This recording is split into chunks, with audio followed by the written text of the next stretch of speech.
do we wanna do instead?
What to do? Oh man.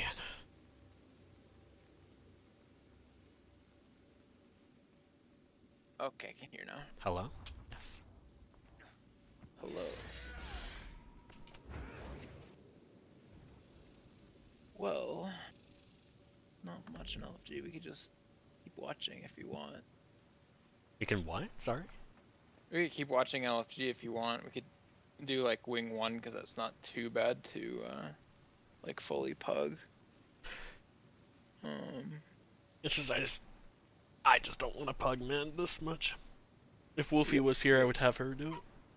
Even if it was just like me, you, and Wolf. But geez, now you don't pug man much.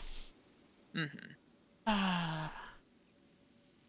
Let's see. It's fun.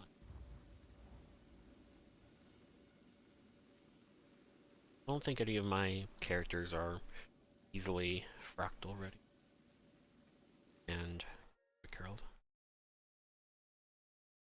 I'm just not looking forward to if I do play QuitarHero. People want me to run Malix. What's my agony resistance? 85 plus. Oh boy, I have to think. So Fractal God is 45. Then Tear of Alba is 15, so that's 60. So I am 5 agony off.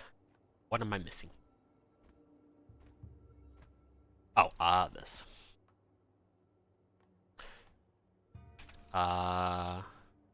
Tear of Albas. Put them there. Should have extras, yeah. We'll prep. Let's do that. Regardless of what we do, we can join together. My time is precious. Park you in Mystic.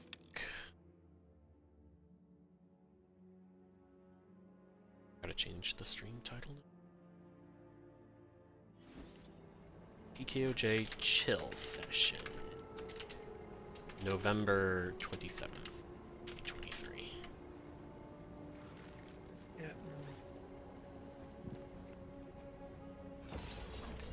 That's that. My QuitarHero should be good to go.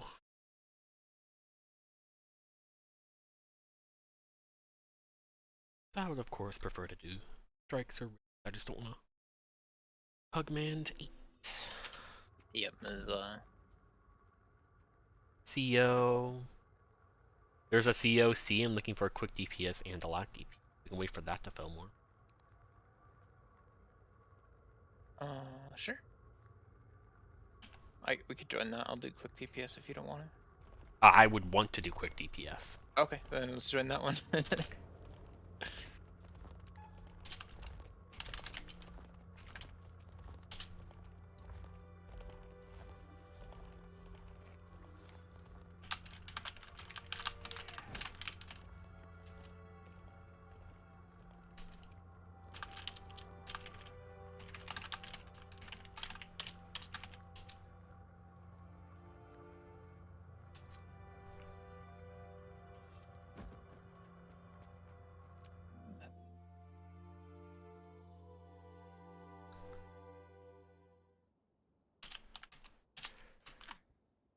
gonna push you on the DPS.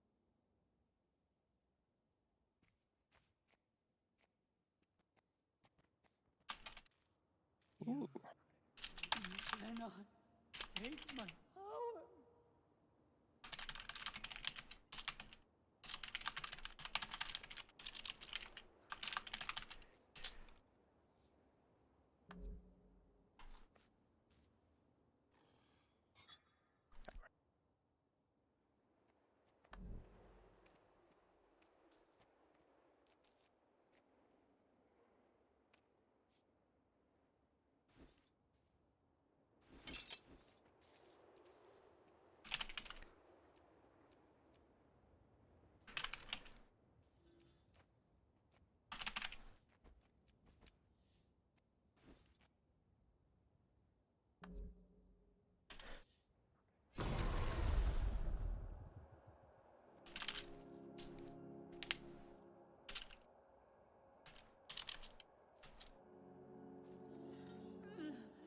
Keep them away.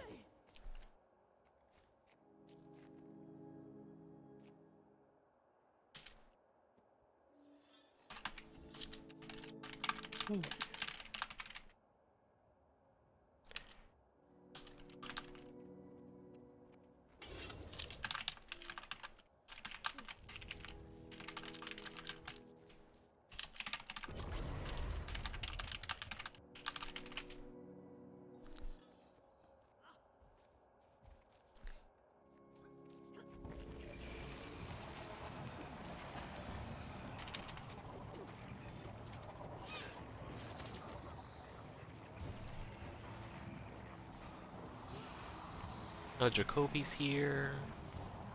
Ready, check. Gentleman. All I recognize. Oh no. Get away from me.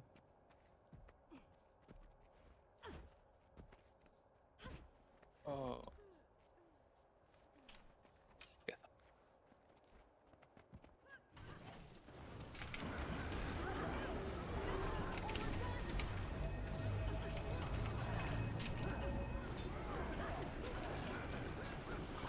I have quickness.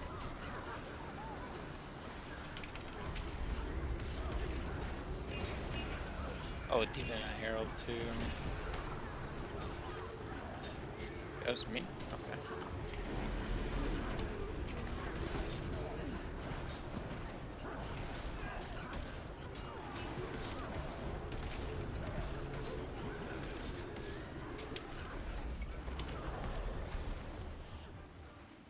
Where did I thought that was?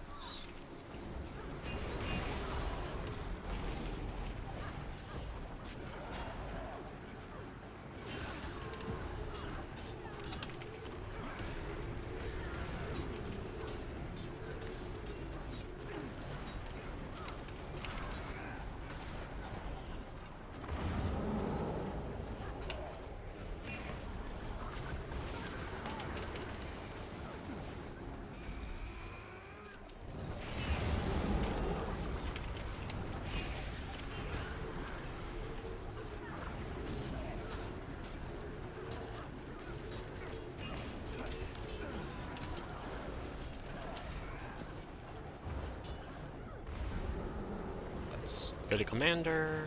Distracting. Where's Commander? Lost Commander. I think Commander. Oh, yeah, they're rezzing somebody. I'm just gonna stack here.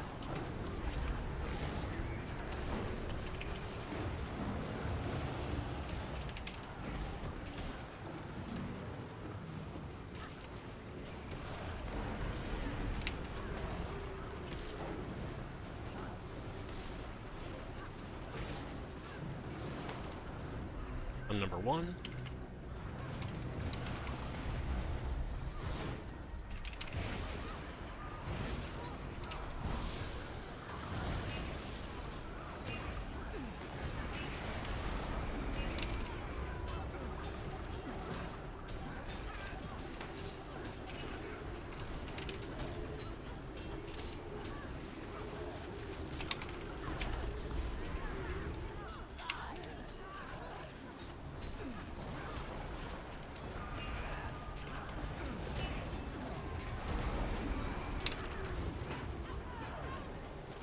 This is fun.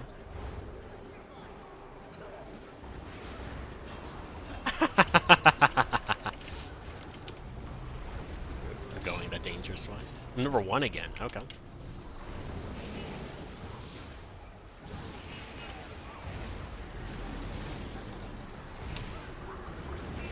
I like how she doesn't end up in the center every time she's doing stuff. I think if she wasn't always like dead center, it would be maybe a little more interesting.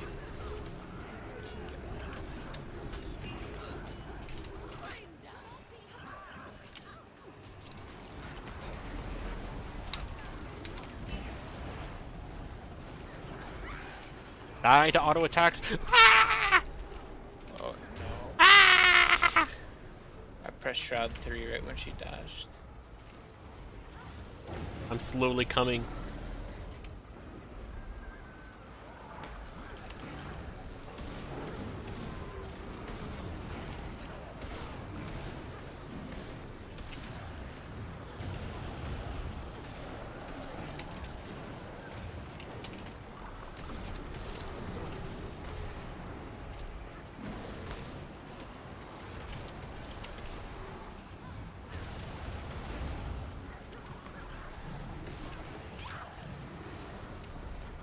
Me over to you. There. Ah, fuck.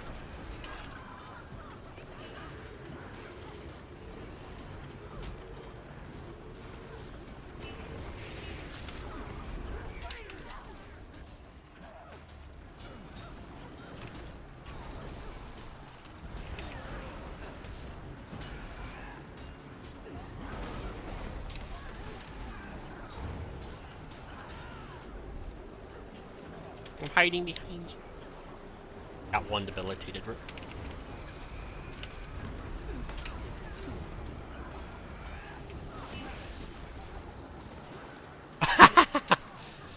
This is a lot fun. of the arena covered. I have no CC, by the way. CC, guys. I can't do anything. I'm literally useless. 3, 2, 1.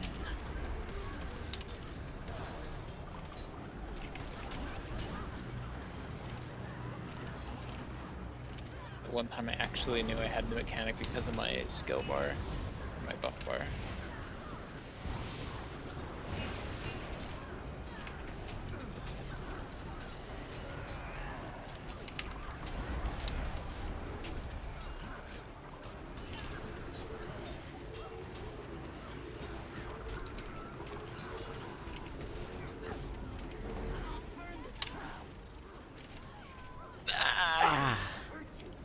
We have to stack, we have to stack.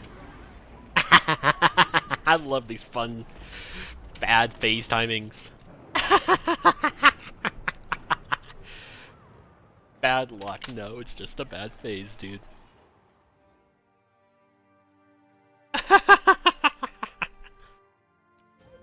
Oh, because I'm making sure I would get out of there alive. Yeah, I was dodging the Ready check. the pie. Yeah, I was dodging, trying to get away, making sure I was safe and towards the edge, and then I realized green, so I tried to get over.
Don't Venn diagram me!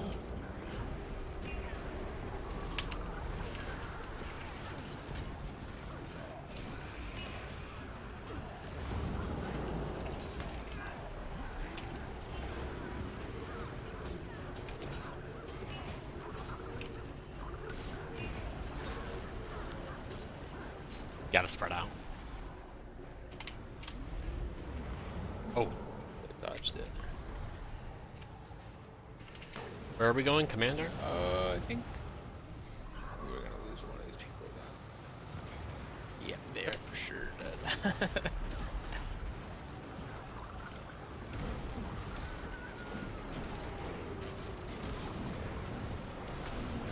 Did you remember your stacking sigil? Did I tell that person since they're the one that said we have to do mechanics? I mean, that's the soul feast there is really sudden. You take a lot of damage. Oh, I know, it's fair. I know. I Last know time what you were want. again. I know what you mean.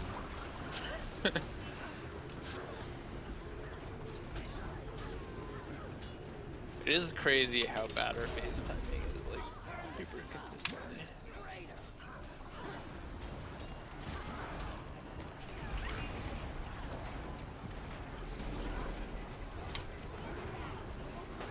Gotta wait. Because I can't max melee that. Oh, it's on me. Okay.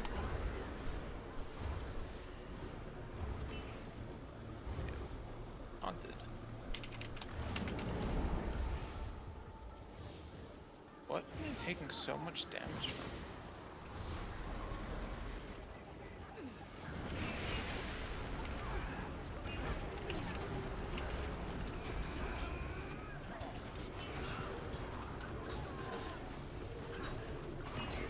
Oh, I know what it was.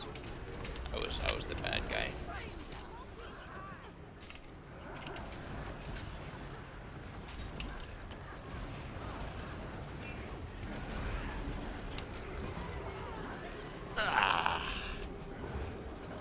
Bagged up.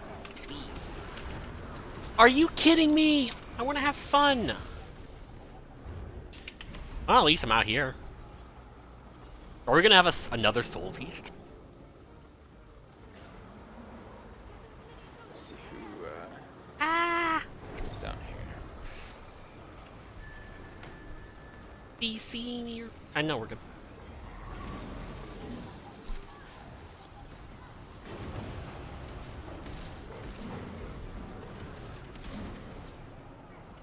These numbers are there we go.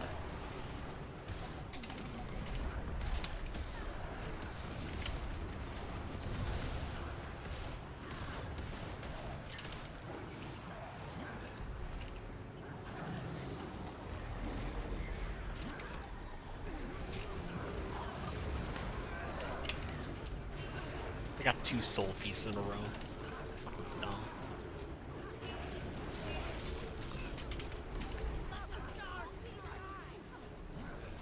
That'll ruin your life as melee.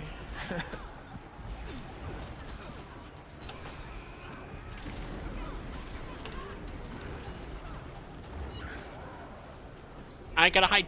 I'm hiding. Hiding Oh, I behind got Char. one.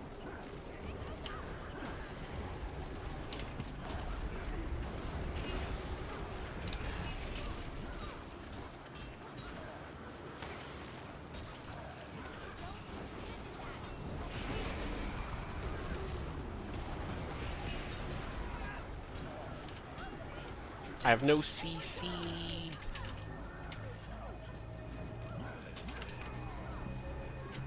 I did all mine? Okay. If we do fail, I will bring staff if need be.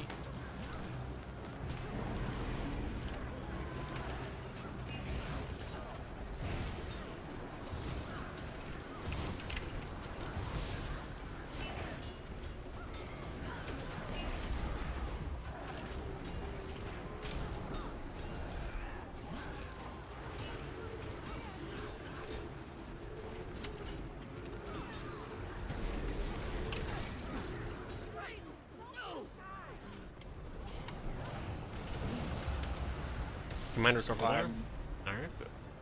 Alright. We are the only two that went this way.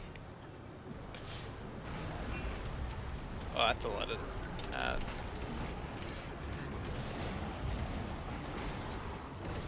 Trying to make sure I tag all of them.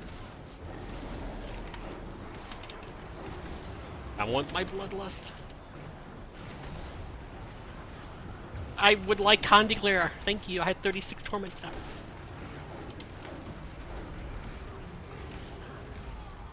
There are a lot of ads. Gee. Please murder them.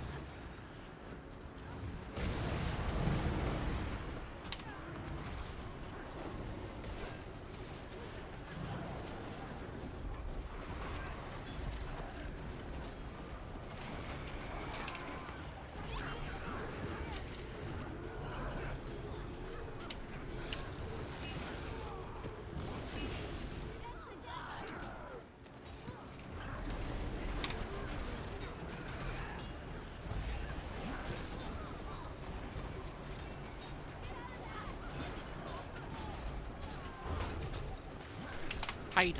I'm hiding behind this person. I still got one.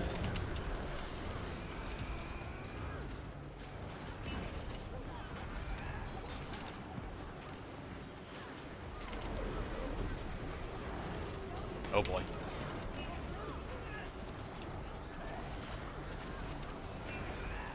I believe in the CC. Luckily, I was in the exact right moment of my rotation to do all my CC without losing damage. Nice, I don't have a number again.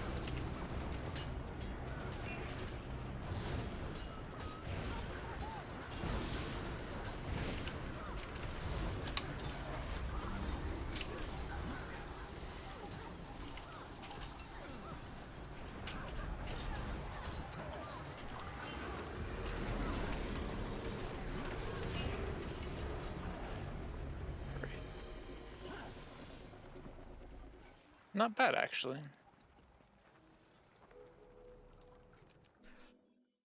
Ah.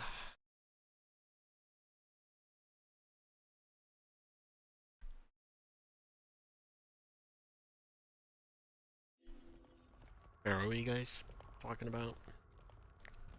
Well, Moose is thinking about doing Void Lounge runs, but hasn't yet.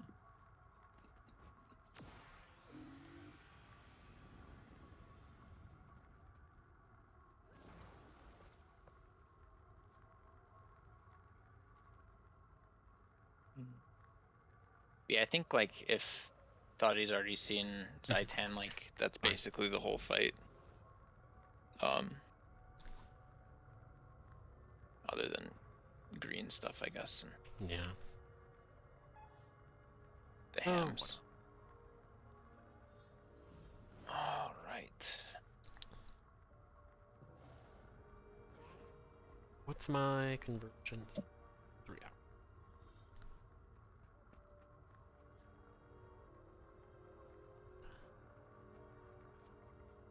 HTcm. Hand kiter though.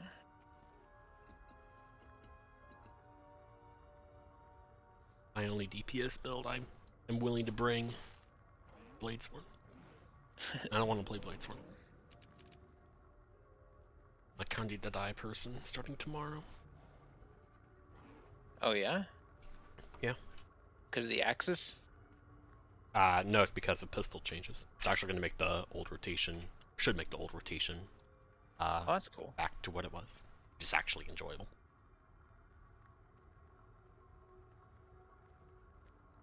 Build that hardly anybody played. I put out a benchmark video on it, and then ANET subsequently nerfed it and made it unplayable. Was it just because of a big benchmark number? I suppose so. It got above 40k, and then ANET made increase initiative cost, so you couldn't play it normally anymore. That's like the worst way to nerf a build, like change the way it plays. Yeah. Like Now, if you aren't happy with a number, then nerf a number.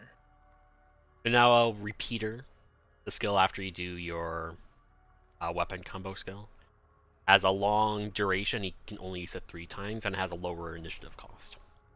So hopefully that'll make the rotation definitely repeat. Peter. One of the few builds I really enjoy, even though it's a build that is constantly about movement, because when you do pistol dagger, the combo skill, it shadow steps you backwards 600 range. So doing that every 3 seconds is a very easy way for people to just not be interested in the build. And even though and even though there is a way to cancel that shadow step, it's of course a damage loss because you're now doing a skill while you're jumping. I find there's a lot of skill that can be part of it. Like when I play the build in Soulless Horror, I intentionally position myself so I can do a shadow step through a wall and then be safe. That's fun. Yeah, and then That's another like one of the fun things about Mirage too, is like a lot of it's dangerous skills, but specifically axe, not staff. I don't, Then another fun part about it is the shadow step is a flat 600 behind you, but if there is not a spot behind you, or if there is something in the way of it, it just forfeits the shadow step part.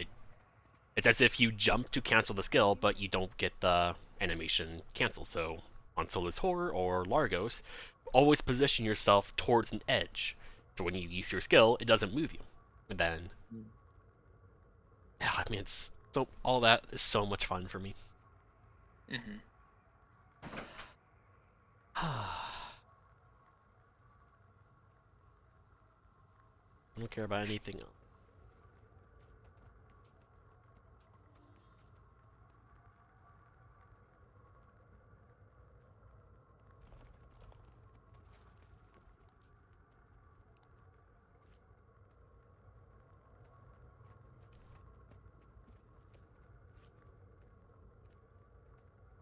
Something. What was that? There's got to be something. There's a lot of raid stuff. It's just, I don't know. Mostly just in the mood to play quick DPS and not normal DPS, but I guess I can just play DPS Herald. And then when your quickness drops, it's like extra frustrating because it's like you could have just. I can always just toggle the trade on, and as long as I do really good damage, no one cares unless they're like, "Oh hey, we have 3 quickness people." Yep. I don't care. Anything I don't care.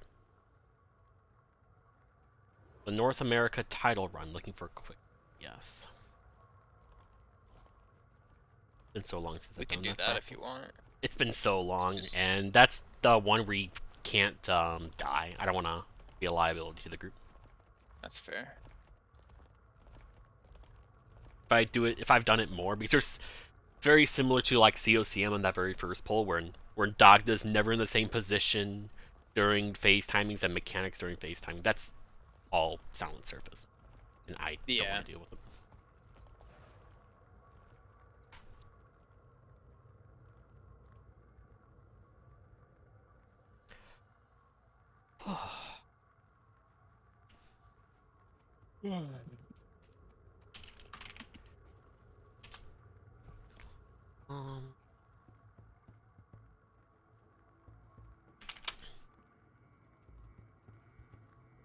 To really know.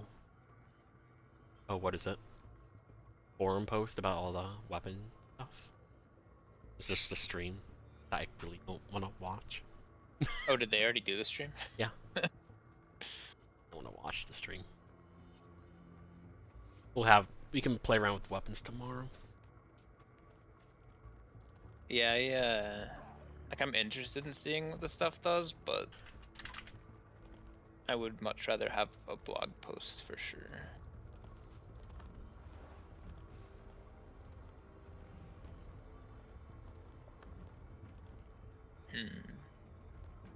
Let's see.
don't care about Wing 7.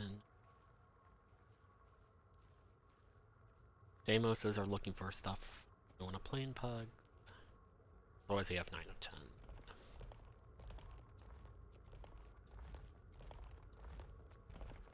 10. There were 8. I just joined.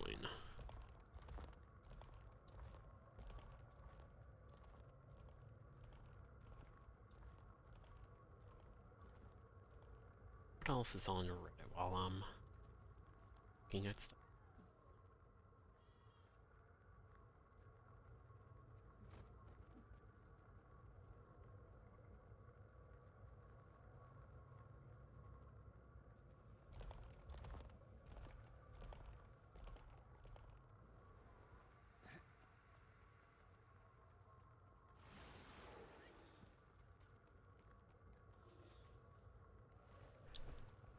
Strikes. We just did CO, and it's also normal CO.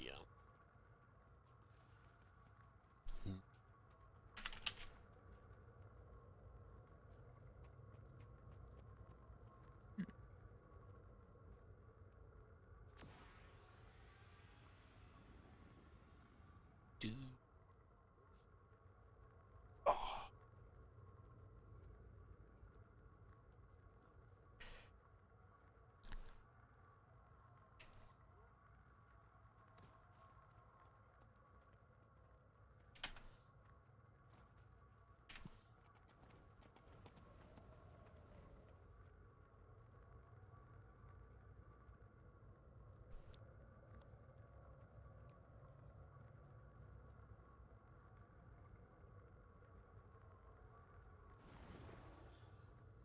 Oh, that's a lot.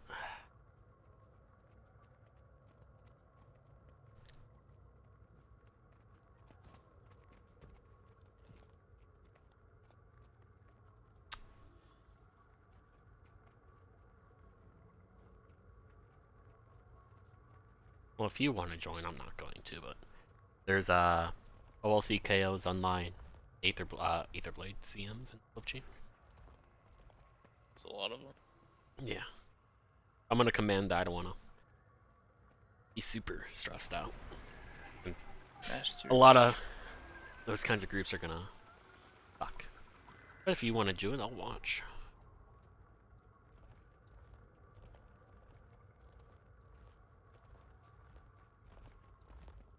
Not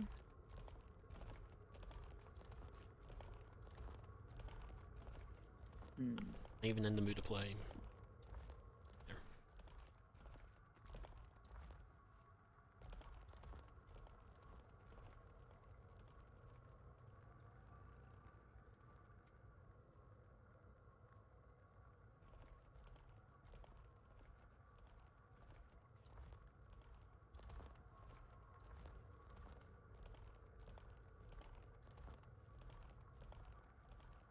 Missing balance thing. Yeah.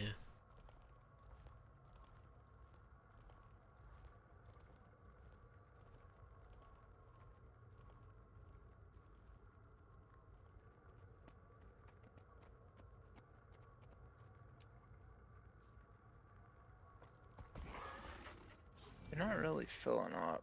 Guess I could. I'll hop out of the park. Yeah.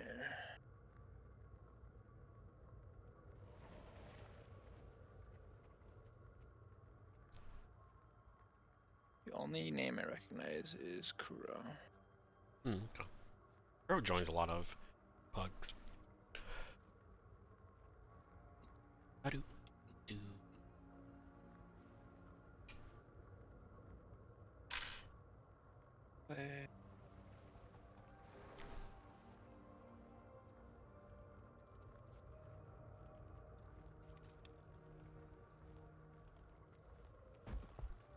Main display not wanna show? Oh. Let's see. There we go.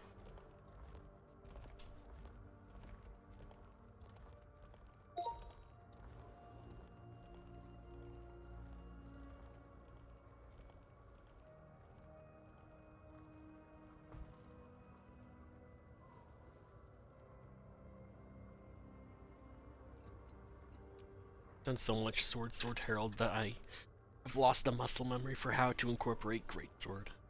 And the Sword Greatsword, even though it's really easy, it's always easy to forget about it. I need to refine the rotation because there is no DPS Herald rotation around that's relatively recent.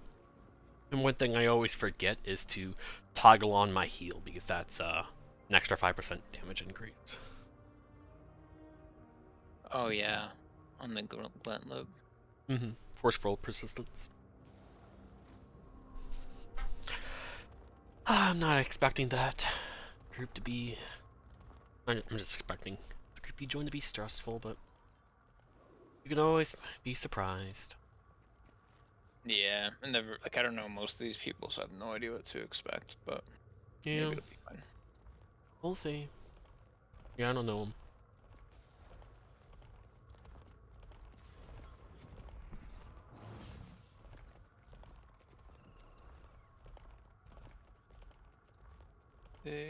Cycle 2.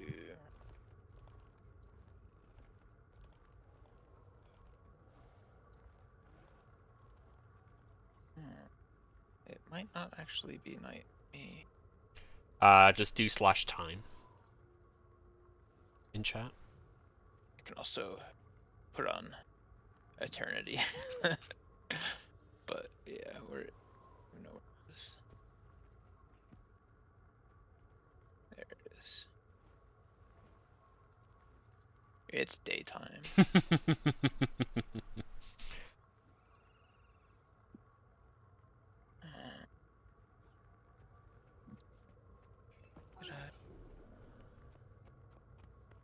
It's fine enough.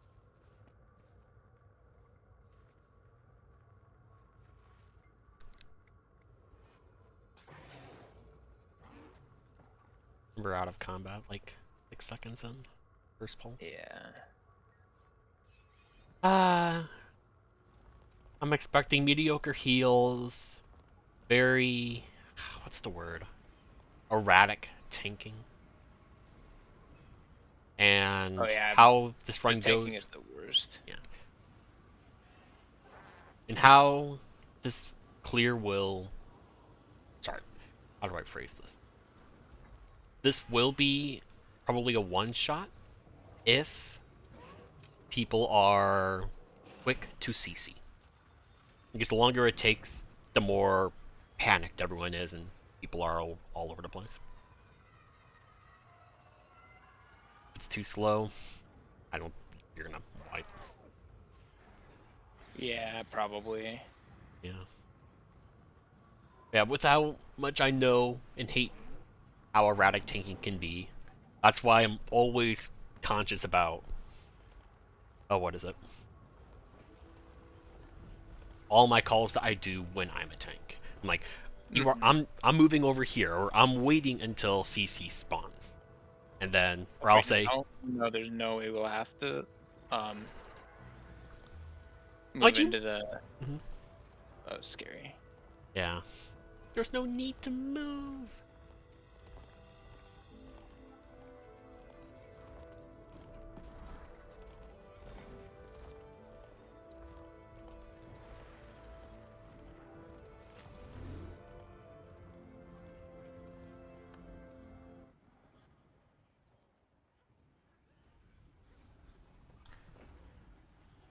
Battle on the matchmaker. Not expecting to get that. It's not what I wanted. There we go.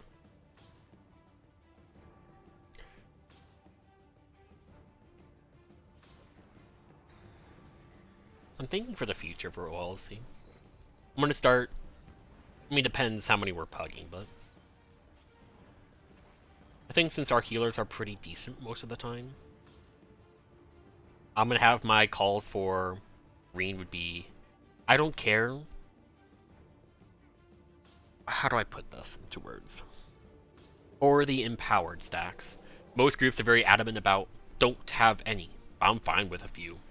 And I think a good way to get people to respect the mechanic better is to say, you are more than welcome to greed Green Guardian as much as you want, but the moment that you know for a fact you gave Green Guardian an empowered stack, you have to play it safe until P3. And I think for that, Yeah, that's fair. yeah.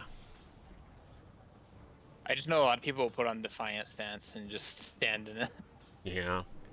I don't mind that for P3, but for P1, like the more P1, P2, the more empowered. Like the hardest part is green and blue, so Yeah. I want to make sure it succeeds, but I also don't want to deprive people of reading and having fun, and hopefully through that, people can find a good burst rotation for green so they can actually do what they want to do and have fun, and also not give empowered. I think that's just the best case scenario for everything.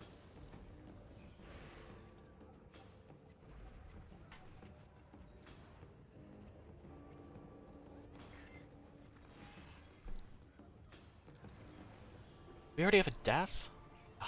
Oh yeah, I don't even know how they died. I wasn't paying attention.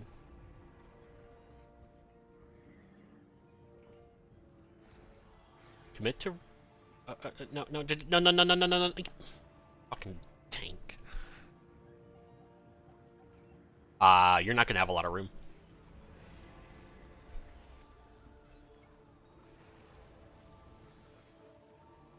That was close. Somebody failed both Yeah. of them. I might do the same thing with in and outs as well. You can greed as much as you want, but the moment you know you failed an in and out, you have to respect it and play it safe. For the rest of the kill. Just so people can try to get greed rotations down. Oh. Oh boy. There it is, CC number 1 if they're doing it. Nice. Good CC. Got the Vector CC probably. Oh, close on your part.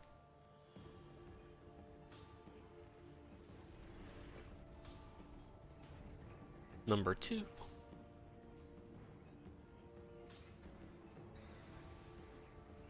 All kind of damage to how fast that is. We have a bad tether. Somebody will die. Aw, that sucks. We have a death. Me. Could have been. You can ignore next CC. Everyone else goes to it. I don't know where the health percent is, but I see the red bar and it's really low. It's 23. You can I'm do not it. going. But everybody else is leaving. Oh my god.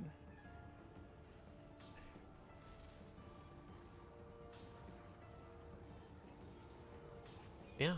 Oh, that's bad. Good job on the people who folks CC'd that red. That's why this is as smooth as it is. Even though it's Yep. not smooth. You were right though. It is quite likely going to be a one pull, even though it's messy.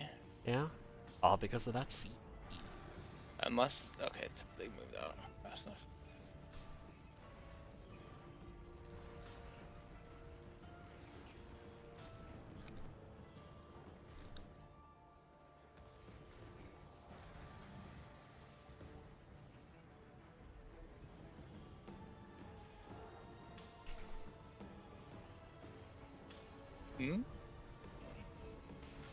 I don't really like this choice.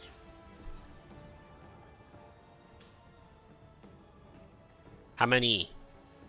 None? Nice. Have it down, multiple low. You know what gives blue stacks? Blue stacks of what? The like empowered stacks. Oh fuck. I believe in you. Red, right? Better run. Alright, do we lose anybody? Amazing. Easy.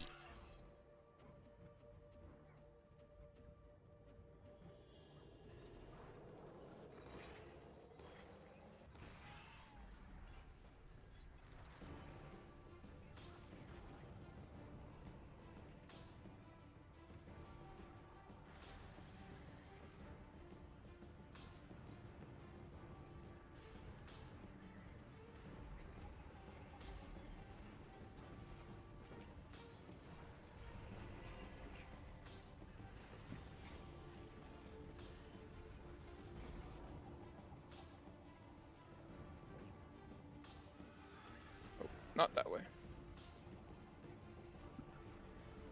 Okay, so this is what I think Cheese's group was doing. I mean, I'm starting to do it as well. Yep. Get that big old Hondi pre-stack. Oh, why me? Wide now. Okay, that's fine.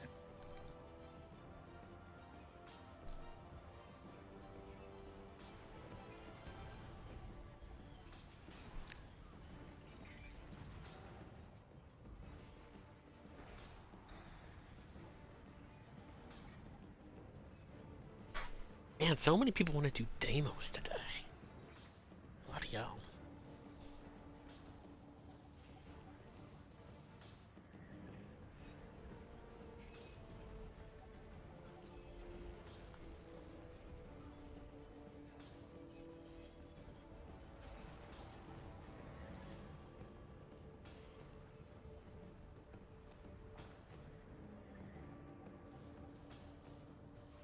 Oh, we need to look at the log to see who carried the CC.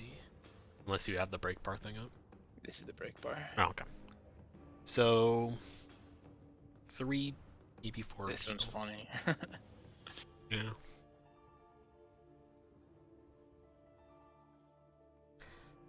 The Alac Spectre, I believe that would be nice. Spassy and then swap to pistol, pistol, pistol. Nice.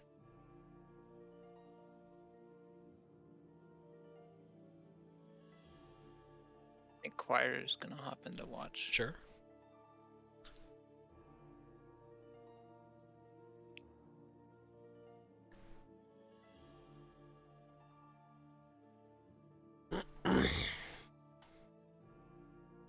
Wonder something fun. I might just join that.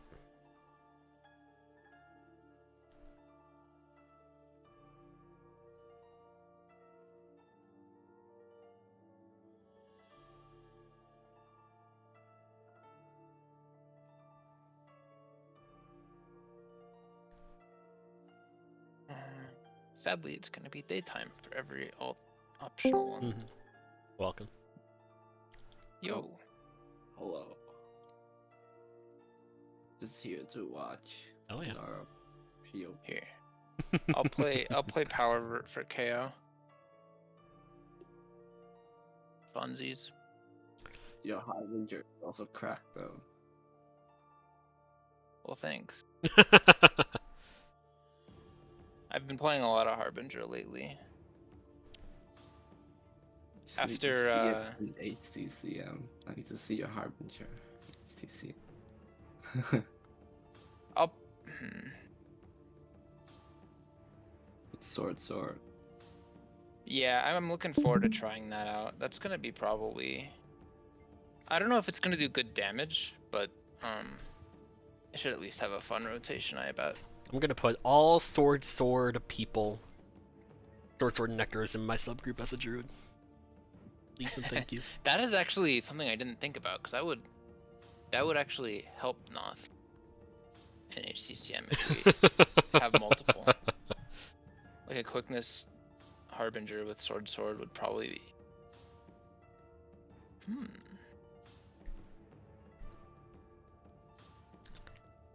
I want something fun. Join. but nothing super fun's showing an LFG.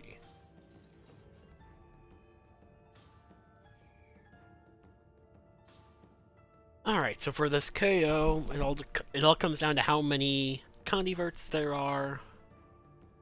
If the Alax Spectre goes up to CC. And if people are running more unconventional healers that are really just not a ham or a heal brand, they can actually do their job well.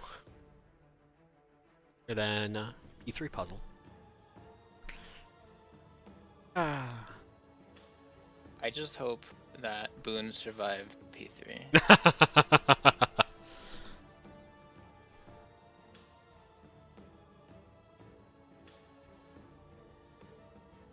Yeah. Oh, actually, Druid player. Nice. Do you think it's DPS Druid? I don't know. Who was what last? Looks like there's gonna be a heal brand, but I am not going to be in their group, so I'm happy. But I think I'm gonna have a Chrono. Boon Chrono? Yeah? What kind of Boon Chrono? Guess we'll find out in a bit. Yeah, I'm guessing their quickness, but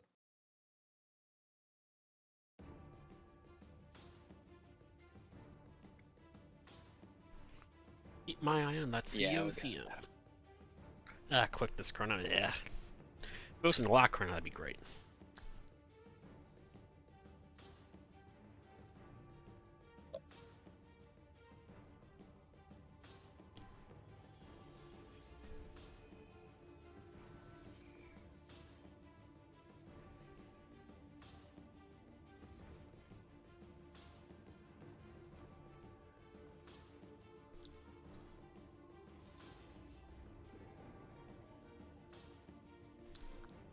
Only 3 converts.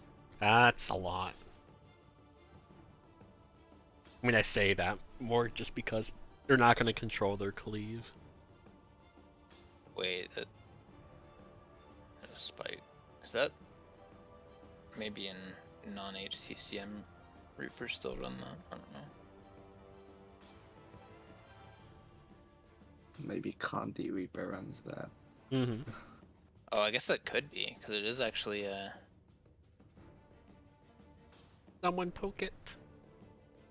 I don't want to. Oh, man.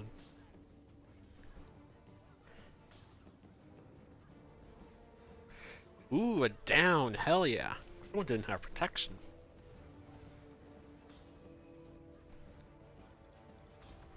Where did that COCM LFG go, man?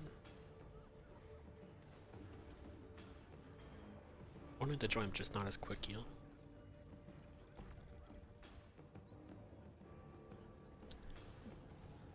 We said 5.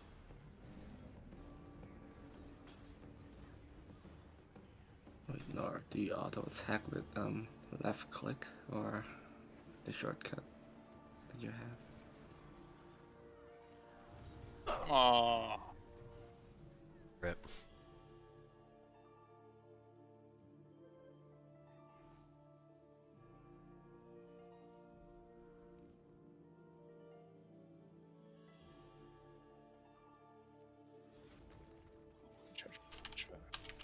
Every time.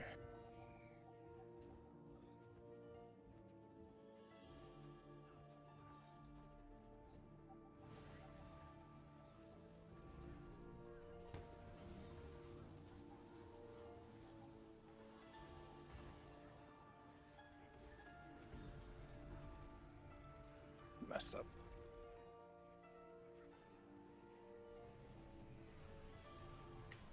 Alright. Okay, I need to mute you. No. Good number. Oh, man.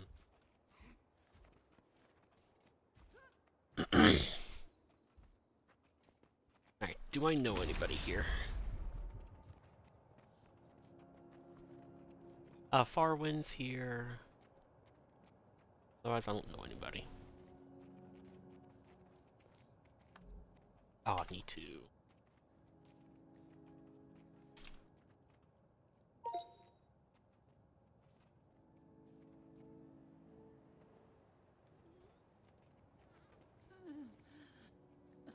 Get away from me. If I beat the converts on Cleave, then we have a problem.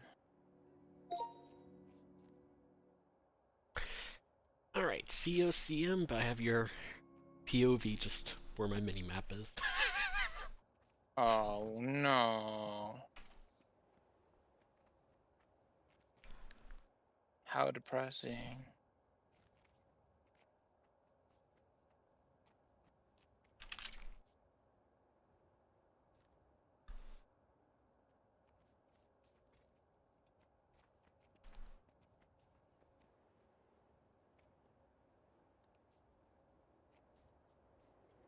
I thought for sure they'd have all the strats if they were doing the other thing.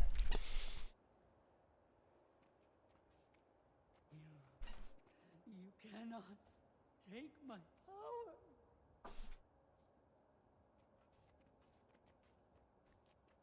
Are they gonna do the... Oh, never mind.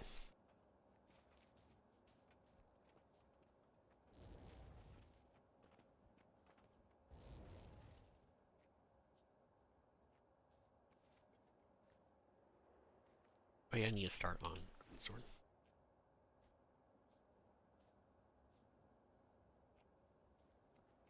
I'm still topping Cleave.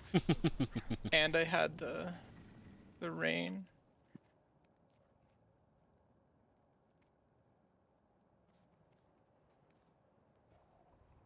Oh nice, no infirmity.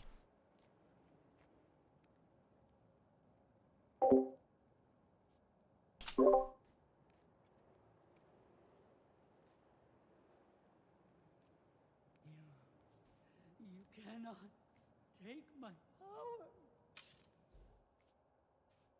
I'm gonna the targeting enforcer too, how nice. Ready check.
I'm not holding.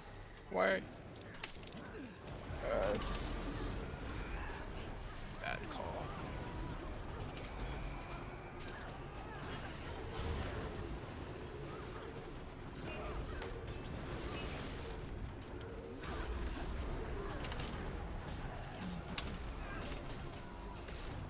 Oh, center. Fucking center. I got 2 debilitation. Are you fucking kidding me?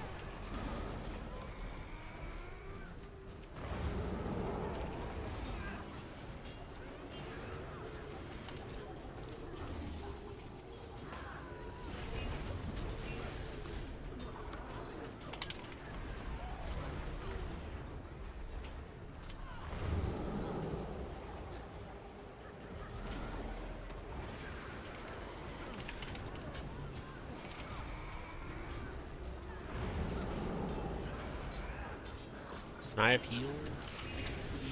Where's the quickness? So confused.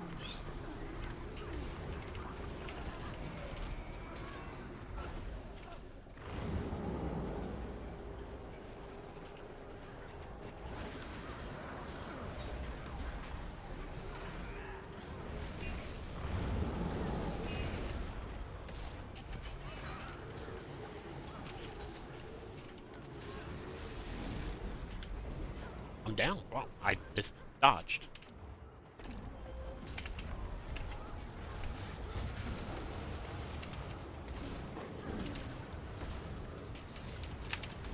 Oh. Please.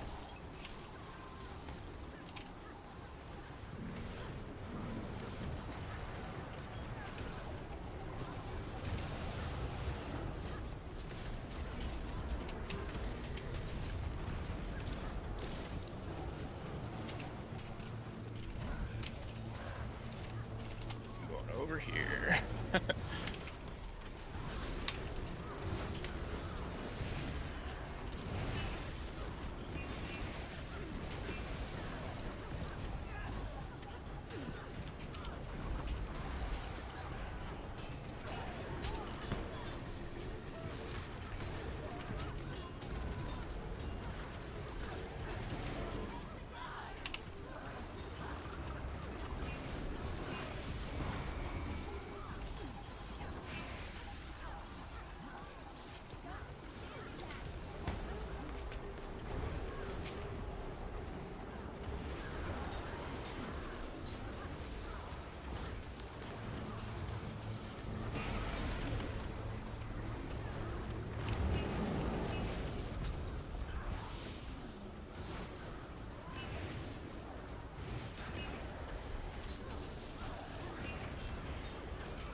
Not getting debilitated by that. Oh. Okay.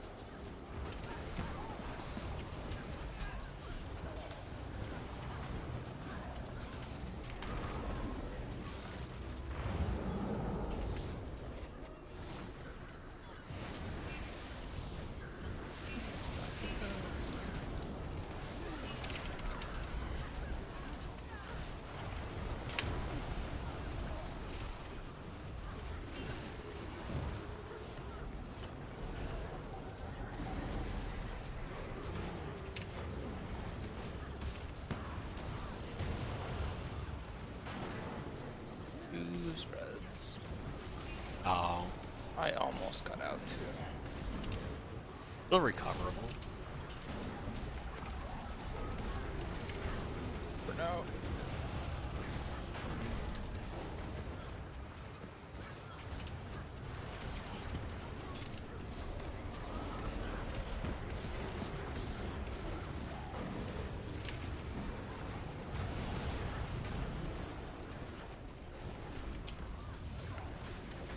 Give me the ability, please.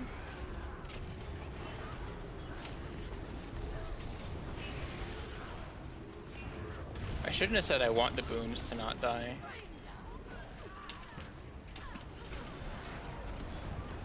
Oh, right. That's a white.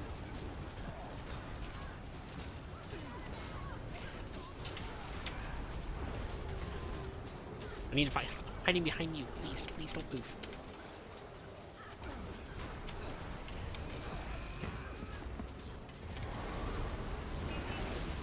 If we get a green, we can still succeed.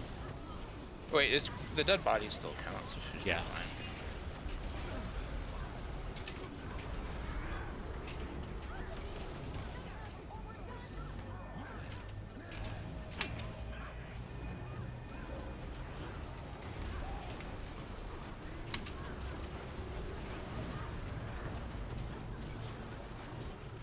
Why am I always number 5 here?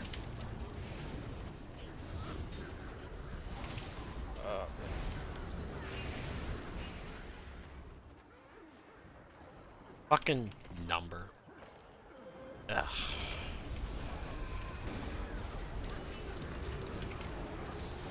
It's on me.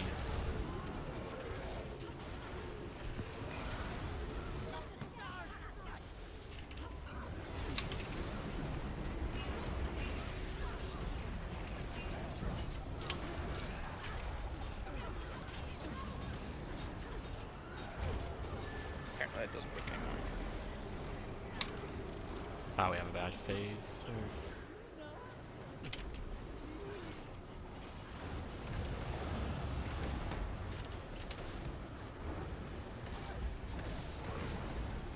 Do I have Soul Feast? No.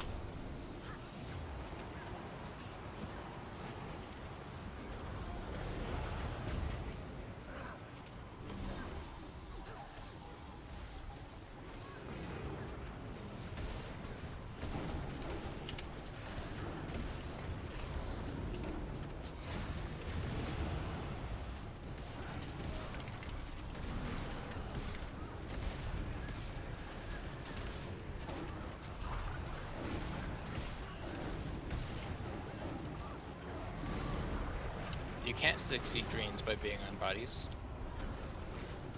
You should be able to. Unless they fix it. Apparently, they fixed it a while ago. Oh, We just nice. wiped because I tried to do that. It's cool to know.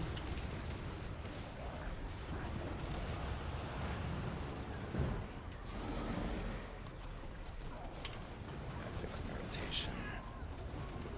Started at the wrong level set.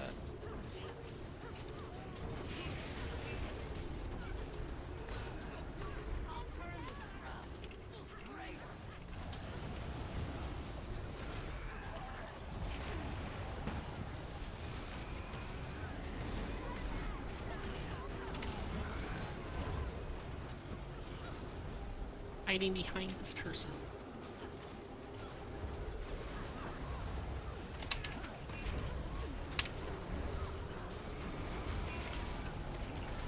Oh. Oh, fuck, fuck.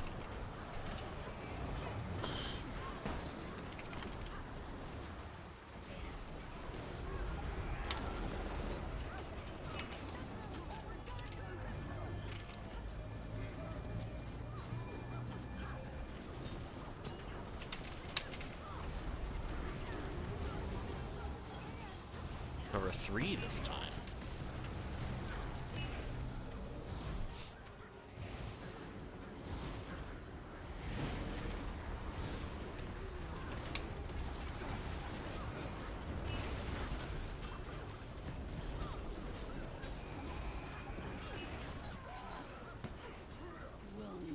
Oh! What?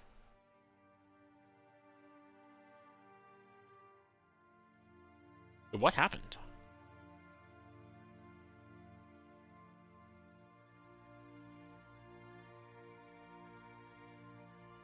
Oh, you both are in different instances. I'm so confused. Yeah. Ready check.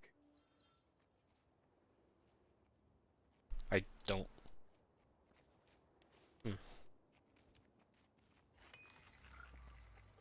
Like...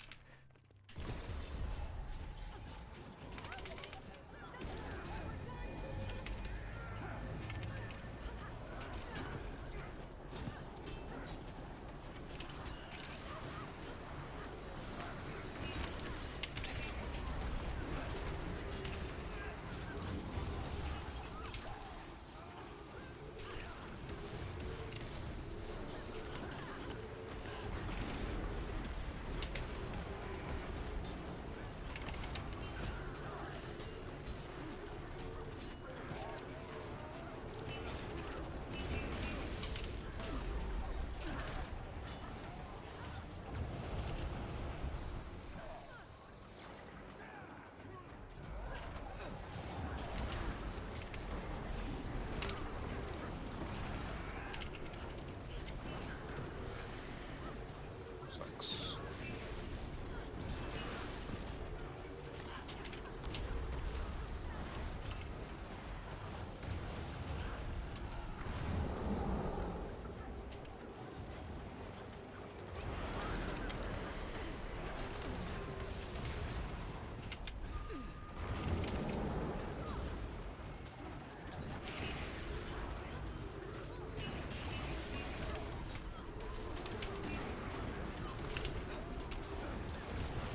I hate these 2.1 on Dagda.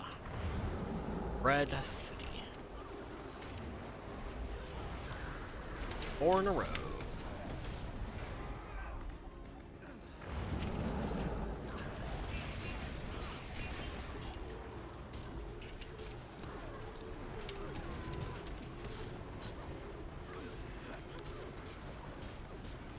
Five in a row.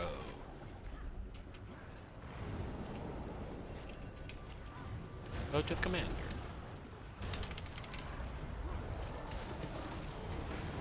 Do I have Soul Feast? I do. Yes.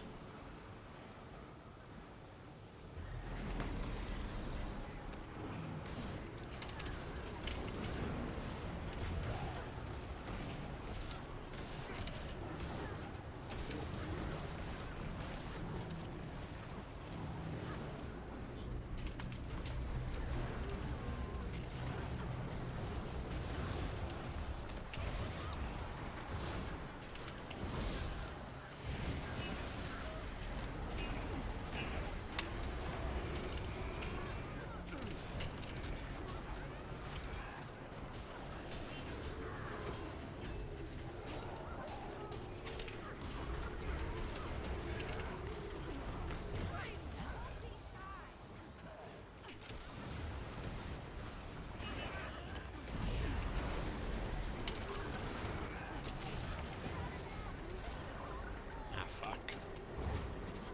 3 debilitation. Feels good, man.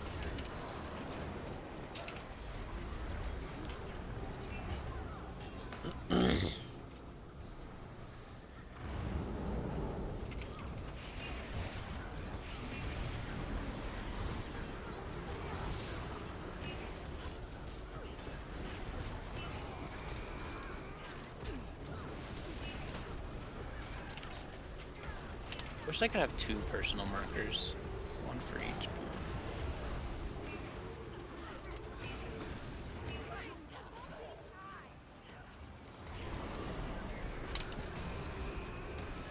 Boo-boo.7124.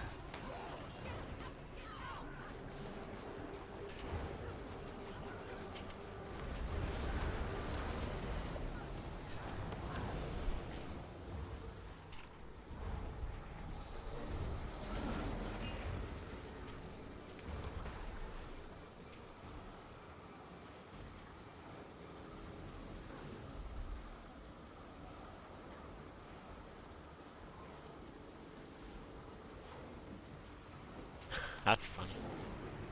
I got the Soul Feast at the end of the proper phase on Dagda. And I got Soul Feast right during the phase, so I had 10 of them following me. Goodness. Uh, Just Very run good. right through the group and kill everybody. mm-hmm.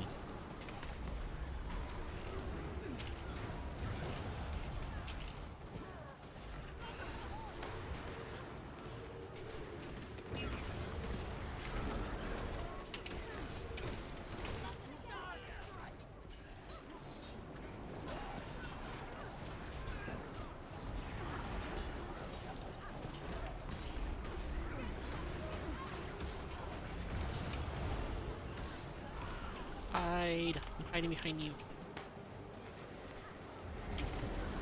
Are you? Don't you dare be on me. Okay, it's not. I didn't want.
I'm just gonna stick with everybody.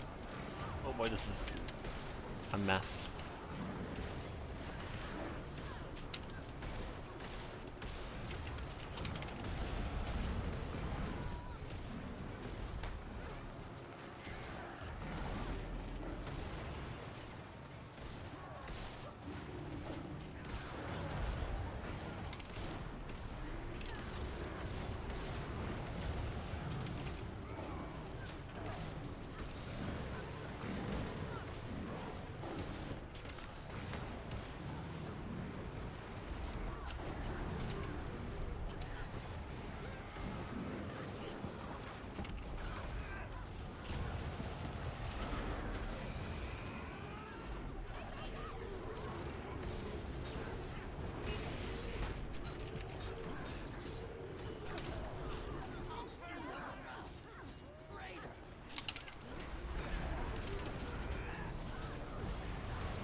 I think we're dead. Alright, I'll run staff. Alright.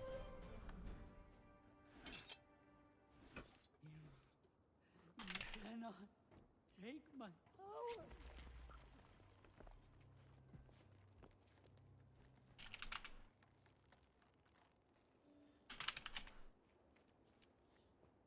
Ready check.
I might go down.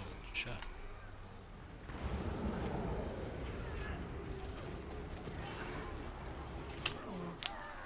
What time is that?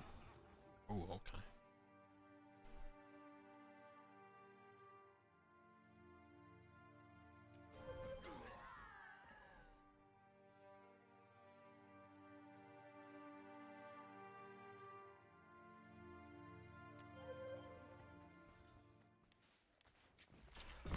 Ready check.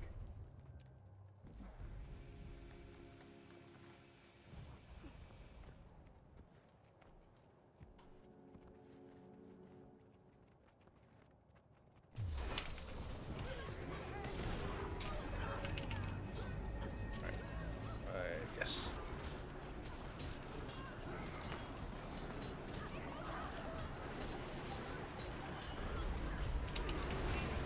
Mistake.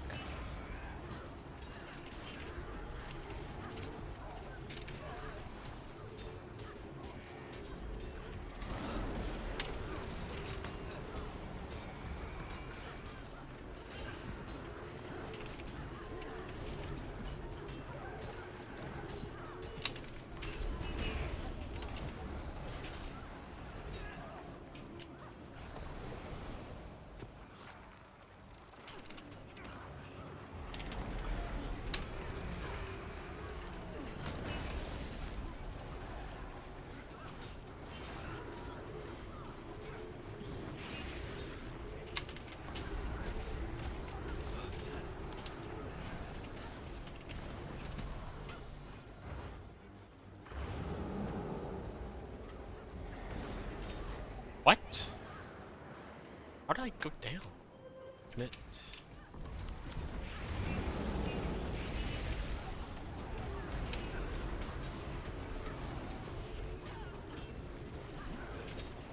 Dude, stop.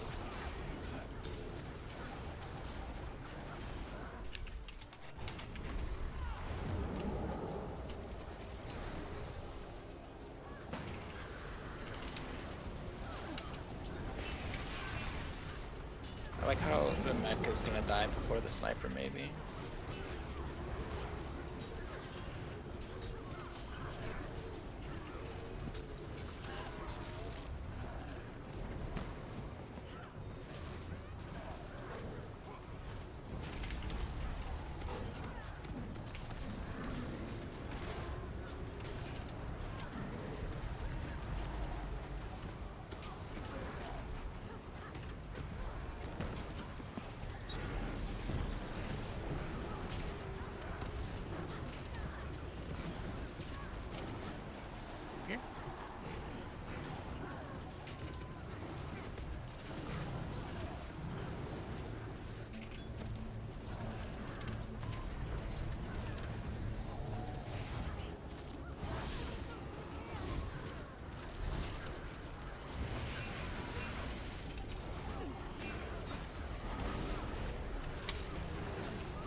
Oh, great, I have number.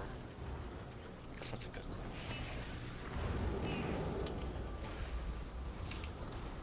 Wait.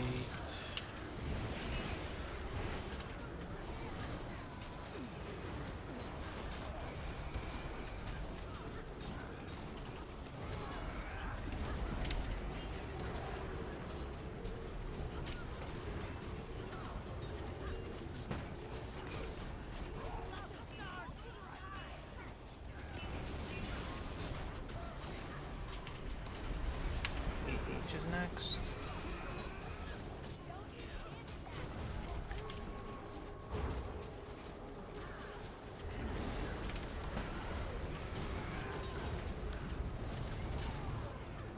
Please don't I only have spread.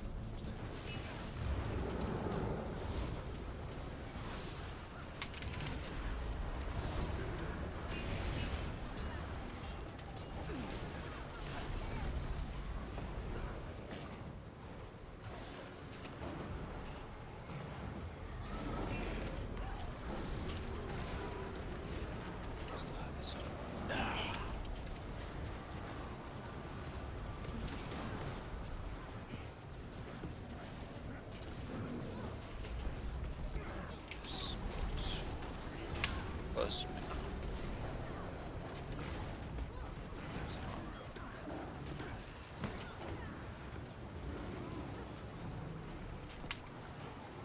There's still one alive? Ugh.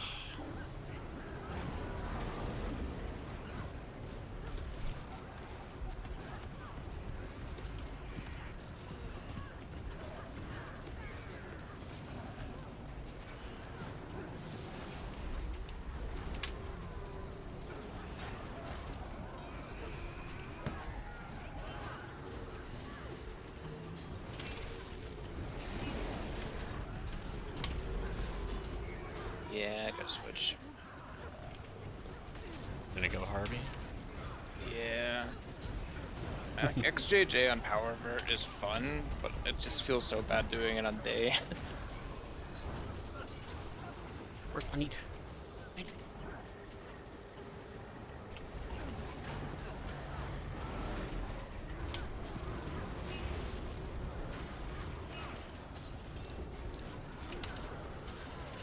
They did age first. We could have been doing this on night.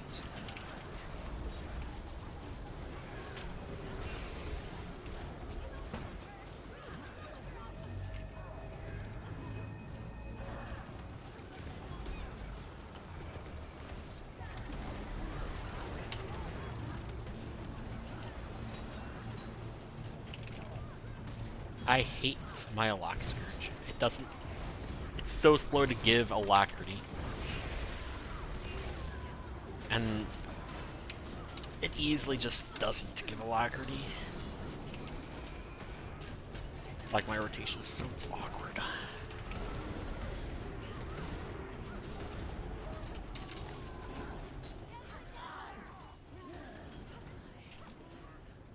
Oh. I tried to stay still.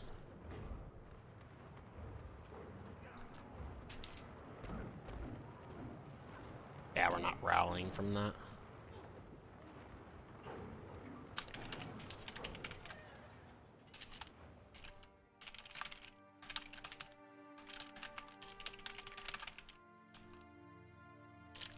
Oh, that is really bad. Alright. How many deaths? Oh yeah, what time is it? Alright. Actually perfect. Everyone, strike day 1 in 13 minutes. TKoJ, whatever. Plan.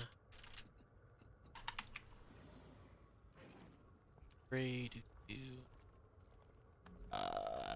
daily strike. Cosmic.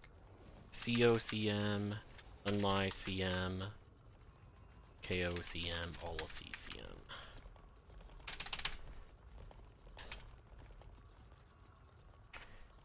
Oh, that's gonna be fun as soon as I... Actually, I don't know if we're gonna one pull the rest, but maybe. And then we'll just go right back and...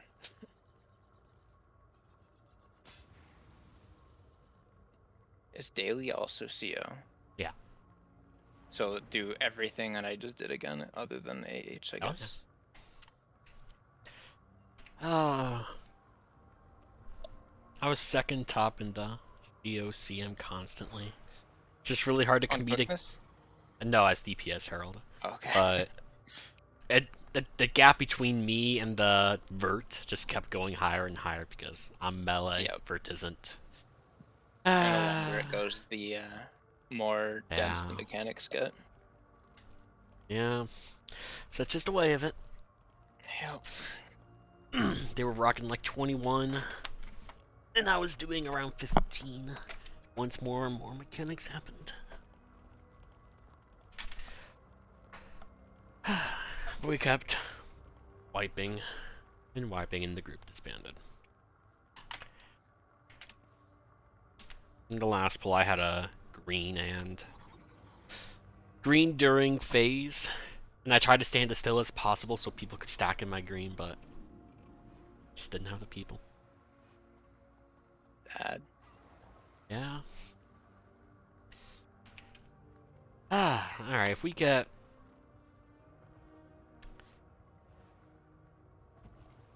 If we get 5 people, No, I'm still gonna stick with my...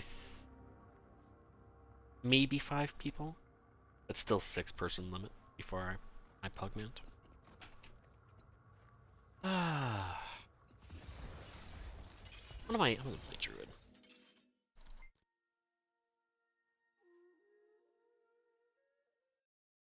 This.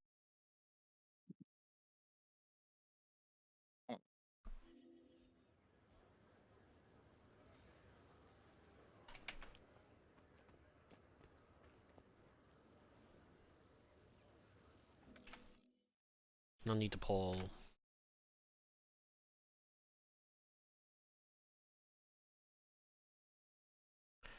Pull the Goers 2 launcher if I need to open an account.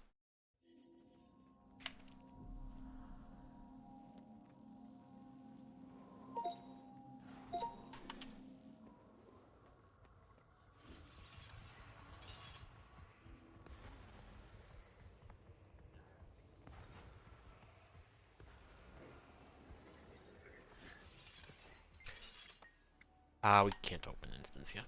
Gotta make sure it's night.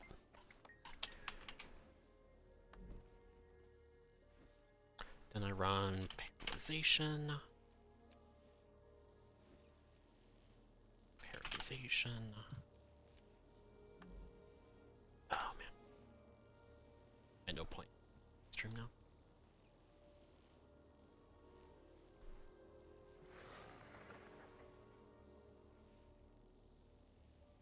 I can put song back.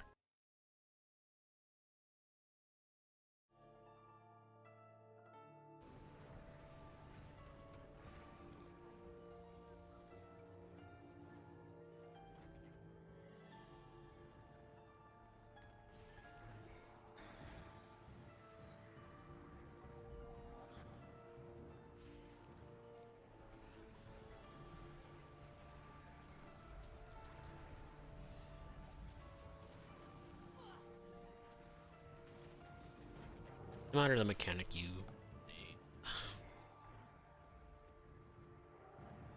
Nice, easy.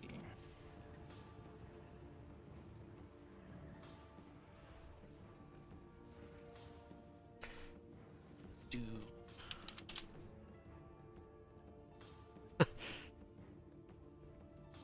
Why are we? I understand the ready check, but why not just go up a little bit more?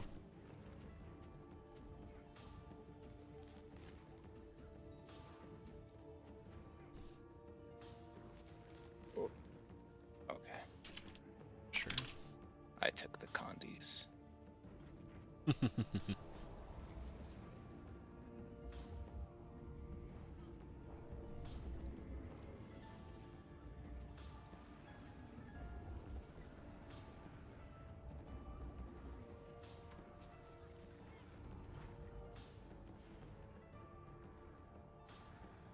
Rip. So, hit from here.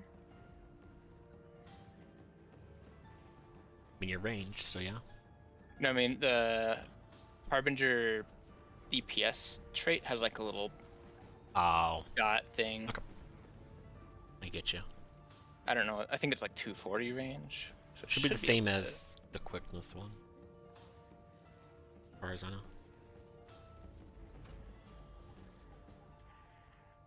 Oh, rip. That sucks.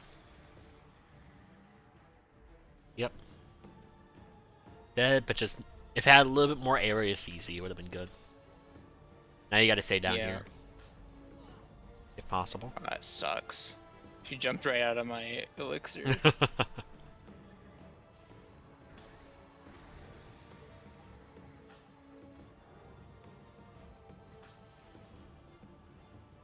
Worried. People are just stacked everywhere. Yeah. Alright, 50-50. You lost the 50-50. At least this side's fine. I think. It should be okay as long as she jumps towards the circle. Imagine if she And goes if we to get arrow. crates, we might have somebody Okay, that's fine. go down. Hallucination. That's exactly what I was concerned about. Fortunately, somebody was really good and really well in position. Yep. Hey. Oh, you killed it. Nice.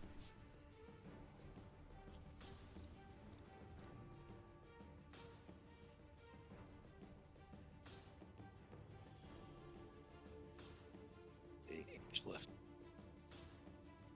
Which could either be a 1 pull or a 1 hour adventure.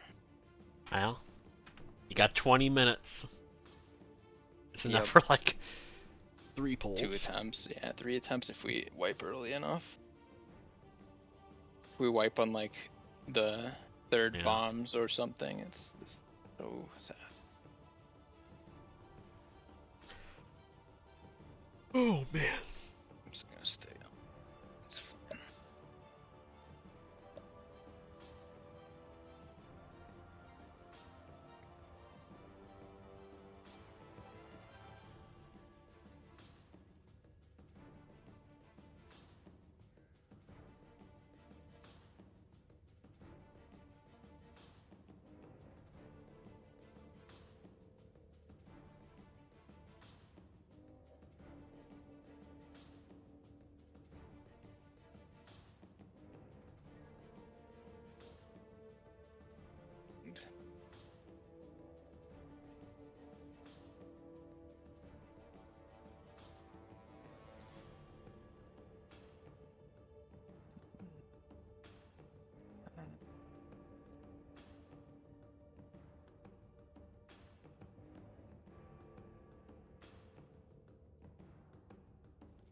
I wonder if the antique summoning stones are ever gonna go back up.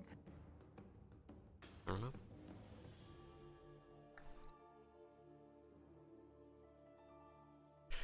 They're not gonna do that. It's 13 seconds, man.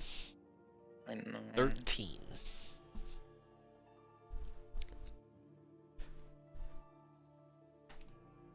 I'm not going to.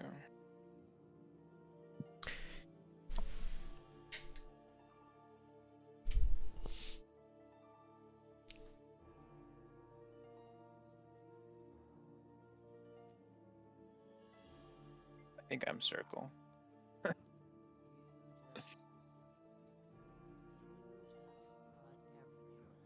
Wow.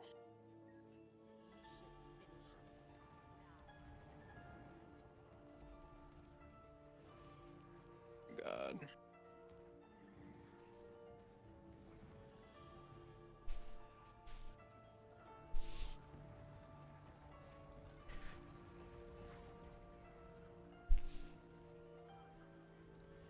Oh, I didn't.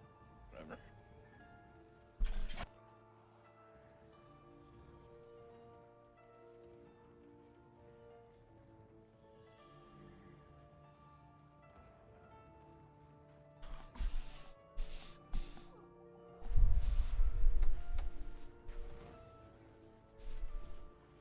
Oh man.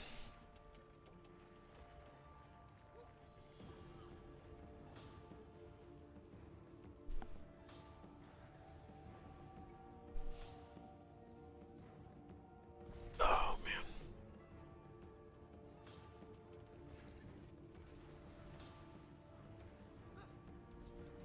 Well, that's the. Wait, that's not. Oh. Did you see that person walk out? Oh. There's 4 people in, and then 2 people jumped out at the last second. That's funny.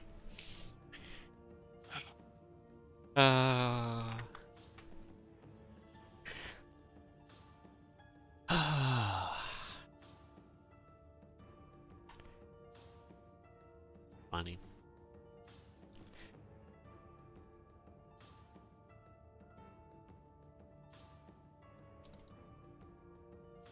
Well, the commander almost started the fight.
Oh, that.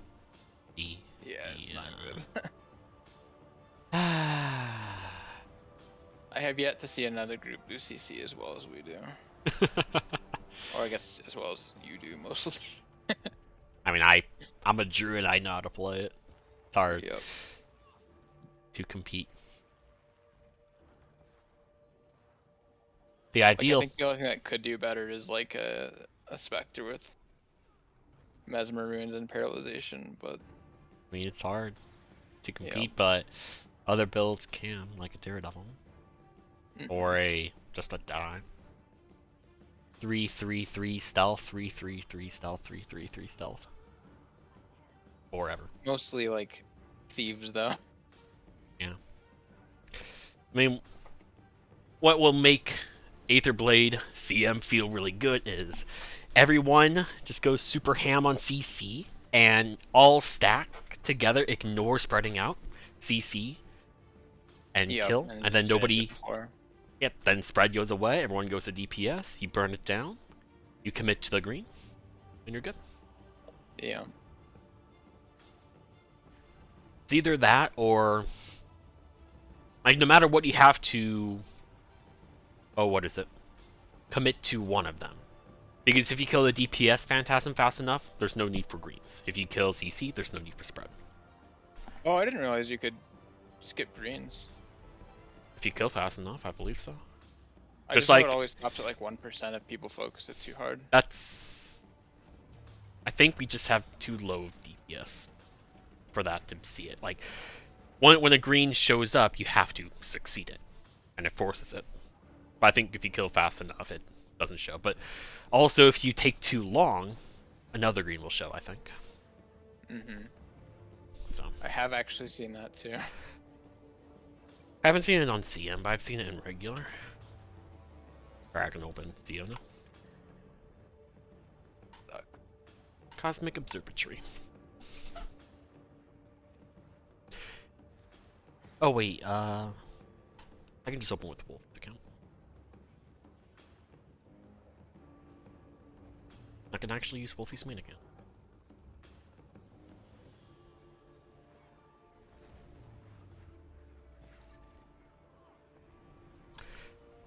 Do.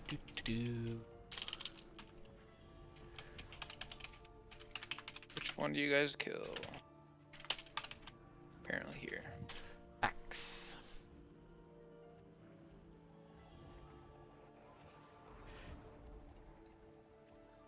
Maybe too early, but it's okay. Alright, we go here. Put me on invisible. Yeah, it might be too early. Sucks. I don't know which character. Is anybody in Arborstone? Or does this character have buffs?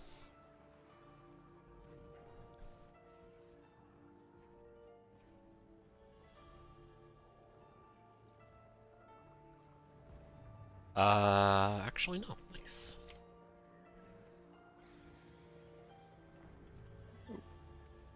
I thought I had dot energy.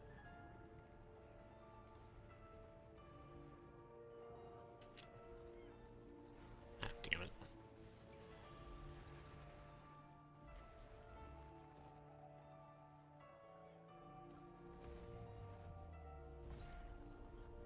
Open OLC.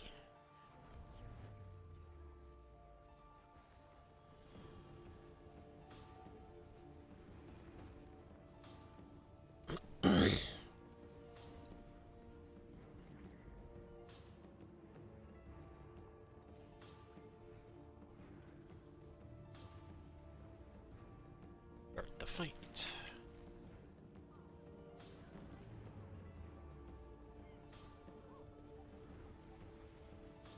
Oh, my food ran out. Oh no.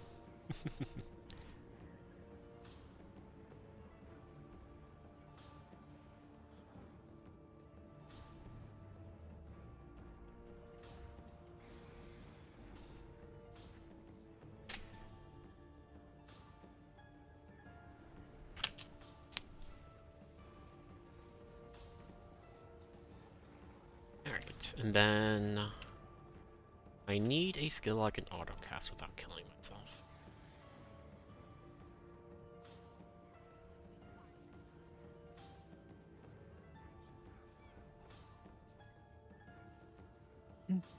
Please go to the bomb, buddy. Oh no. Are we ready? Wow, they just immediately just pressed it. Imagine if it was the wrong one. Right.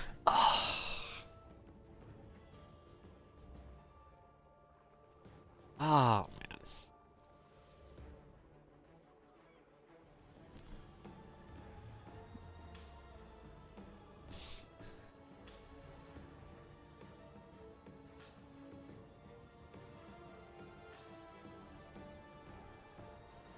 Twice in a row.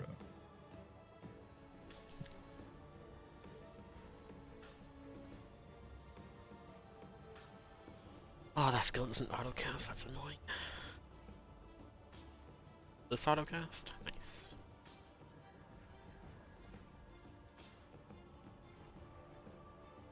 And that's that.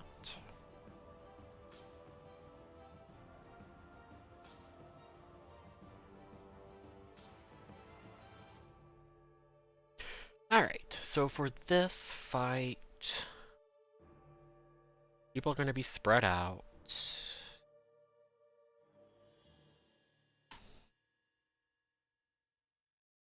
I'll run this. So stop watching.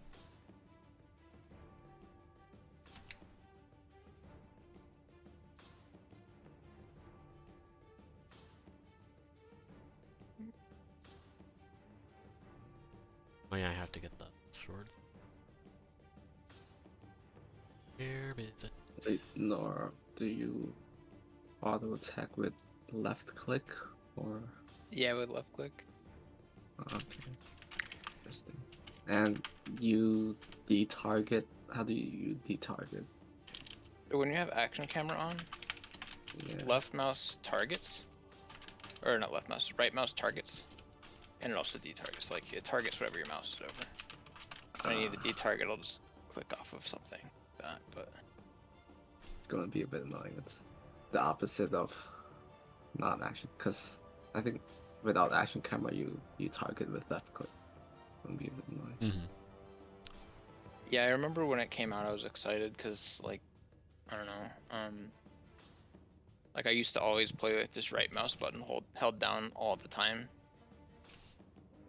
And it just kind of makes it so I don't have to hold down a mouse button, more or less.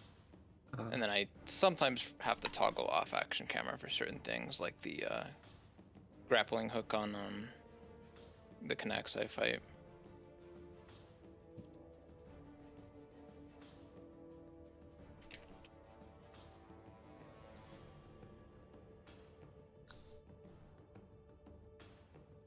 And there's some really weird stuff with stuff that's like KC. Because if you have projectiles, you have to aim your mouse up at his face in order to actually have them go out. That's funny. Interesting. Huh.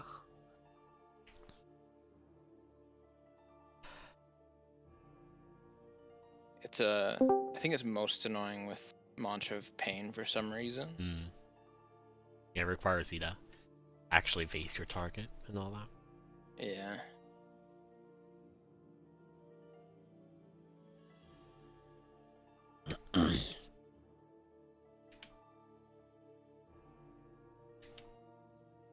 That's fine.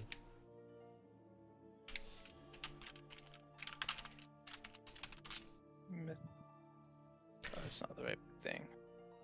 Want to join for some Strike CM squad? I've already done them. I Me too. mean,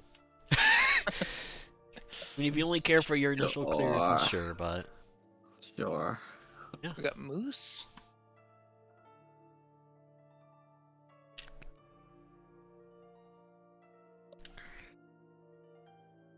It's always nice to play with a group where you can actually pretty much guarantee you get your boons and you have decent coordination, you can have fun.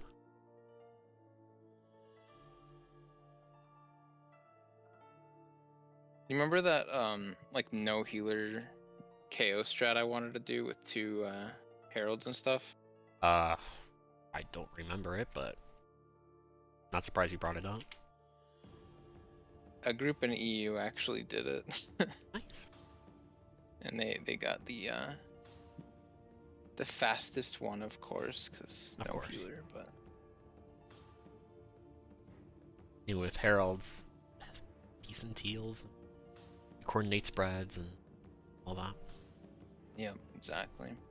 And then they had 2 specters for the Elak as well, which gives you a lot of defensive utility with the Yeah. barrier application and stuff. Alright, 1, 2, 3, 4. Ugh.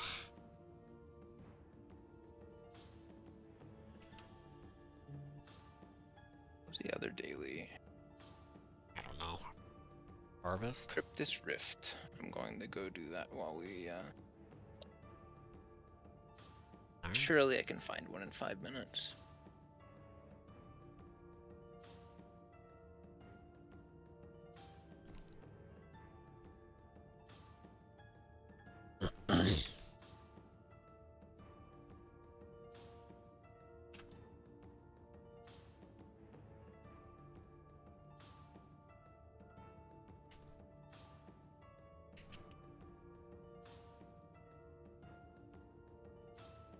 Alright, we'll F6. Minimum that I'd wanna actually plug man. Alright. Welcome.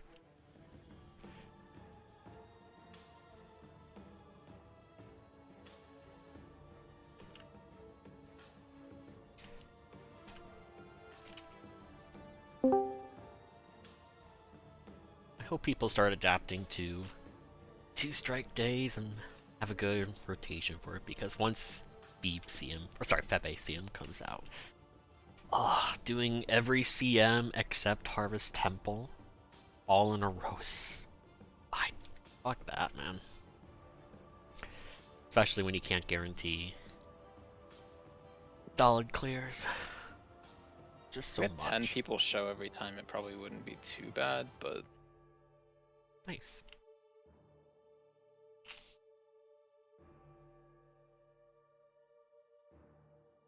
congrats. Sure. I don't think anybody's gonna fight you if you want to play Herald.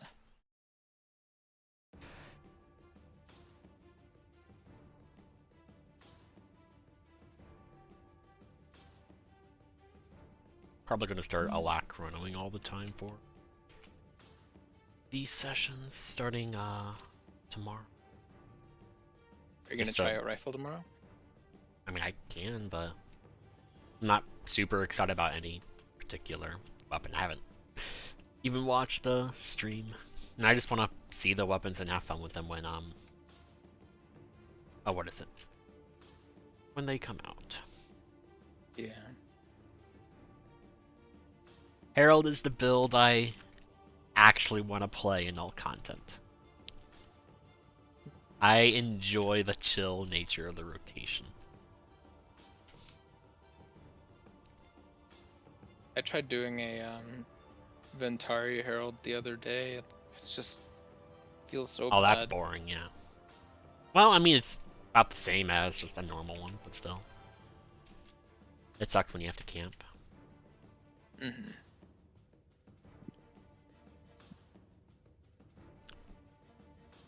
That's not the right gun.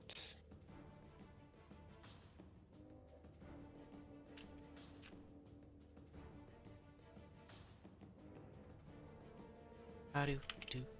Oh, I have mastery experience. Wow, it's the squad joined QuitarHero. The name's just what it is, and just.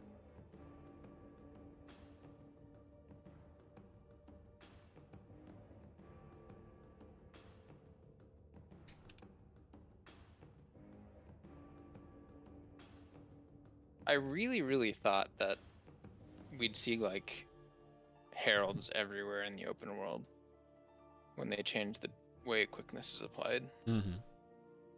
but I don't ever see them. It's Maybe the they're build all in a squad together.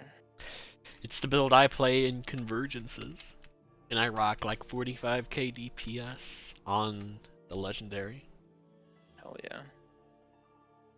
Just gonna go quick at DPS. It's very funny. That only lasts until I go down in 10 seconds. I'm just depressed. Do people run like full celestial or something? I don't know.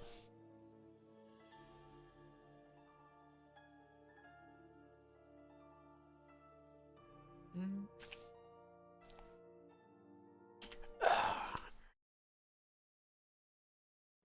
Buy another. Those out.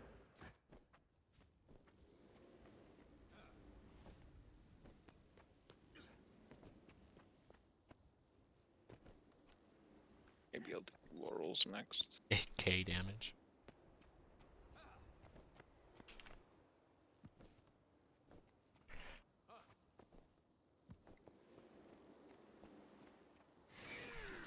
It's just nice to play a very simple chill build that the quickness is very easy to get. Take my power. And it overcaps by so much that like it doesn't typically drop. Or I'll And then it also does a bunch of damage. And give any late people a little bit to join, and then... Gee.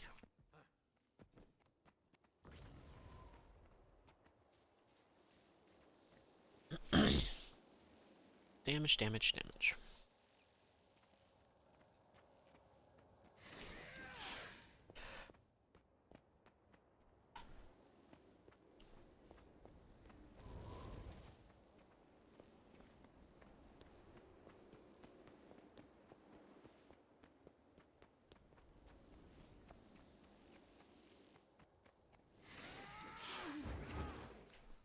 Get away from me.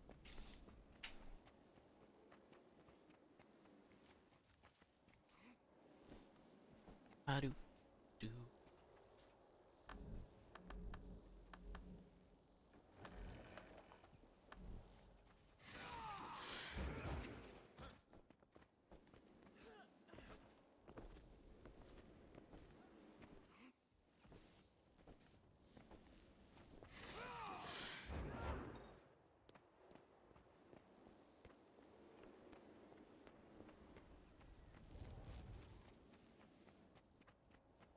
Shall prepare. LFG. EXP. Yeah, sure. CO.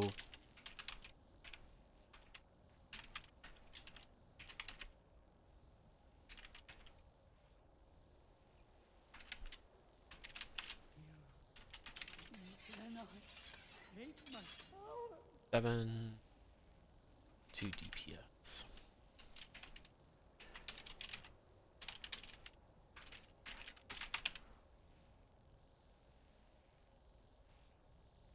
I will LFG when your friend joins the squad.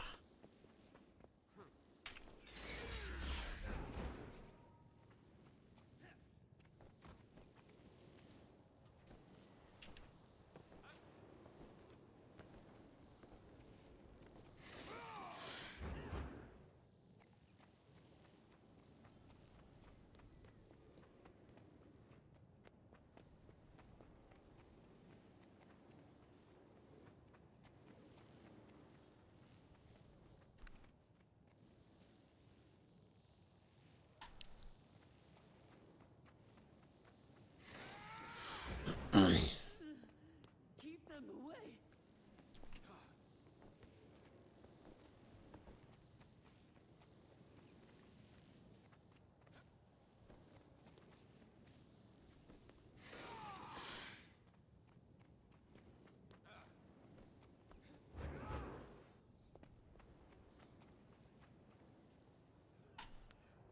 Alright.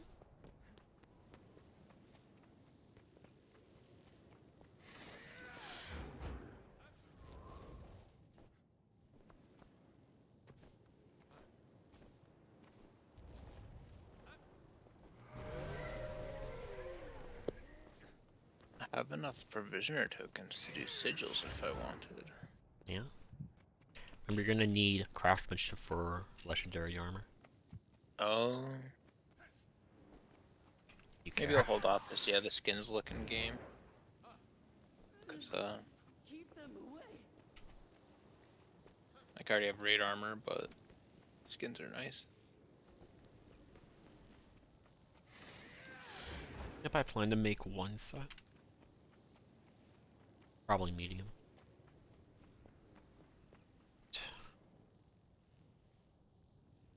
And LFG. Whoa. I have to play my mesmer then.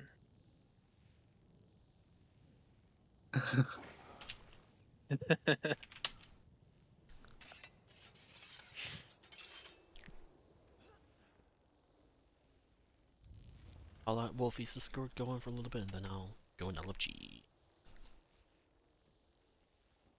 Got one.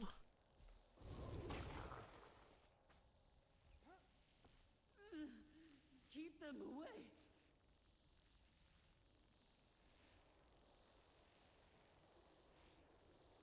I already got somebody in 5 minutes.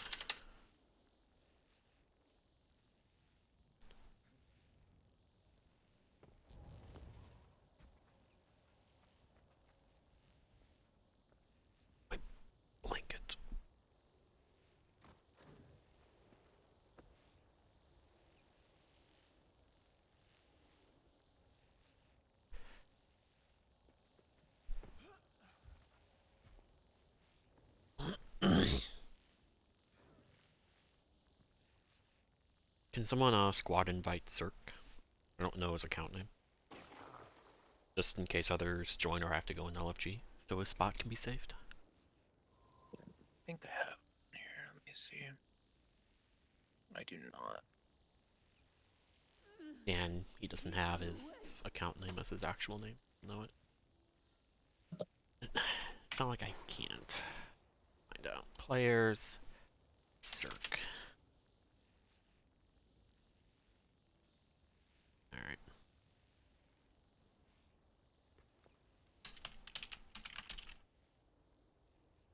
Quad invite. We don't know if he's in squad or something. Guess I can do this.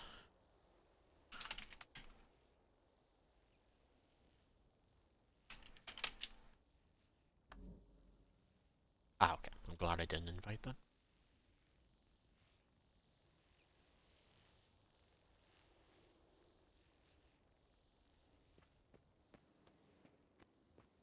Alright, when Cirque joins, I'll go in LFG.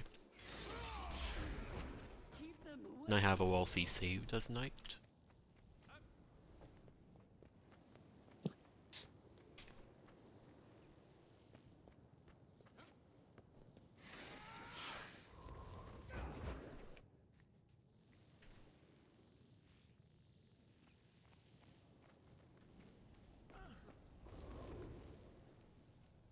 Remember, COCM is Knight instance. And Bloodlust works on the 35, 50, 25% phase ad. You'd like to take that? Or, what is it, Corruption for Condi?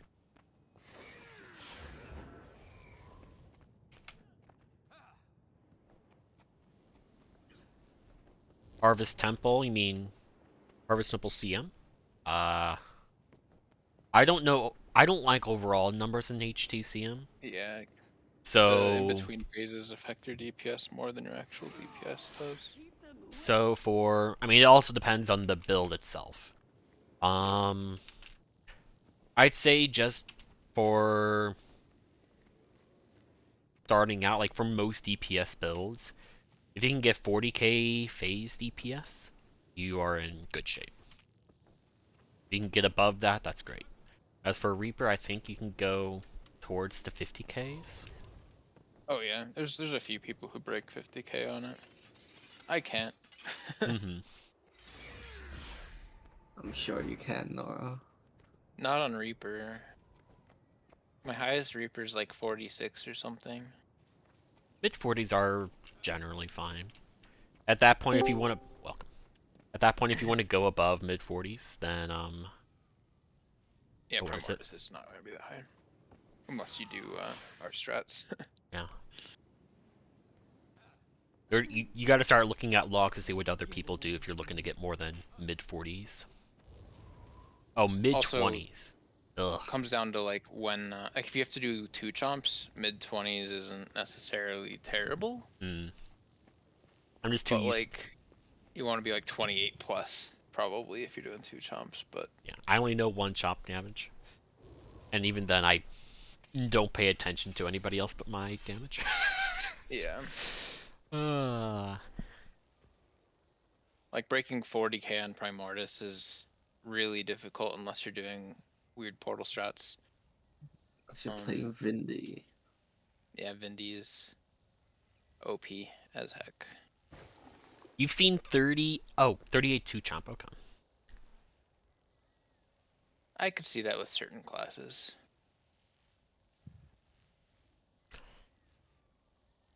Has anyone actually broke 50k in Primordis yet? In 1 chomp? I haven't checked in a while, but I'm sure still no. Unless, like, I think the only chance would be Vindy's now. Just because of how strong they are. Portal strat. It's possible. Yeah, with our portal strat, I think Vindy's would easily be able to do it. I just don't know if anybody's doing that in EU. Vindy's getting second. Vindy's second column is getting changes. Whether it's a nerf or not, we need more information about the skills in order to know. It might be a buff. We'll have to see. We just don't have the information we need. I know some people aren't happy about it just because it'll make you like use your dodge less, so it will be less fun, but that's about as much as I know. There's Cirque. Keep them away.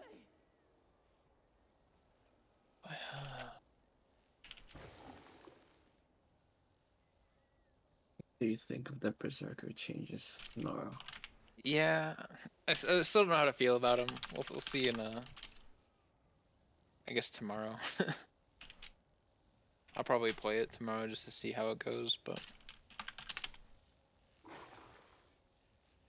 I'm just sad because like the one thing that's, I guess there's two things that are difficult about the class right now, which is the rotation's short and fast, and then the other thing is managing Berserk is difficult, and they're removing the managing Berserk is difficult part, which is sad.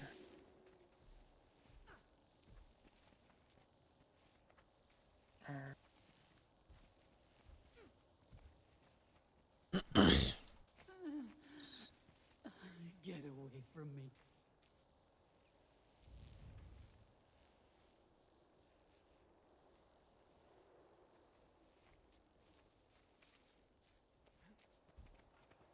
I'm really What? hopeful that the swords are good enough to make Power Harbinger viable. I don't think they will be, but who knows. Power Cooking this Harbinger still don't have might, which is sad. That build's not bad.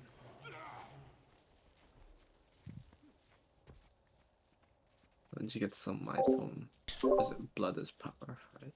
Power doesn't take that though. Up on it. Oh yeah, I'm an idiot. Like you can take the green elixir for might, but it's still not 100% uptime. And you have to give up a different elixir to take it.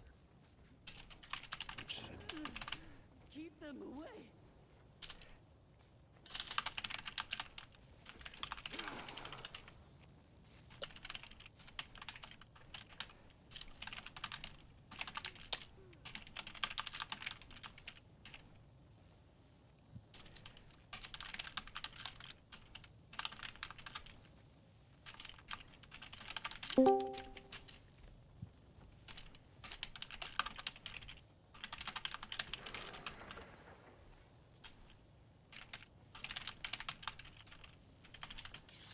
I just realized I started typing, so I wasn't going to talk over you, but you're typing too.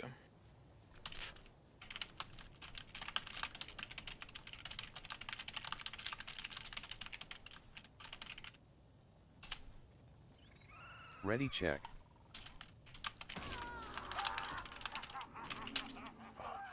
Oh boy, we have a core rev. Get away from me.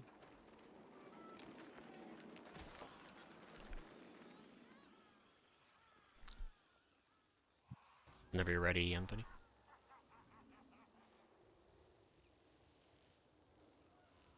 Oh, we don't need to stream any.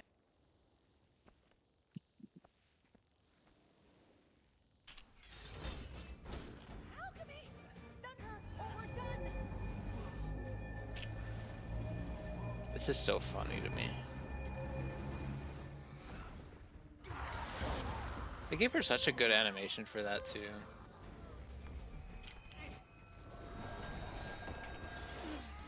Keep them away.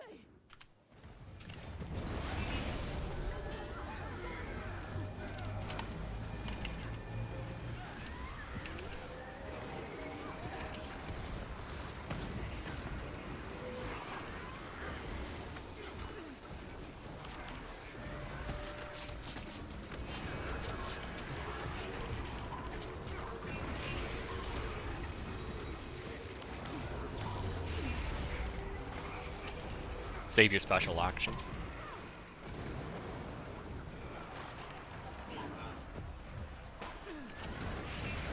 Use if you have it.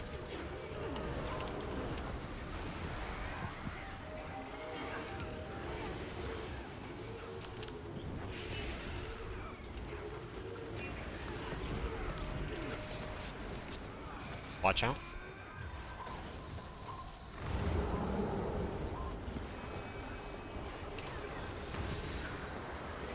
I'll move out.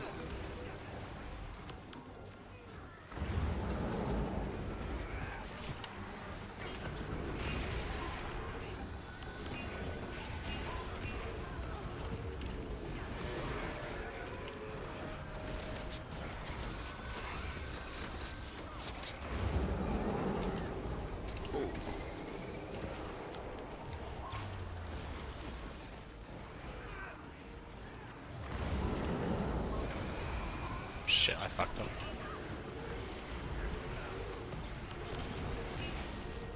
Stack on tag. Or Aaron. Out, spread. Oh, alright then.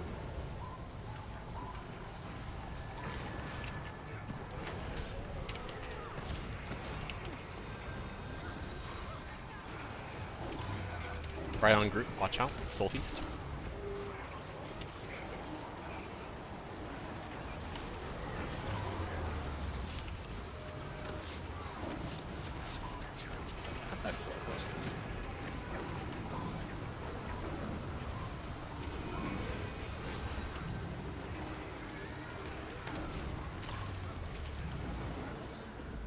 Number 1 going across.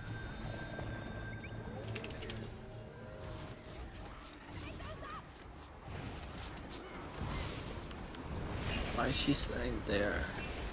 Because that's just where she phased. Yeah. When she moves again, she'll teleport back to center. Huh.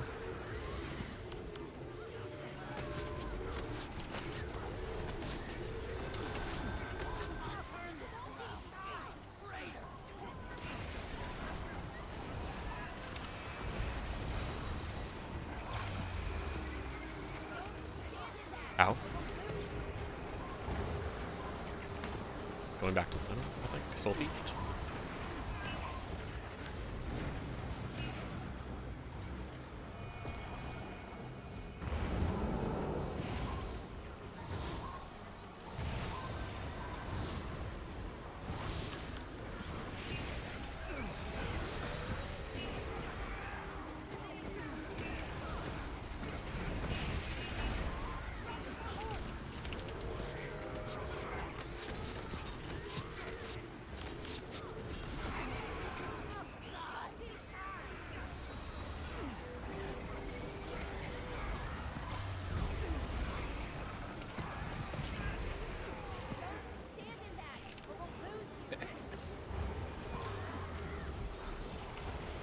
There we go. Can we phase? Spread out. Oh shit. Where are my downs? Present.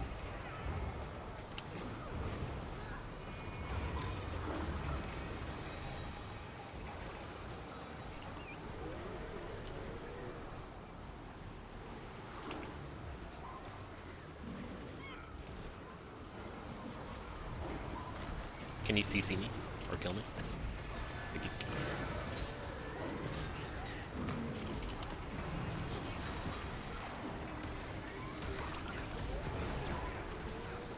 Boss is in center, by the way. Yes, she should be.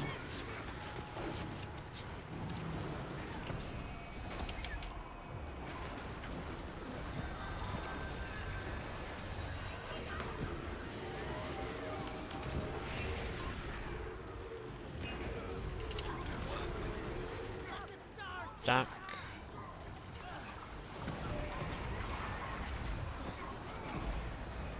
Whoa. Res. Focus on res so we can heal.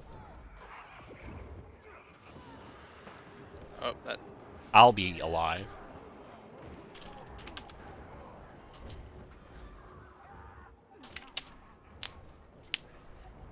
What happened there? Is that...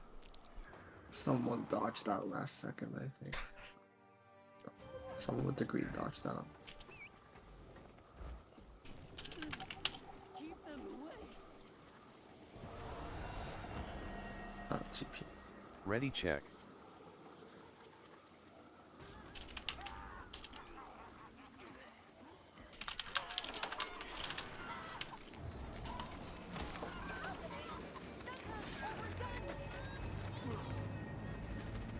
I was gonna say boring start, but everyone started GGing.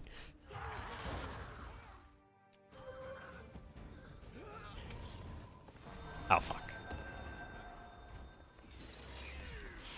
Where's the other? We only have one. I don't know where it went.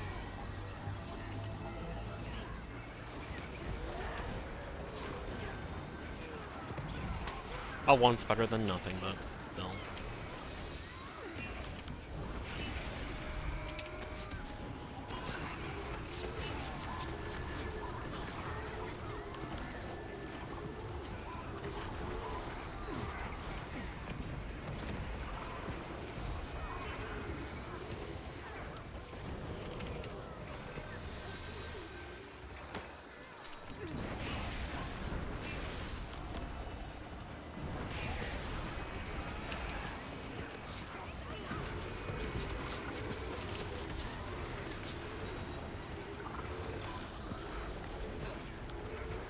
Spread.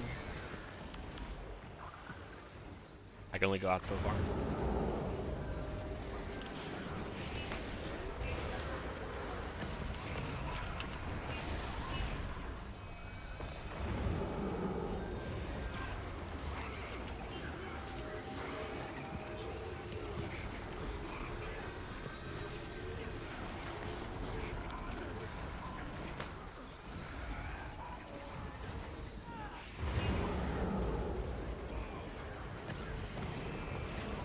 Oh, down's over there. I'm probably gonna die. Alright, if you're that confident, then I'll res you. I got Soul Feast while downed. Whatever, continue. I should have came faster. Whatever. Kill the champion.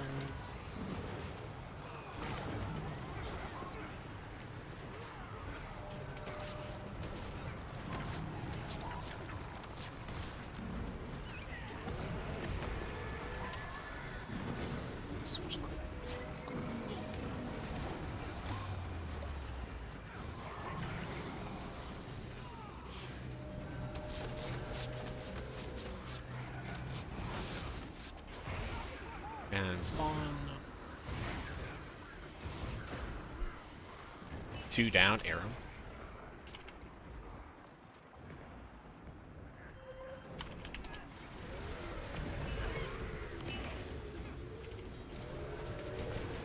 The down was my fault, but the intentions were good.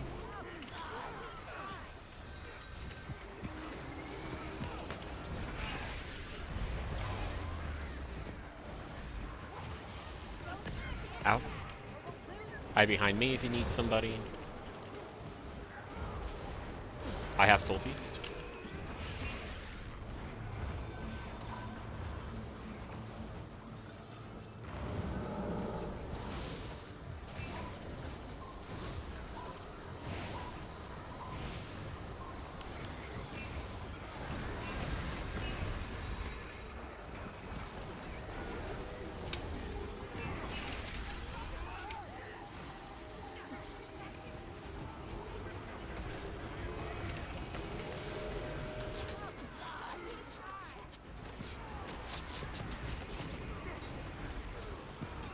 Good.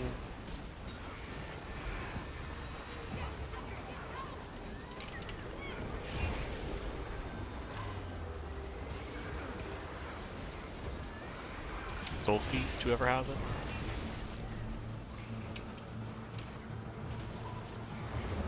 Resing.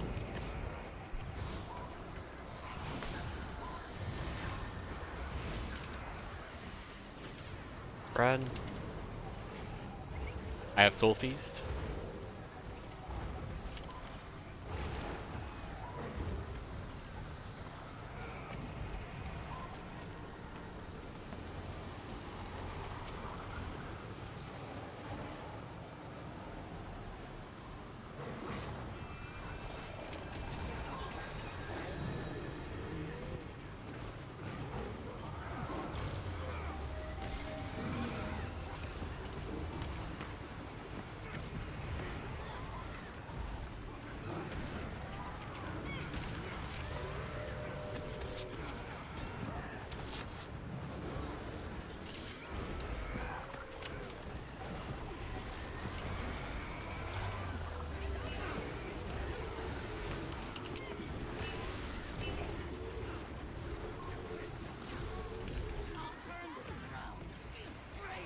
stack.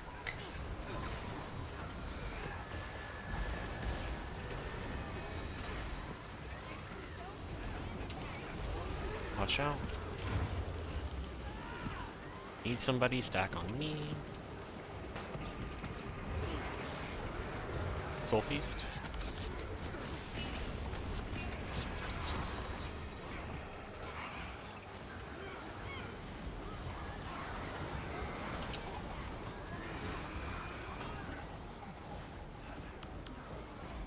Get ready for CC.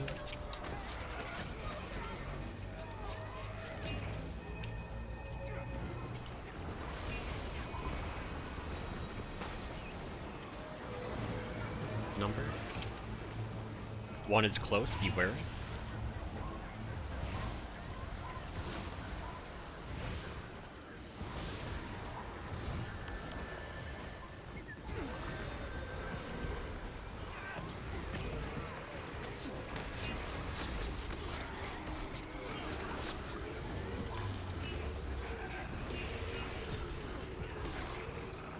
Watch out, we're about to phase.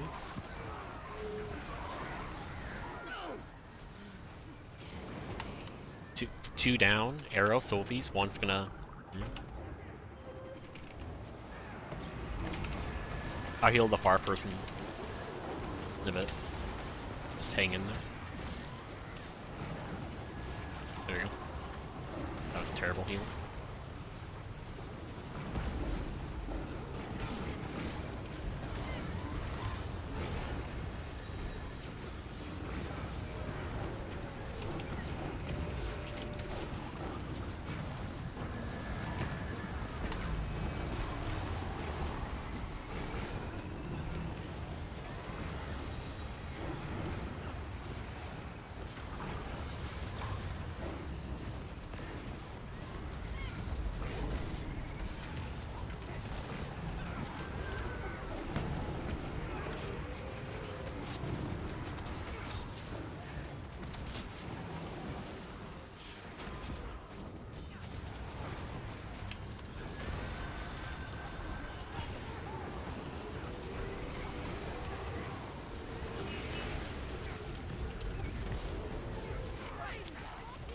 Everyone has to stack together.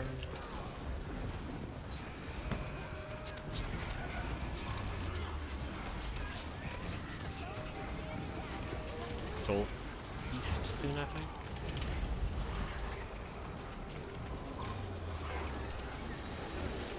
There it is, watch out.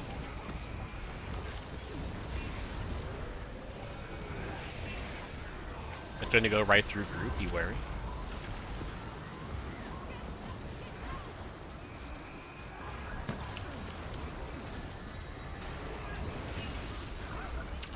CC.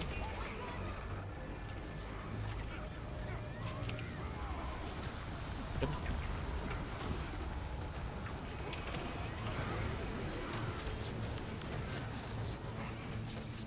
Watch out for...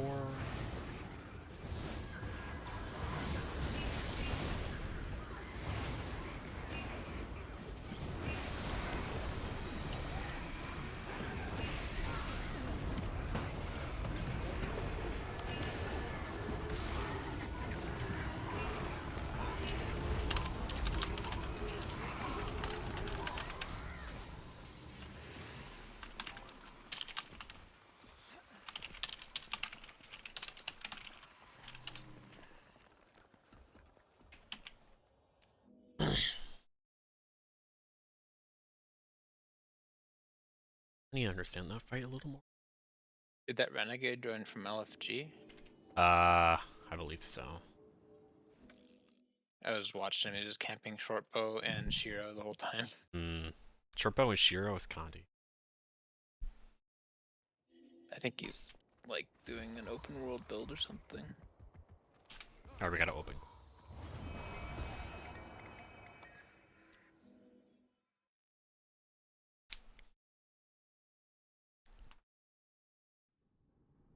It is night. Alright, I can go in LFG. PXV's on my CM. Looking for PS.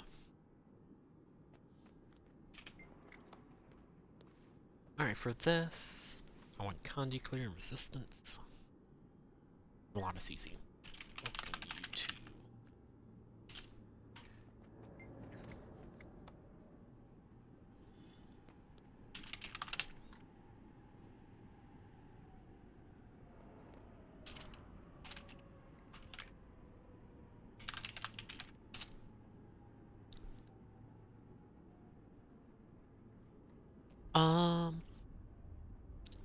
Actually, I'm not gonna. I'm gonna concern myself with CC more.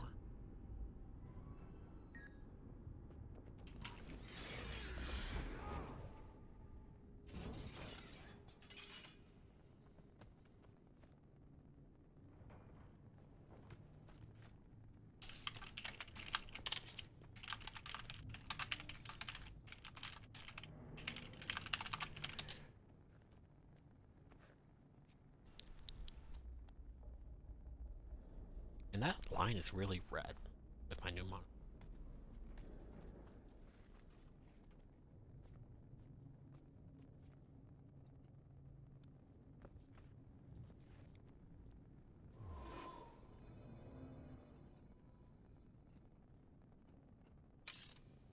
Yeah. Same with all the timers.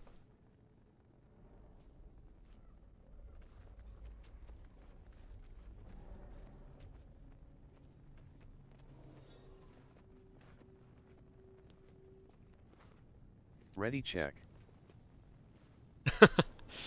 There's not much reason to know. Unless you want to get into those kinds of add-ons. It's kind of a big reel. That really my title.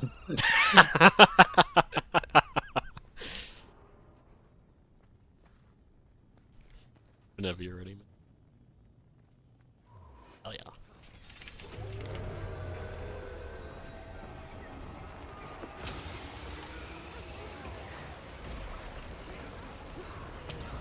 Give me the spread. I want it, please. No. Make sure you actually spread.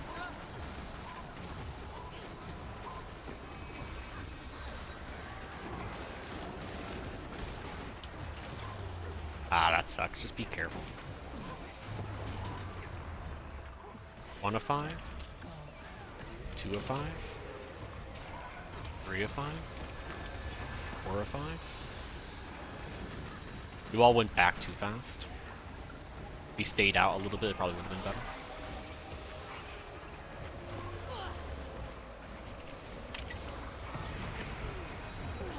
I'm glad I cleared that worm that you all went to.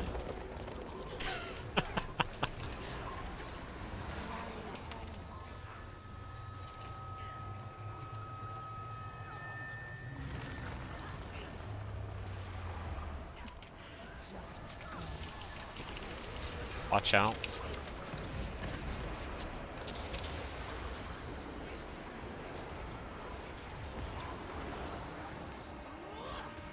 I'm lost. I'm found. I'll go far. I need one low CC person with me.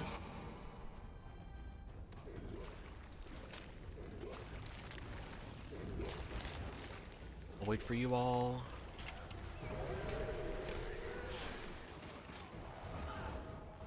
Get up.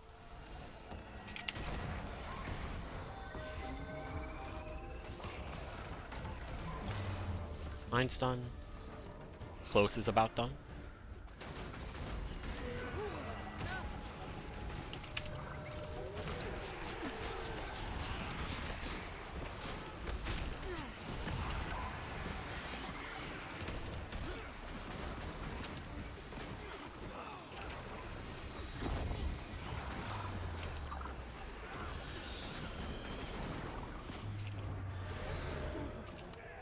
CCing that one.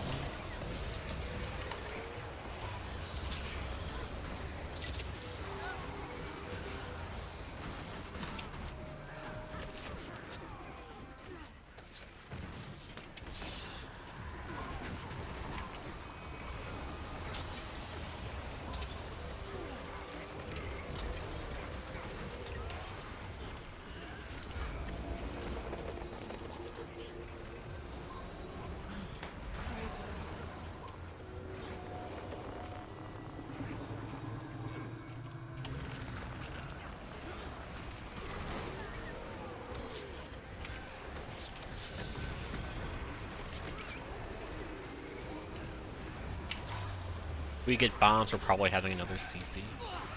Any of the others were fine. Actually, it doesn't matter. I underestimated their damage.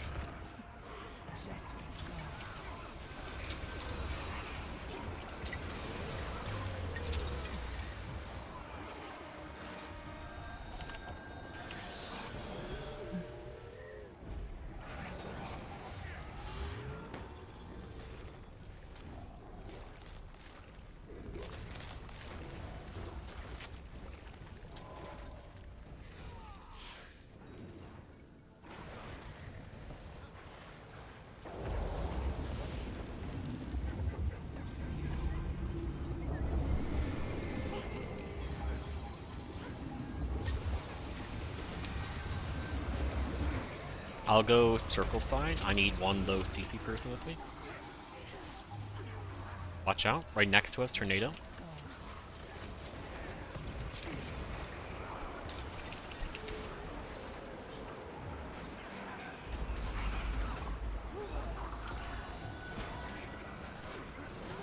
I am never again taking Spirit of Nature. I put one down, but then the Mesmer fucking teleported. So it didn't get rezzed.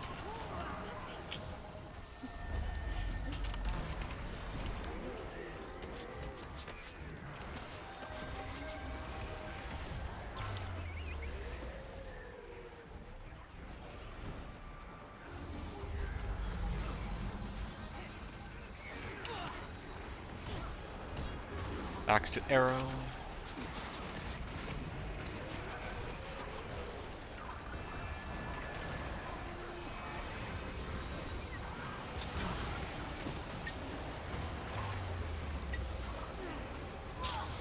Nice. Doesn't matter where you go. Spawning across from us.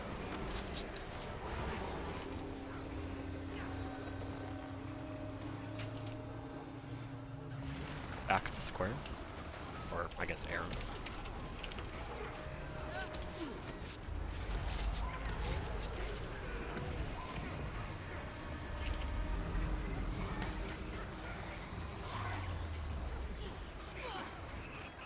I think a hallucination can spawn towards arrow. Be wary. 1 of 5, can't res. 2 of 5. Spirit resing them. Everyone went back too quick.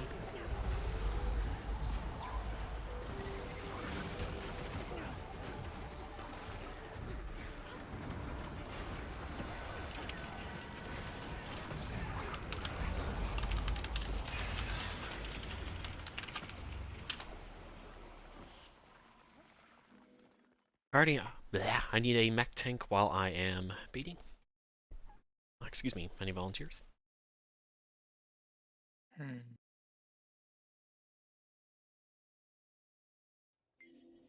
I'll do it. Alright.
I'll explain in a moment. I'm putting markers down.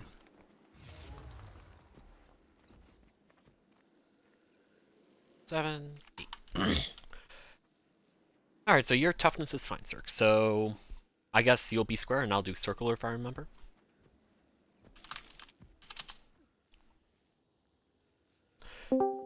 Welcome, and thank you for joining. So how a sniper works is your job is to be the closest person to the sniper's tower. So let's say, for example, that the sniper, when the phase happens, is where the sniper is right now, at the middle tower on your side. Your job is to live through 3 shots of this attack and to be away from everybody else. So you're running 2100 toughness, so chances are, assuming you make sure you have protection on yourself, you'll take about around half your health every time you get hit. So your goal is to, at the very least, live 2 shots. There is no blocking, there is no evading, there's no projectile destruction. Don't worry about invulns. It's just straight up, give yourself protection, heal through it.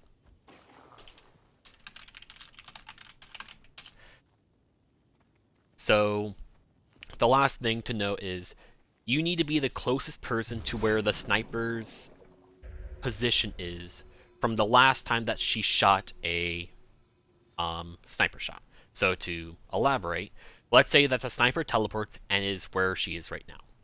You need to be the closest person to the tower the sniper is on, where arrow is, for the first 2 shots.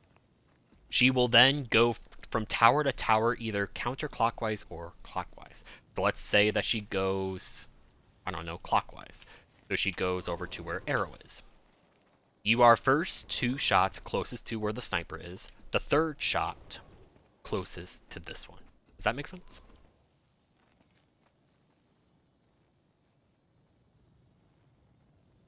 If you want to think of it more simply, then just be the closest person to the sniper. But does all that make sense? Okay. Other than that, I'm not going to go over more niche situations. If they come up, I'll talk about them as they need to be.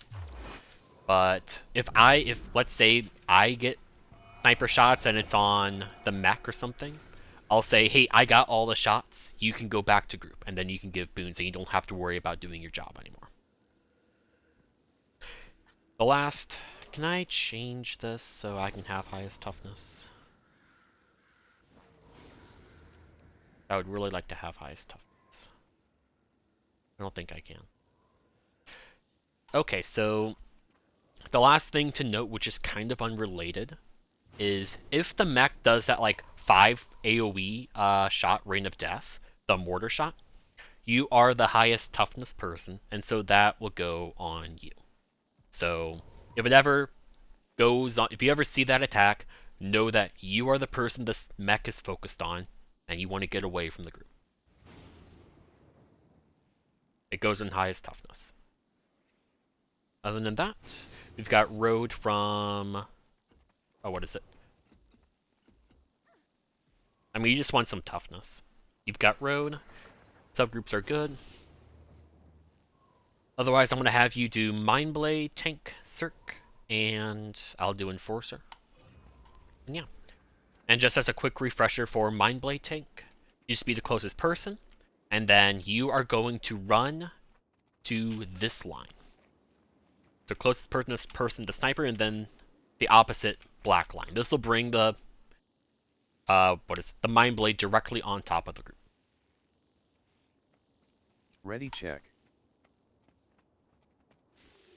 Otherwise, I'll do calls, I'll do reminders. If you need something, let me know. And please pay attention to equalization, as I'm also doing other kinds of calls.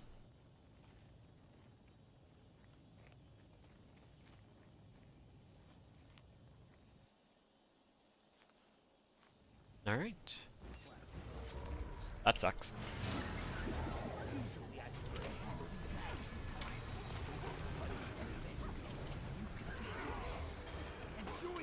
I forgot to switch to stars, whatever. Not like it matters.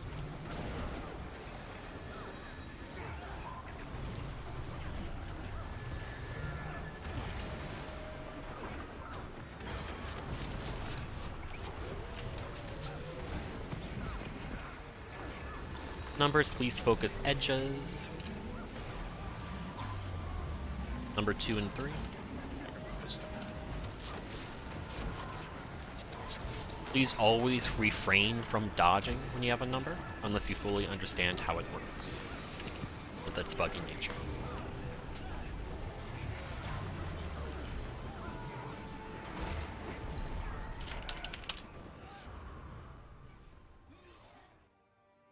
There was no road in.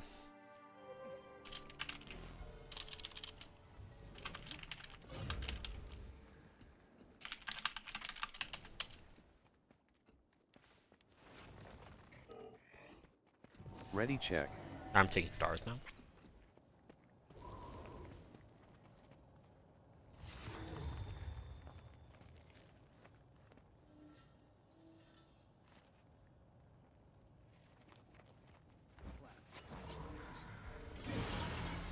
Usually I prefer to handle these matters. Enjoy the view. Stars down.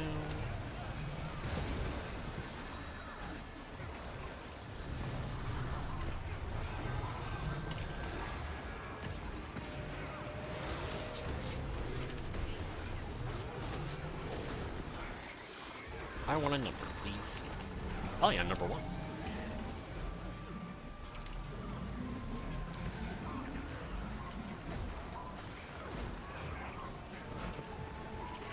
Careful coming back 4 and 5. Good.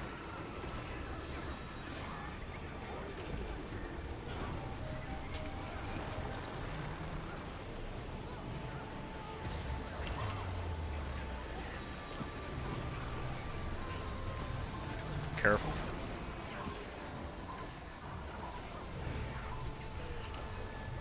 We either have DPS to hold or low enough that we can just go for P2. I represent Candace's future. You're mere pests We'll see. in the way. Against Circus Mindblade, I am in.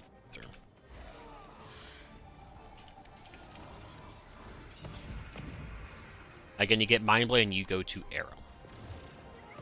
This is the best part of the job.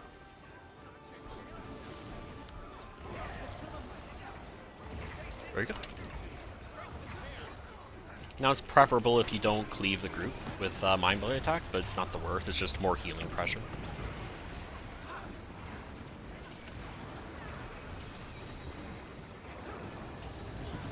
Watch out being too close, Nora.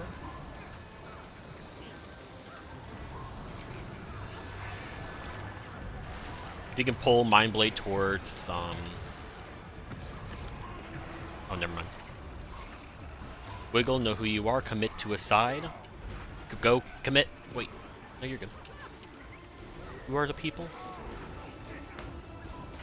What are you?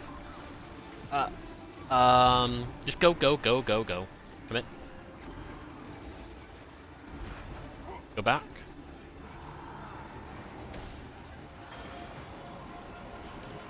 It's fine. Return to Mindblade. Mindblade is not dead. Mindblade has a ton of health remaining. You stay here, Naro?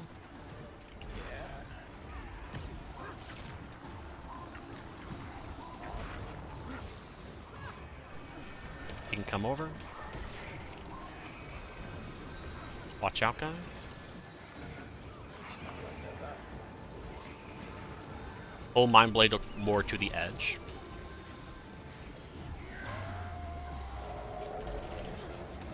That's gonna suck.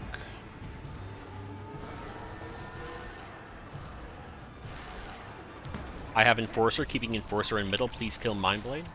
And then everyone come over. Ritualist is also dead, 2 down. Where you guys were. Stack on me, tag. Or okay, we're going here then. On the very edge. Alright.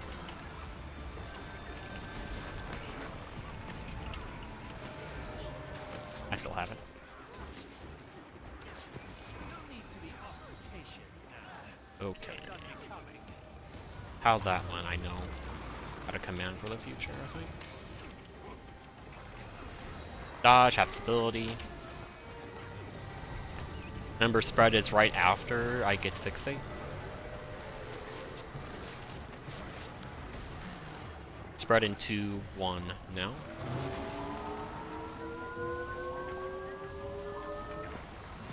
Keeping in middle.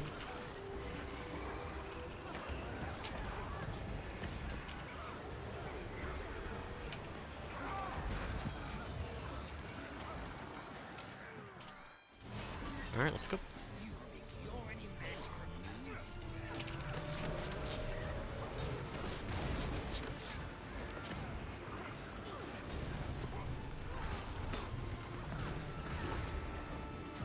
If you have your F2, you can use it now, sir. Otherwise, we rely on rope.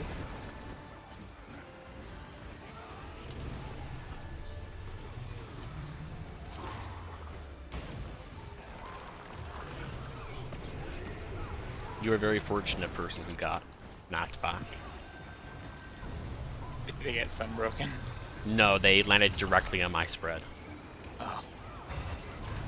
Fortunately, I wasn't Venn diagrammed. They didn't go down on my healer. I'm putting extra stability down.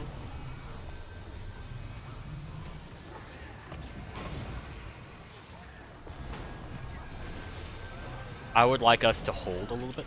Hold a bit. Once numbers begin, you can kill.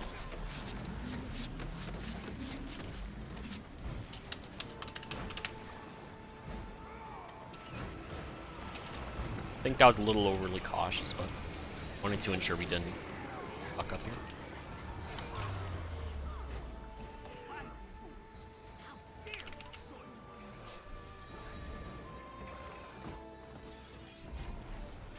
Alright, please be mindful of equalization. Please focus mech more than the sniper. Don't focus on cleave too much.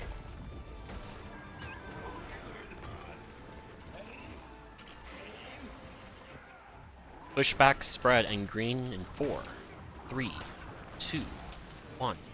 Now.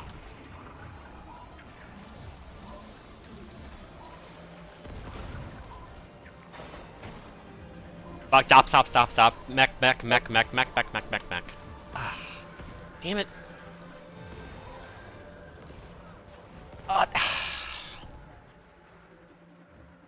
I'm dead.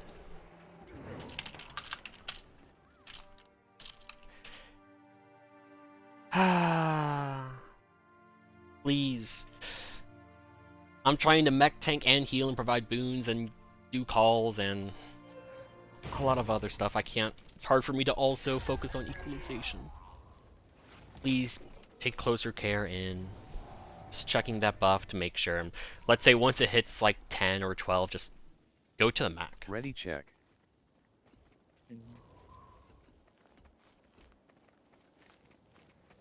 And it's fine to do absolutely nothing. We don't want that equalization. We're not trying for title. Usually I prefer to handle these matters in quiet. Enjoy the view. One of the downsides to me doing a lot of the mechanics one build.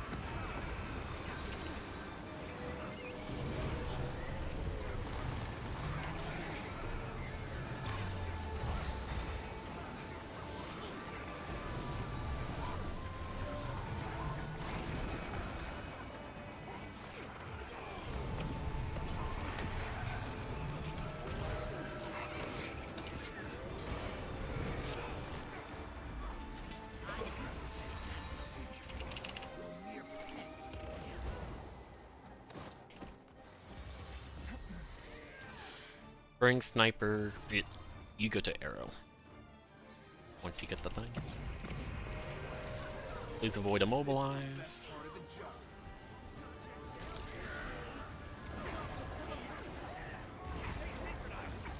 Hopefully it doesn't. It booms.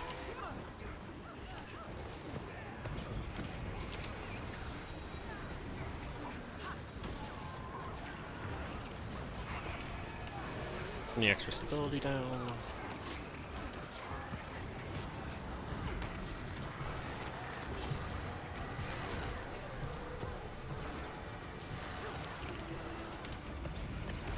Wiggle, know who you are, commit to a side.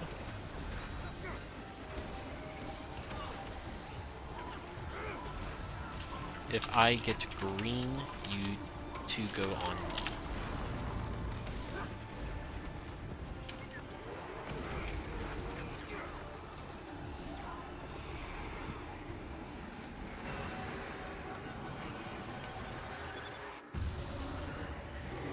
Mind job. Mind Blade's dead. Focus Enforcer.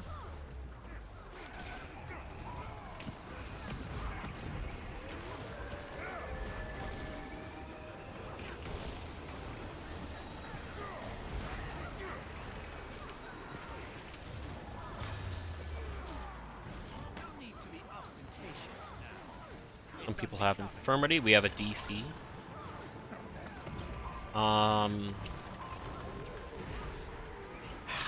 What time? We'll continue. I don't know how long it's gonna be.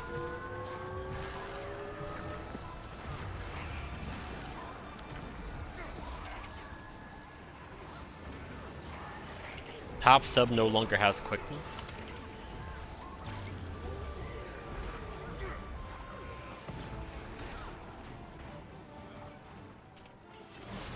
This also means that there is no full DPS, you just go.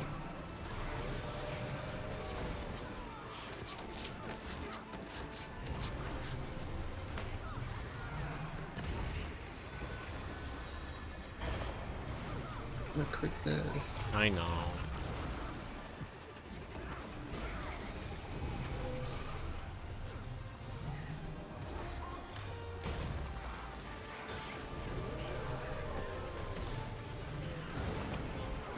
It's gonna affect me a lot too.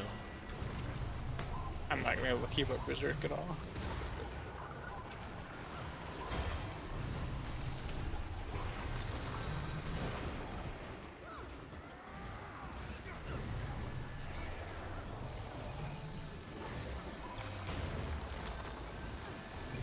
You all can go ham on your damage.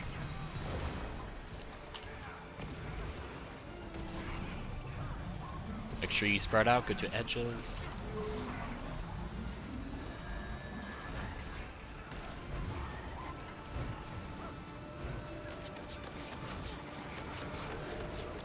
Fine job.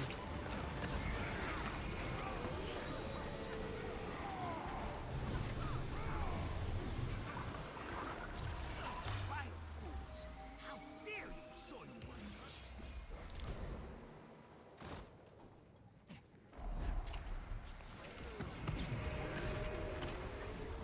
It'll be harder to equalize.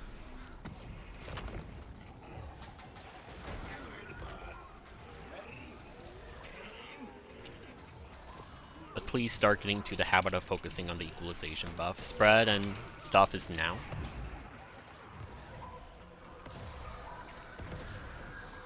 So he didn't do pushback because he did the mine Yeah. attack.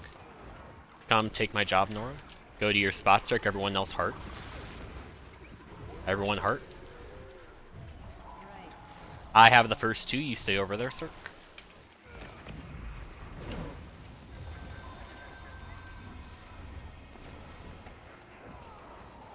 You can return to the group, Cirque.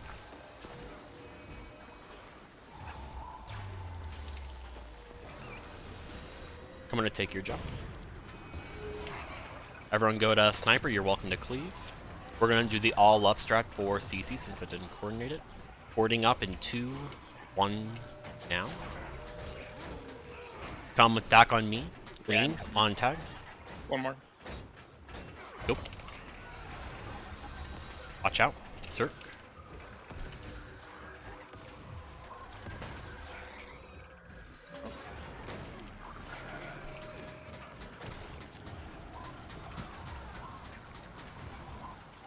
Cleave. I'll tell you how to deal with that after, Toad. Number 3, 4, 5, can you go close in the middle? 3 especially. 5, can you go to the middle? 5 might get. Stay at arrow. I'm gonna have to do some weird tanking here. I have all of them, don't worry, you can go back.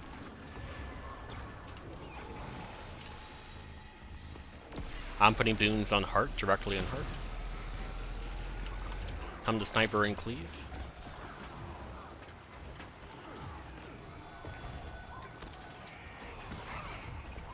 Did it just turn all the way around? Yeah. I intentionally did I that. did Porting not up do that. in 2, 1 now. Stack on Circ.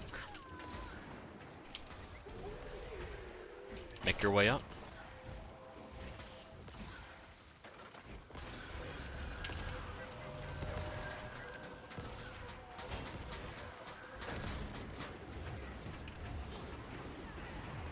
Get as much cleave in. Pushback spread and green is in 3, 2. Watch out. That's very dangerous. Watch out. Oh shit. That's on me. Oh fuck. I'm dead. Can anybody else rally? Vengeance. No. GG. That's on me because I thought the green actually succeeded. So I was gonna go and go back to tanking and all that. That's my bad. You dodge into him. Or maybe the block channel on Greatsword and just run into him would work. Too. Ready check.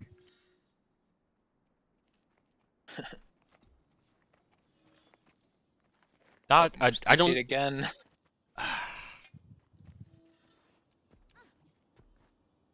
At least it's now, and Should I it's just go a quickness?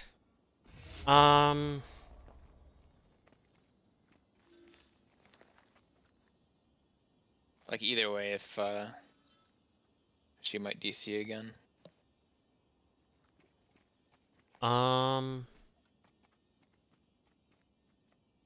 Yeah.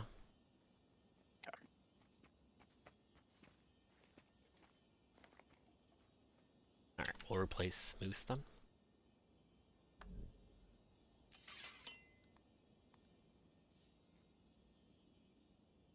Are you on satellite? She has Elon Musk internet. Oh. Oh, Elon link. Yeah, Starlink.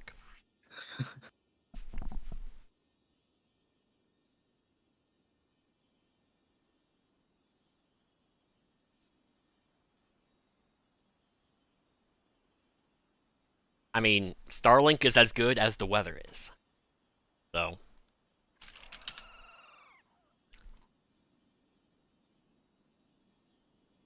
If it's cloudy or if it's raining or something, I mean, not gonna be great, but if it's like a sunny day or whatever, then it's gonna be fine. Right, I'm good. Ready check.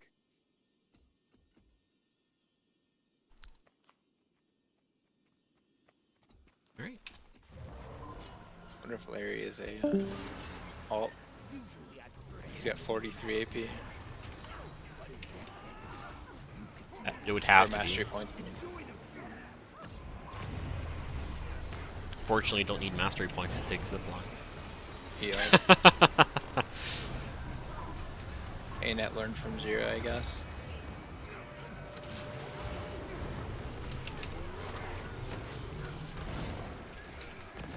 I don't really mind having to unlock stuff, but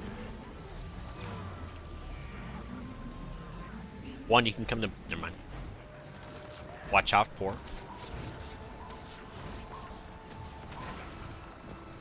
They're fine to be rezzed.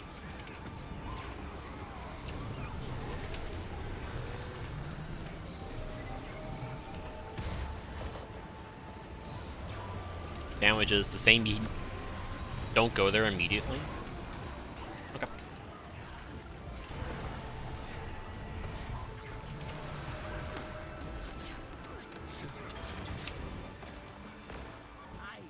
Fortunately, we were facing the correct way, so you didn't die.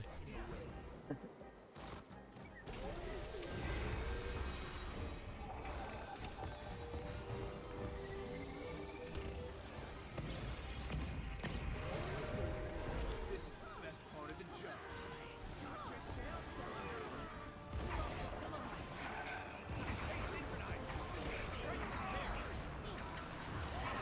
Mind Blade's a little bit towards center. I don't know if that's going to be a problem.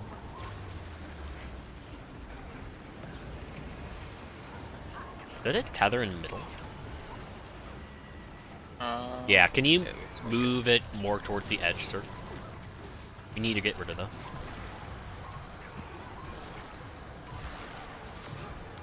Worst case, I'll just move it and force her out a little bit.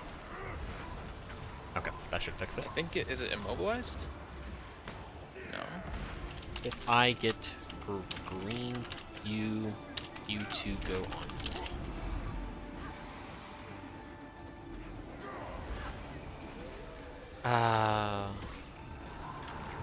That's the person that just joined. No, that is not. Kill Mindblade. Pumping boons on you guys. Keep Mindblade there. If you can pull it closer to edge, that'd be great. All the way to edge, all the way to arrow. All the way.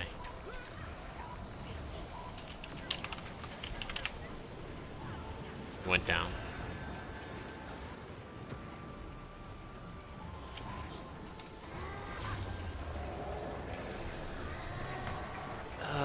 Yep. I'm going all the way.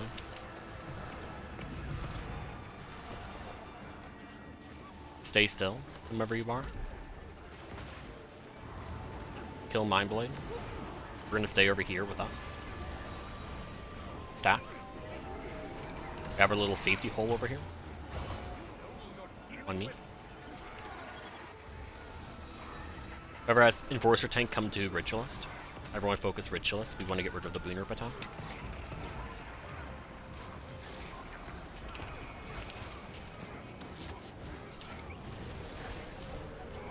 If it doesn't die soon, you will have your boons ripped if you get hit by an AoE. So you all know. GG.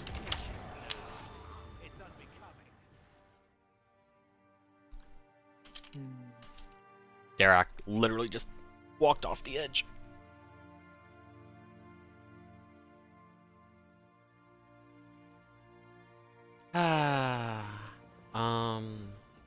Thank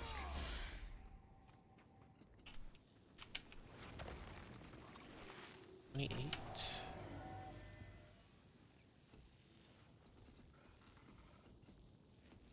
Alright. If we wipe again, I will make Discord mandatory for the 2 people who joined.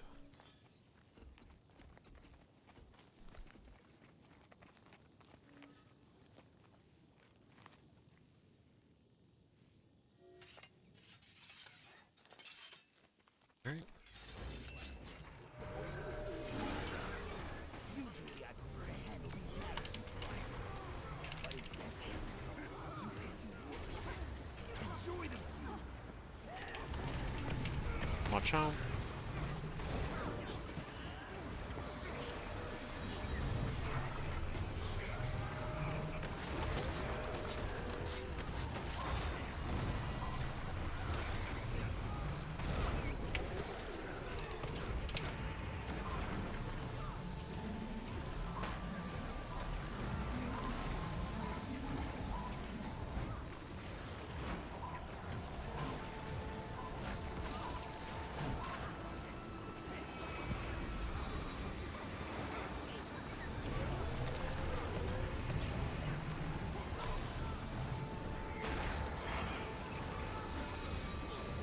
Be careful going over.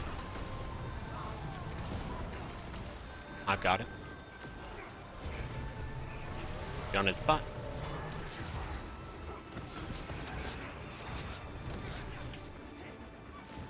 I represent Candace's future.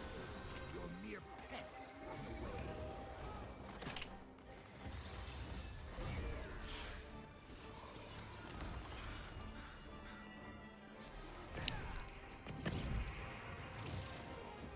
This is the best part of the job.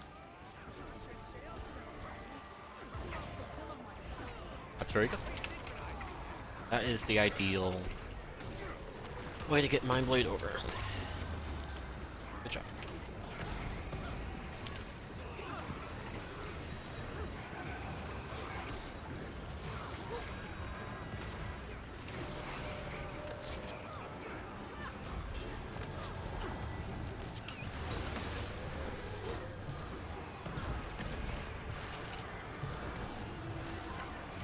It's somebody else, whoever has it, come to middle. Well. Yeah, got immobilized. Just, you have the mechanic, you gotta... Oh shit, I didn't even... Are you... I was in Shroud and I couldn't see it. I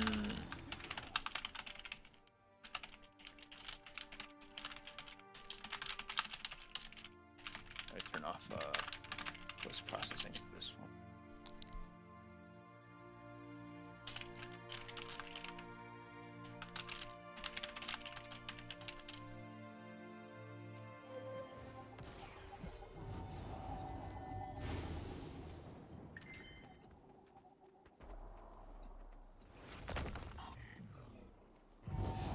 Ready check.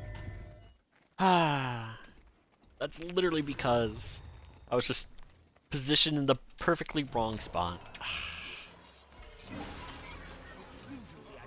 It's so frustrating.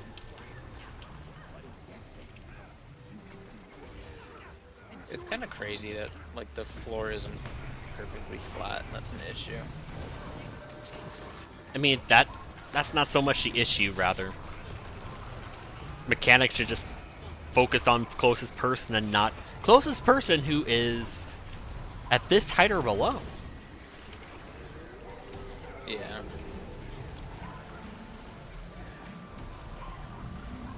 Watch out too.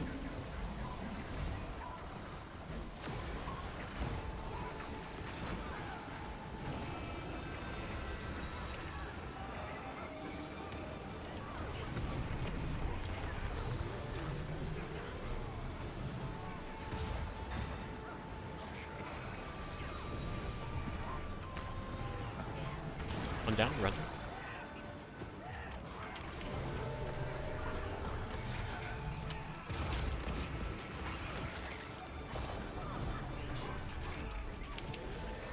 I represent Candace's future. You're mere pests on the way.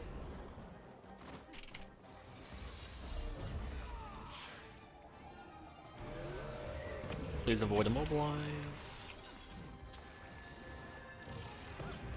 This is the best part of the job. Very nice. For the most part. If possible, if you can correct it so it's in our perfect cleave range, otherwise don't worry too much about it.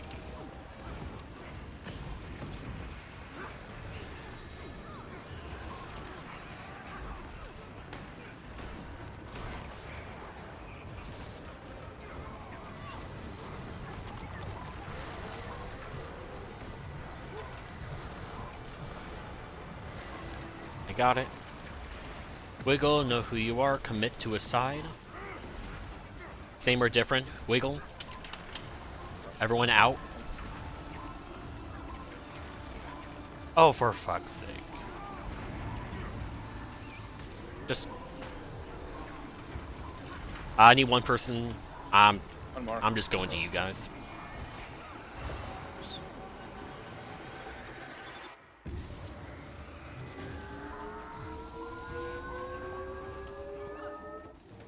Need to get over here to get aggro.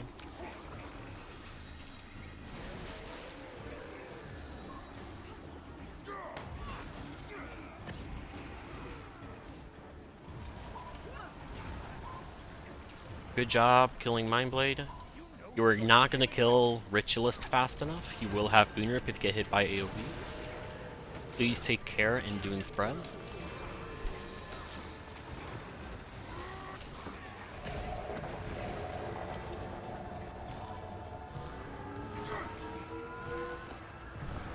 I'm down, arrow. I have Enforcer Tank. Kill Ritualist. Remember, this attack still exists. You still have to do it.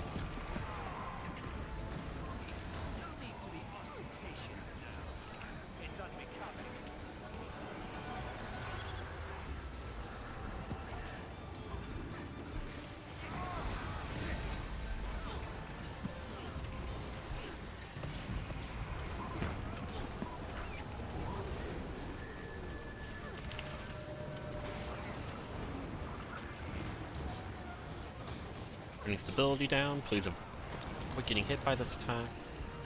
Remember, spread is just after this attack finishes.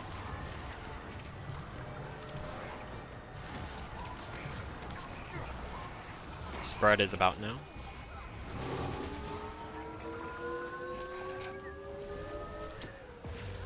Keeping in middle. Boon's in middle. Oh, he phased. Shit.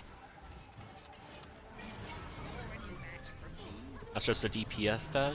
We can go ham for P2.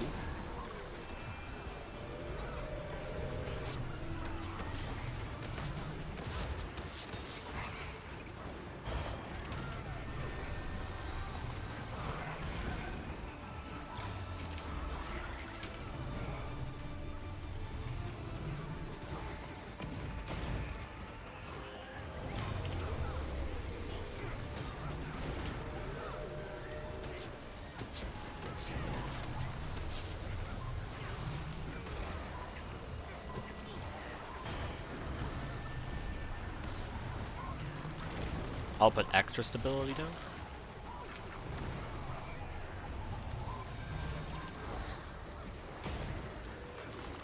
Again, you can go ham on your damage. It will feel tight, but you're perfectly good.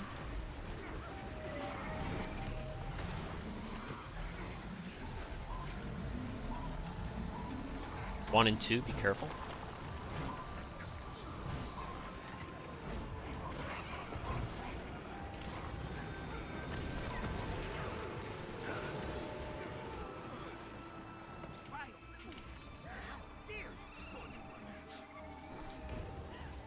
Again, please take extra care in watching the equalization buff. The only time you have to do it is at the very beginning.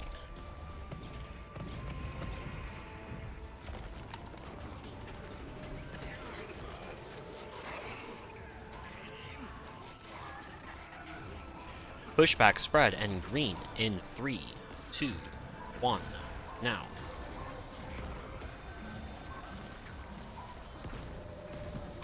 Everyone make your way to heart. Watch out, we're at 13 stacks, 14. Go to your marks. Putting boons on star, one down on heart. You have the first two, Cirque. Make sure that you're the closest person to that tower. Everyone on heart if you want your boons. I'll get the last one. After this, you can go back to group Cirque.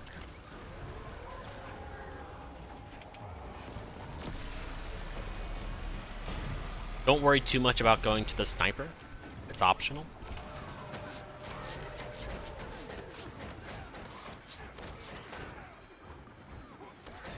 Board up. Run again with the green. I'll give you guys boons when you return.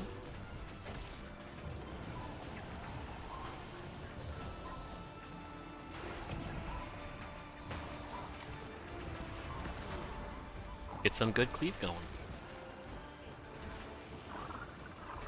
Yeah.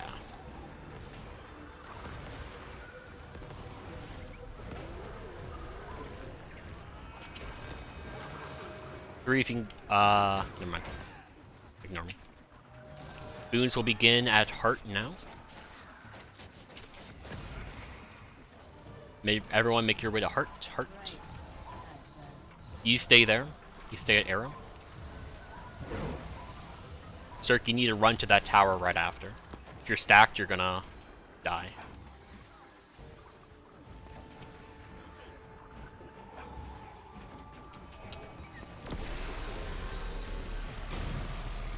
Feel free to go to sniper and cleave.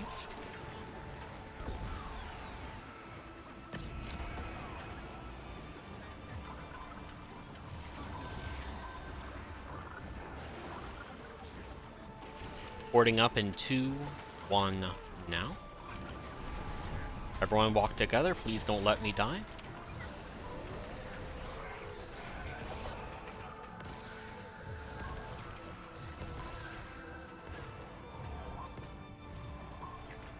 We need some really good cleave on mech.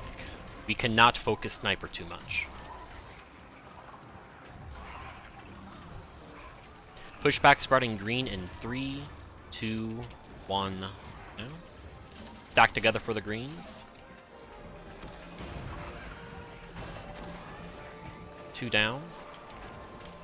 Noro, take my job. Thank you. Go to your spots. Go to heart, everybody. Please dodge into the mines to clear them. I have the first 2. Get ready for the third. Go to arrow circ.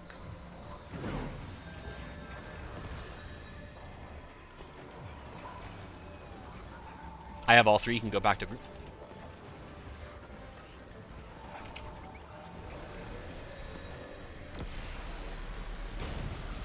Focus mech, do not go to sniper. Sniper ports up very quick and we don't want a soft lock. Out of group.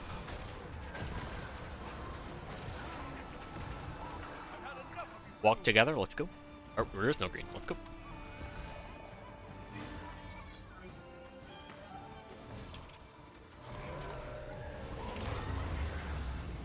And kill sniper.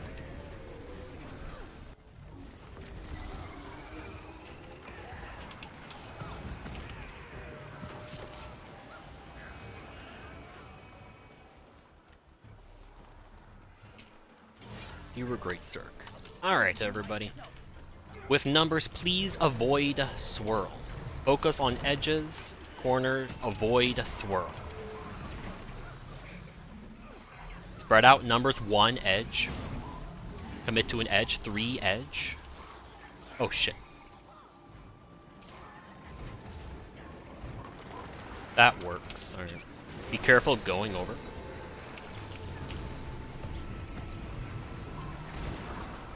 Careful beating your number.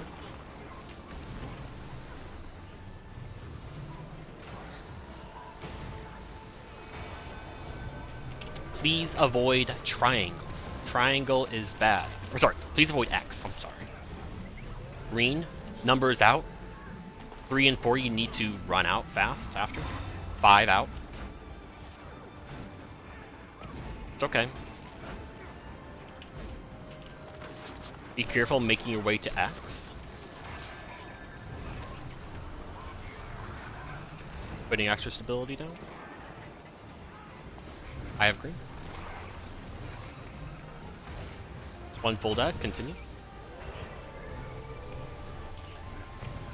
Do we know if the green exists here anymore?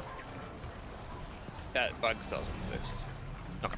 Spread out. Either way, there are no green. Kind of fun.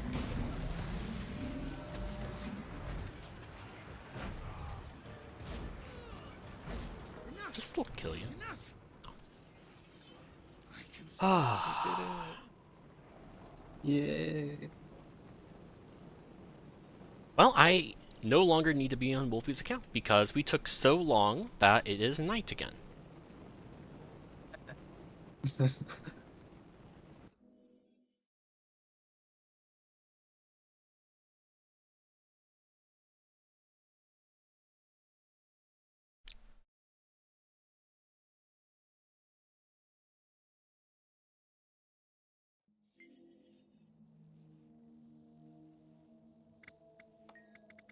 We'll see.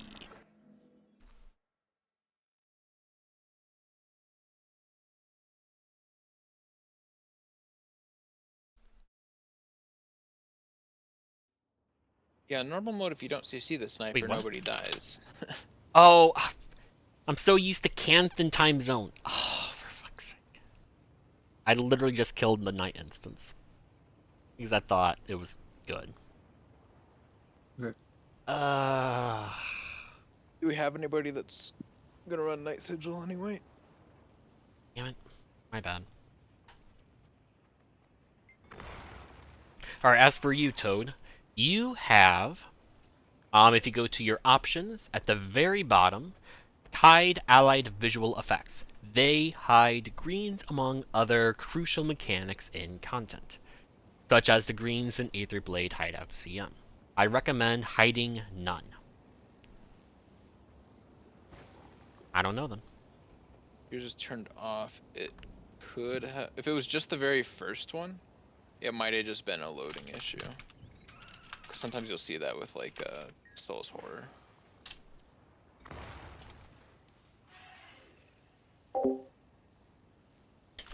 Are you comfortable doing green, Cirque? Or would you prefer red? Okay, I prefer red, so I'm red, Cirque, green, anybody's blue, and I want somebody for Boomerang. Can you volunteer?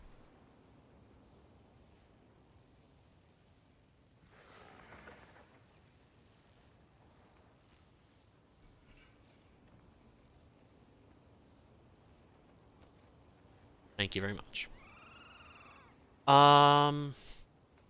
Boomerang is just at a certain part in Green Guardian's rotation. The furthest person away from green is gets the boomerang.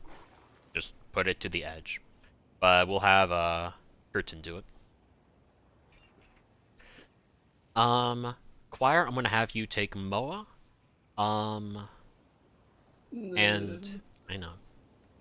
And make sure you have staff if you don't already, Anthony. Otherwise, please be aware of your CCs. We have a lot of builds that can easily not provide a lot of CC. What did you say you needed from me? Just make sure you have staff. We're gonna need it. Okay, let me put staff on.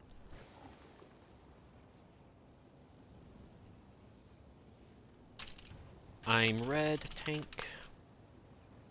Ham's green tank. Kurtwin is boomerang. Anybody is blue as long as you don't kill yourself. I had access to Technobabble. Discord has tanking and tanking, additional, and CC call, squad message. Ready check.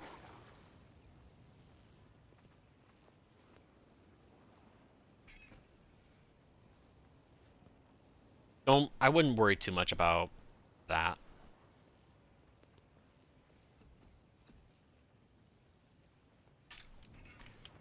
I'm red.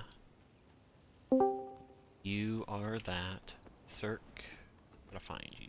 You're that, and then anybody's blue. Up to you, man. Welcome and thank you for joining.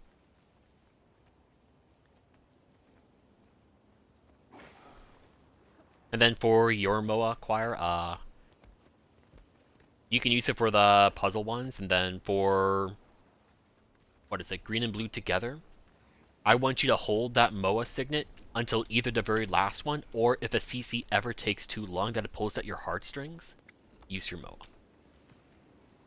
Okay.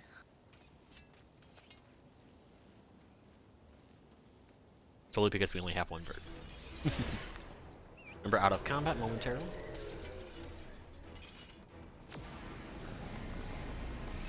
Is blue.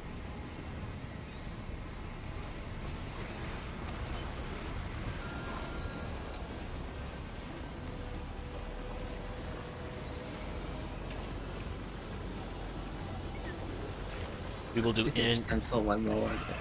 Yeah. We'll do in and out, and then I will pull red right through you guys.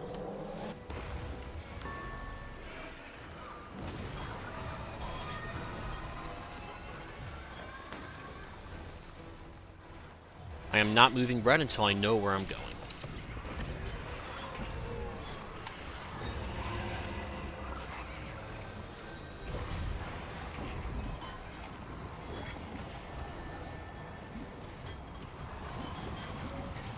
I am not moving red ever again.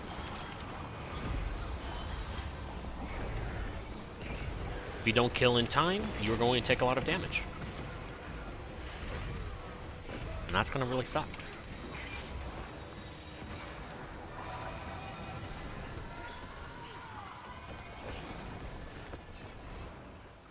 Gotta work on your damage so we can phase better.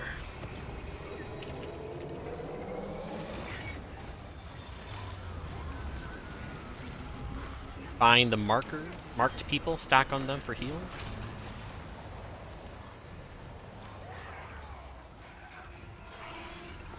Boomerang momentarily. Here. Go to edge. Or that. Let's move over a little bit.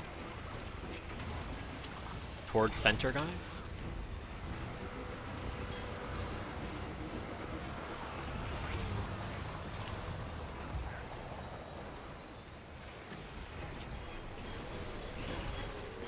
Boomerang. And don't worry about moving green ever again. Just keep it here. Ignore the CC. Remember, anybody can get blue as long as you don't kill yourself. Blue tank means you never get any spread at all.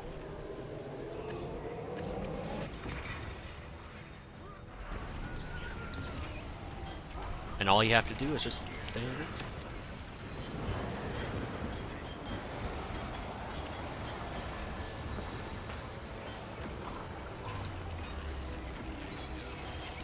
CC, get to a safe spot. Tether can go out and dodge. He almost died, man.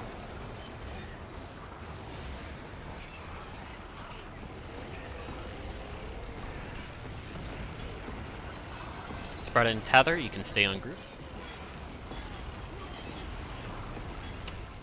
It cannot be blue.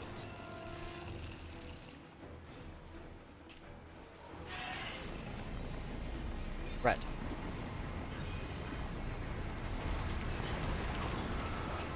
There you go. Sir, for your green tank, if you could move green around a whole bunch for the duration of in and out, that would allow Curtain to focus on succeeding in and out. And then they can do boomerang. If they just move around a whole bunch, you have shift signet and all that.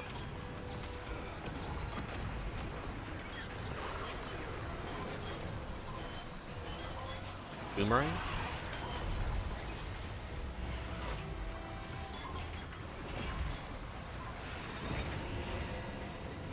Moving red towards the middle.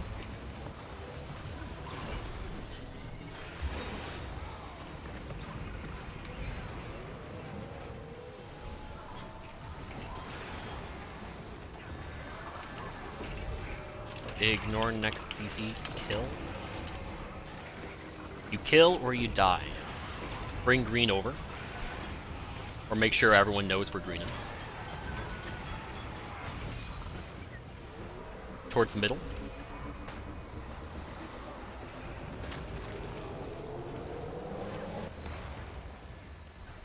Toad has blue, you stay on group. Boomerang is any moment, be wary.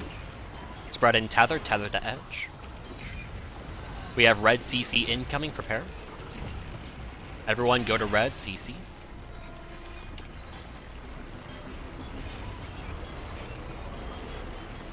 Very good.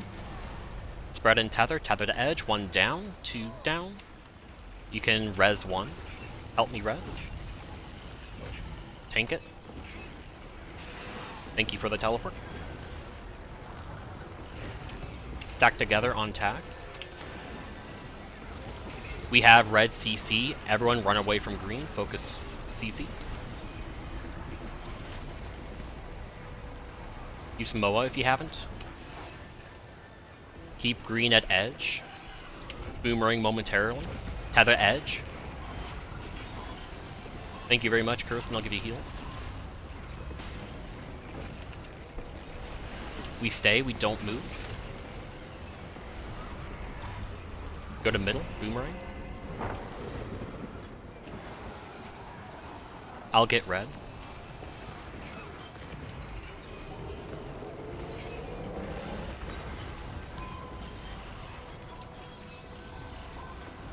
Tether to edge.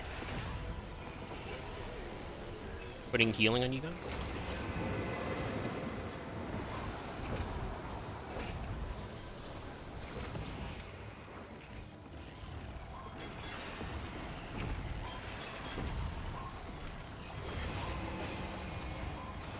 Tether to edge or towards edge. You can stack it on me if you want. Dodge spread.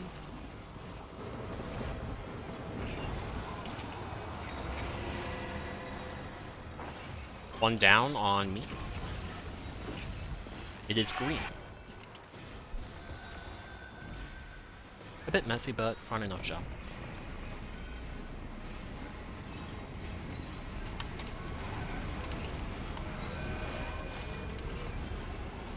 Cirque, you can stack green on the blue guardian. It's perfectly fine, the tether does nothing. Yeah, on blue. It'll let us pre-stack kind of conditions. Yep, mostly like vulnerability. In and out, then moving to edge.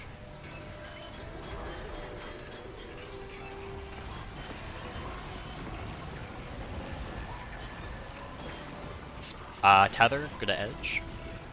I am never moving red again. Green is towards arrow. Be aware as you're DPSing.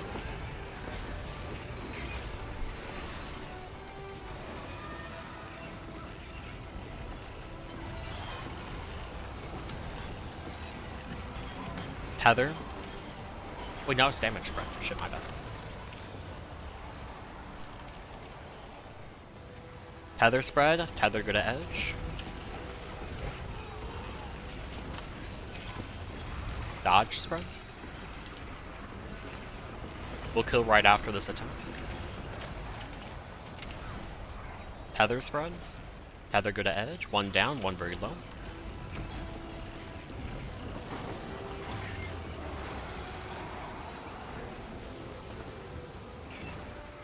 You're getting res, don't worry about it. Next tether can stay on group. No need to go out, we're about to kill. We have dodge or spread. Good job. Oh, thank you for joining and being in Discord.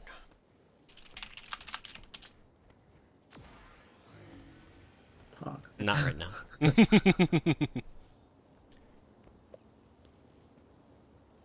I know my calls were a bit oppressive, I do apologize, but after that, KOCM and how much we struggled, kind of went overboard. Definitely makes sense to me. Oh. Oh, man.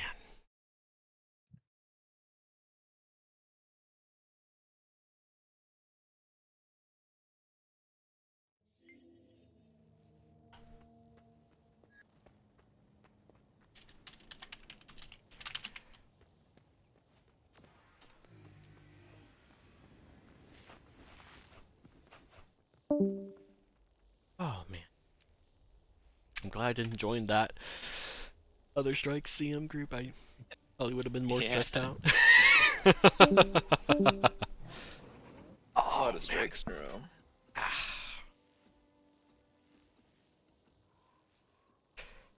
Yeah, there was a lot of smaller inexperience in KO and OLC. But it's hard to, like, teach. I don't really know what people do and don't know. So it's hard to, like, teach in the middle. Like, for example, there's the tether spread and there's what I call the dodge spread. The spread after the tether one, you can just dodge that. Even though it is a spread, even if you have it, you're not going to take damage if you dodge. And if you stack multiple together, that's just a lot of unnecessary damage pressure. A lot of damage, yeah. Especially if people are spread out, and then we have the, what is it? The pushback, and as one of the healers, and I'm also red during the blue-red scenario. I've seen people who are really low today doing that. Otherwise, we had a lot of bad boomerangs and all that.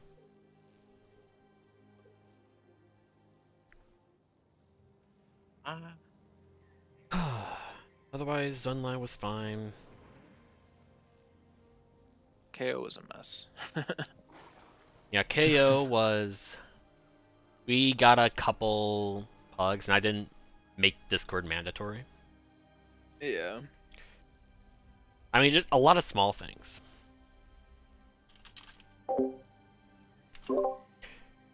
I mean, think with KO is like any small mistake is a wipe, typically like HT, but it's not that it's necessarily hard or mechanically dense, it's just that everything is super punishing. So, mistakes I can think about in KO. You're welcome to blame yourself for that bad road. Sorry, not a bad road, but a lack of a road. But the real issue was the fact that I was literally staring at the person with the green. Like I was doing my normal stuff on autopilot, just staring at him, knowing that he's in the line of sight of Dragon/Wave. And I'm just hoping that he has stability because he needs to go move, and he never did. And I'm like, well, I mean, I expected that. I watch you. Otherwise, I know mine was like a combination of 3 things. for trio phase, it was a combination of teaching Cirque how to pull Mind Blade properly, and sometimes it didn't really work out, so half the time Mind Blade got boons because she was too close to the center. And a lot of people just made mistakes during the 5 AoE that you have to, like, commit to a side, wiggle around, know who you are, that attack. Mm-hmm. A lot of people made... I don't know why people mess that up. Maybe it's... I don't know how you don't know that you have it. Maybe that's just a very big inexperienced thing, but even when you go over, I think people are trying to minimize how much they need to move. And because it's really hard to see the AoE you just created on top of the next AoE you're going to create, people don't move far enough, and then they go down. That's why I never stack perfectly on the group. I'm always like slightly to the side, and then I wiggle, and then after I'm sure I get back in spot. Yeah. So I think just, if you ever do that mechanic, unless you're comfortable doing it, just go more than you need to. Like, you don't need to fit 5 AoEs perfectly on the edge. We just need you to get it away from group. It's not like not like you're gonna create so much area denial that we can't ever spread. Like, even with that really whack spread that we had, I'm like, well, you're literally coming to the group. What are you doing? Even that was fine. Because you can technically clear Chaosium without ever getting that mechanic. Yeah. Ever. Oh yeah. I mean, it's a. I don't know. The person who didn't move just didn't see they had it. Yeah, like I get that, but that's also just a big. I'm not super experienced, and it's hard for. I'm so focused on the rotation that I'm not paying attention to that mechanic. In addition to not being in Discord, where they don't have that reminder call, they didn't have anything, and even if I were to say go, that means nothing because I don't know who has it. And it's hard for me to quickly look at the subgroup and be like, Dirac, you have mechanic. Like, that takes so long by the time I say that. It's pointless. But that was the main thing. That and the fixate height different thing. Yeah, that was like very unexpected to get all that at once, but yeah, what is it? For Minister Lee P2, that was fine. For Sniper, like Sniper and Mech was pretty chill. Like there's the very typical, oh, you're equalized, and it's the sort of thing of like, here I am trying to mech tank and provide AoE boons and call and make sure that I don't get hit by the pushback attack, because it's just, if you're close enough to the mech, you get pushback, otherwise you just don't get it. I'm trying to manage that while also making sure I'm properly positioned, so if I have a green, I can get to the group and I don't go too far back as the tank. While also trying to make sure people are alive and I don't create the mortar attack. It's just, I'm doing so much, and then we have DPSers who are just doing their rotation and they don't even call or ping the buff. I don't know. I just think if DPSers paid just a little bit attention to that, so many kill attempts or just runs on KOC would be a lot cleaner. I just go full ham on the mech these days. Yeah. Other than that, it's really just so many reminder calls in Discord, and outside of me failing that green, that really wasn't a big pain point. If you have the ability to cleave, then you would, I mean, that's the idea. Like, we have 2 enemies that have to die. Sniper doesn't have too much health. Mech is a fucking tank, so... Mech has almost exactly twice as much health as Sniper, yeah. So... And, people want to cleave just like they do in Trio. Go ahead. Yep. If you've got, 5 verts, and all of them are cleaving both of them, you're going Sniper's gonna go down way faster. Yeah, even like 2 or 3 verts, or any reasonable amount of cleave. Like, you always have to be concerned about it, so... The solution is to either just pay attention as a DPSer and just go to the mech, like right after pushback spread and all that, or the group would have to do a different strategy. And it also gets worse when, melee people target the Sniper. Mm-hmm. If the verts are cleaving, they're already going to keep the Sniper's health going down. But if everybody that's melee hits the Sniper too, it isn't necessary damage, I guess. It's like when I play Berserk or whatever, I just only hit the mech until after the first rotation, I guess you'd call it. And at that point, it's just hard to equalize unless everybody. Mm-hmm. Then from there, P3 was I think just a lot of people aren't comfortable with the pressure of the numbers in the 2 different sections of KOC. P3, Minister Lee. And they're either missing some sort of knowledge about it, or I think want to do a little bit of DPS greeting. So, like, for example... I do my greeting, but... yeah. For example, you, Anthony, and I believe our kill run. You were number 3, I believe, during the second set of numbers in Minister Lee P3. And I'm telling you, like, number 3, get off group. And you're like, okay, I'm going to go get off group. Like, I'm doing a good thing. But what you did was run right into the middle, and number 5, or some number, maybe you were number 5 and number 3 was in the very far corner opposite to us. I was number 5. I know what you're talking about. Yeah, and then you got hit by number 3s, and you spawned an AoE underneath. Yeah. Yeah. Exactly. I didn't see number 3. That's why. If I had seen him, I wouldn't have done that. Yeah. But, you can go into the when people do that, when numbers go onto the boss, I know they're gonna need space, so I don't go to my greed spot. But if you know where the greed spot is, you can be there with green and number if you need to, and people can stand in the green without risking anything. The only issue with it is the red spawn's delayed if you're too close to the boss. So you just have to stand there and wait for the red to show up and then move out. Yeah. Yeah. I just have PTSD because the last few times I got number 1. Yeah. Yeah. Or I got the green, and the Mhm. number 1, so I always stay close by to make Yeah. sure Yeah. the green doesn't fail.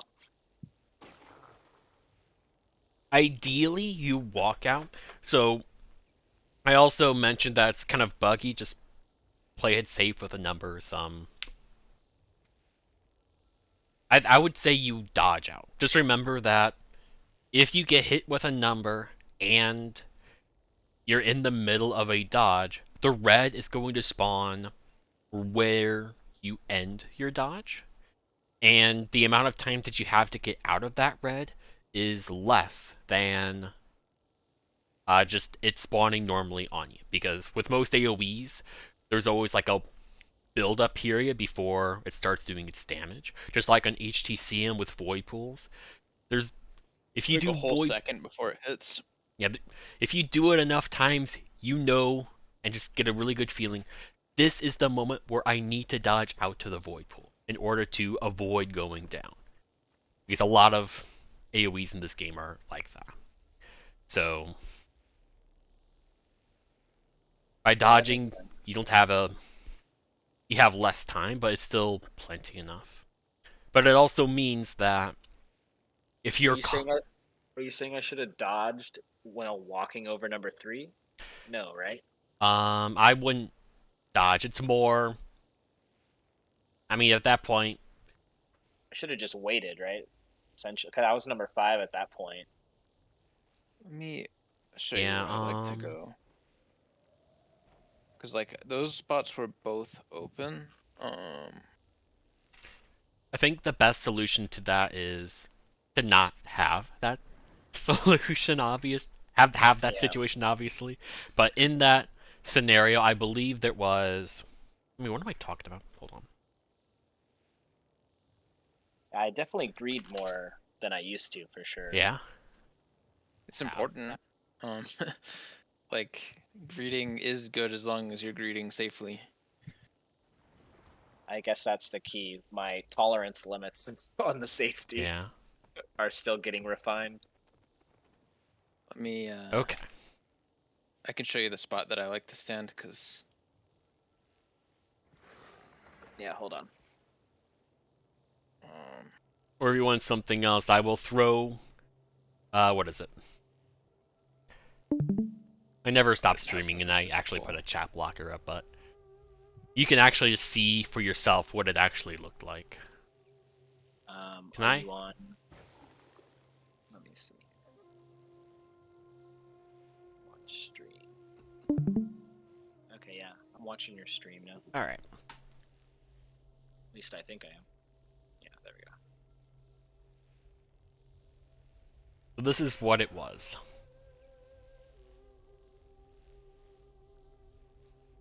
There's no great solution. I mean, there is. It's the standing on the edge where I like to stand. Because he was already right there. You mean going straight up where number 3 is? I have to find the log where I did He's it. talking I about guess, right but- here. Yeah, because the only spot I saw was in between there. Let Yeah. me go into. Wait, I can't go up on the platform, huh?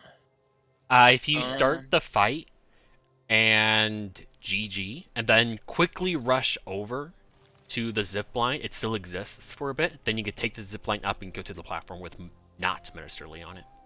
Oh, cool. What am I doing? Yeah, see, I mean, I guess in reality, I could have ran earlier. I just like to make sure the green passes. Yeah.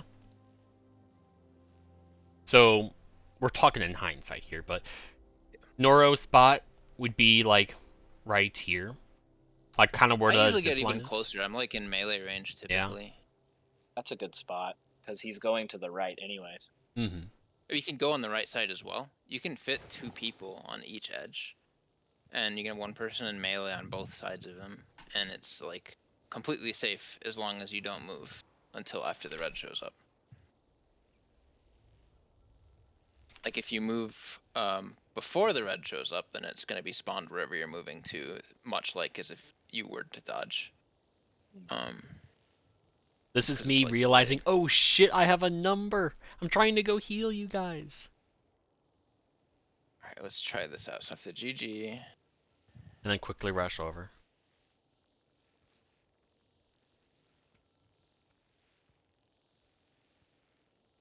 Cool, I made it.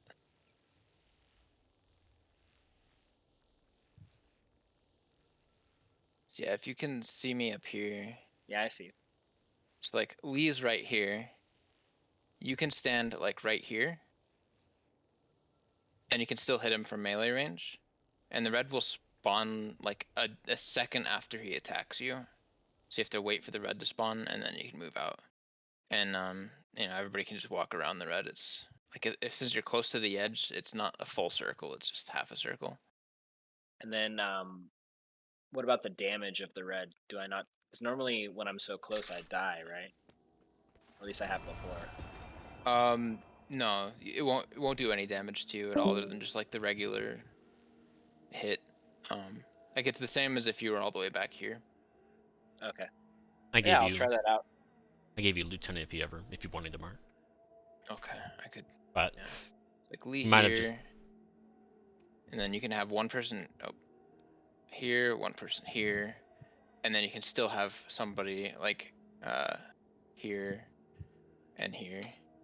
So you can have 4 people spreading like that, and then the 5th person has anywhere they want to be.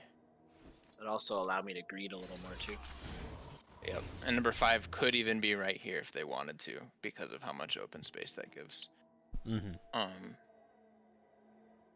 Only issue is people have to be knowledgeable about how the red drops, and they have to be careful about like let's say you know, Star comes out and then they start running the boss and they'll get attacked. Same thing as normal, it's just I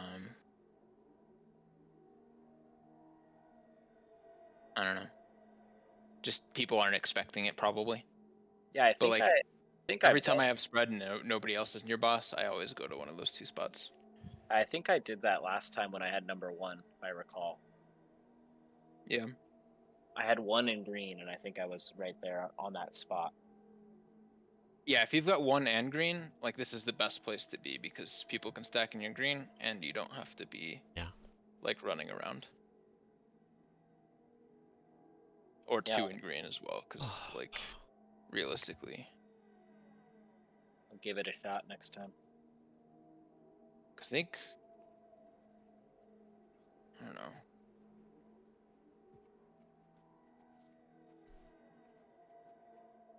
TKoJ seems to always be our kryptonite. So, some days it's clean. I mean, the nature There's of also hugging. another funny thing that I didn't really know about, but if you are standing all the way off the edge like this, the red just doesn't spawn at all. Dude, I would fall off. Yeah, I don't mess with that because of that, and also gonna scare people if I'm standing directly behind them.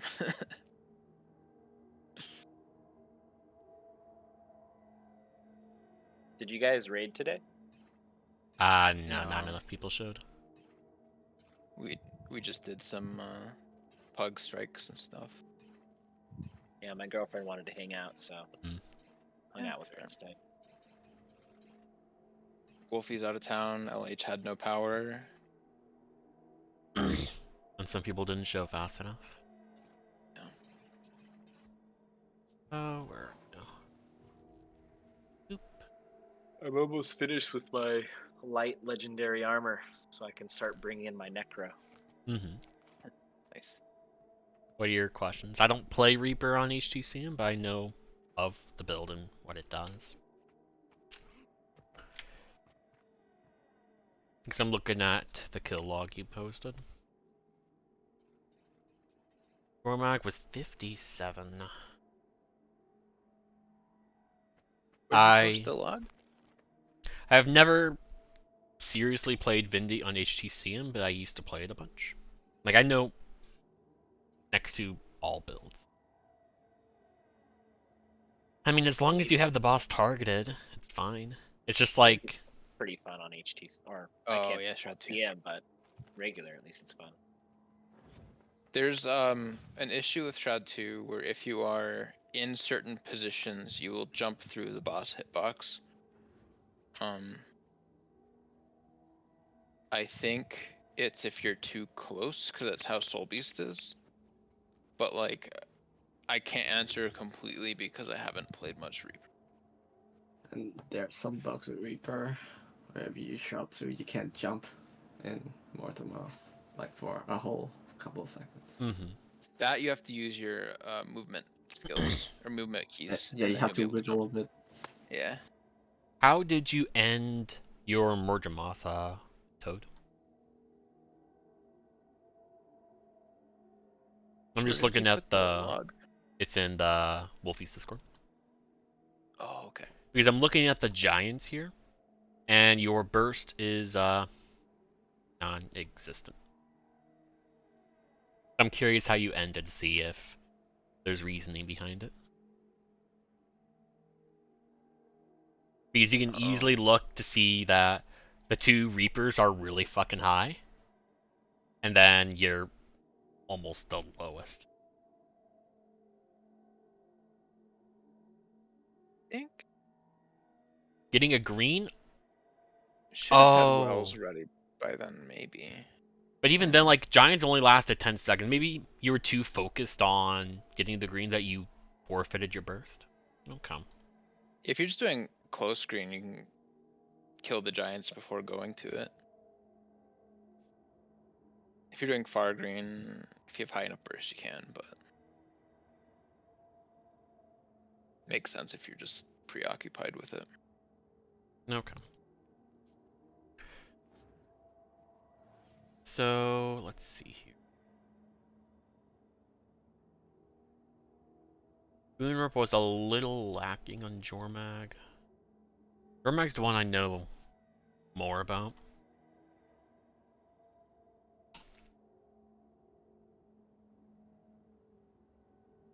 Reaper scales with the amount of... Oh, never mind. Condition amount is in curses. And they don't scale on Boon. They do have the thing where, like, you know, Virtuoso, where if the boss has a regen, it hurts your damage. Hmm. Interesting. What about regen that hurts the damage? I'll take a look at my power quick Harvey. This trait.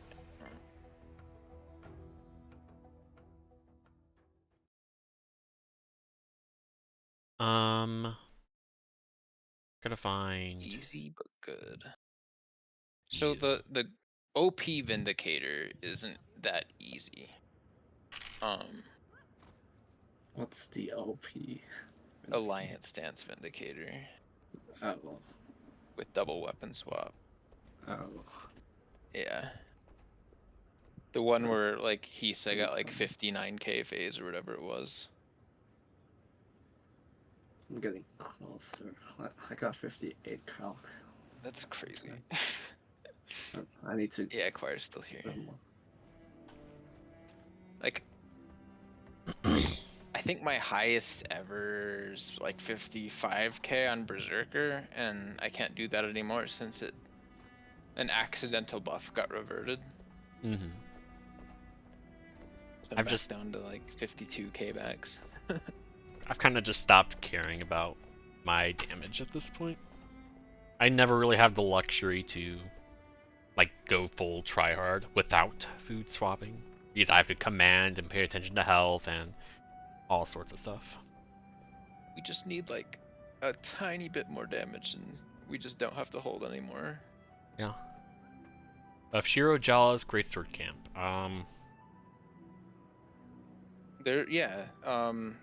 Void Lounge has pretty sure they have videos of that.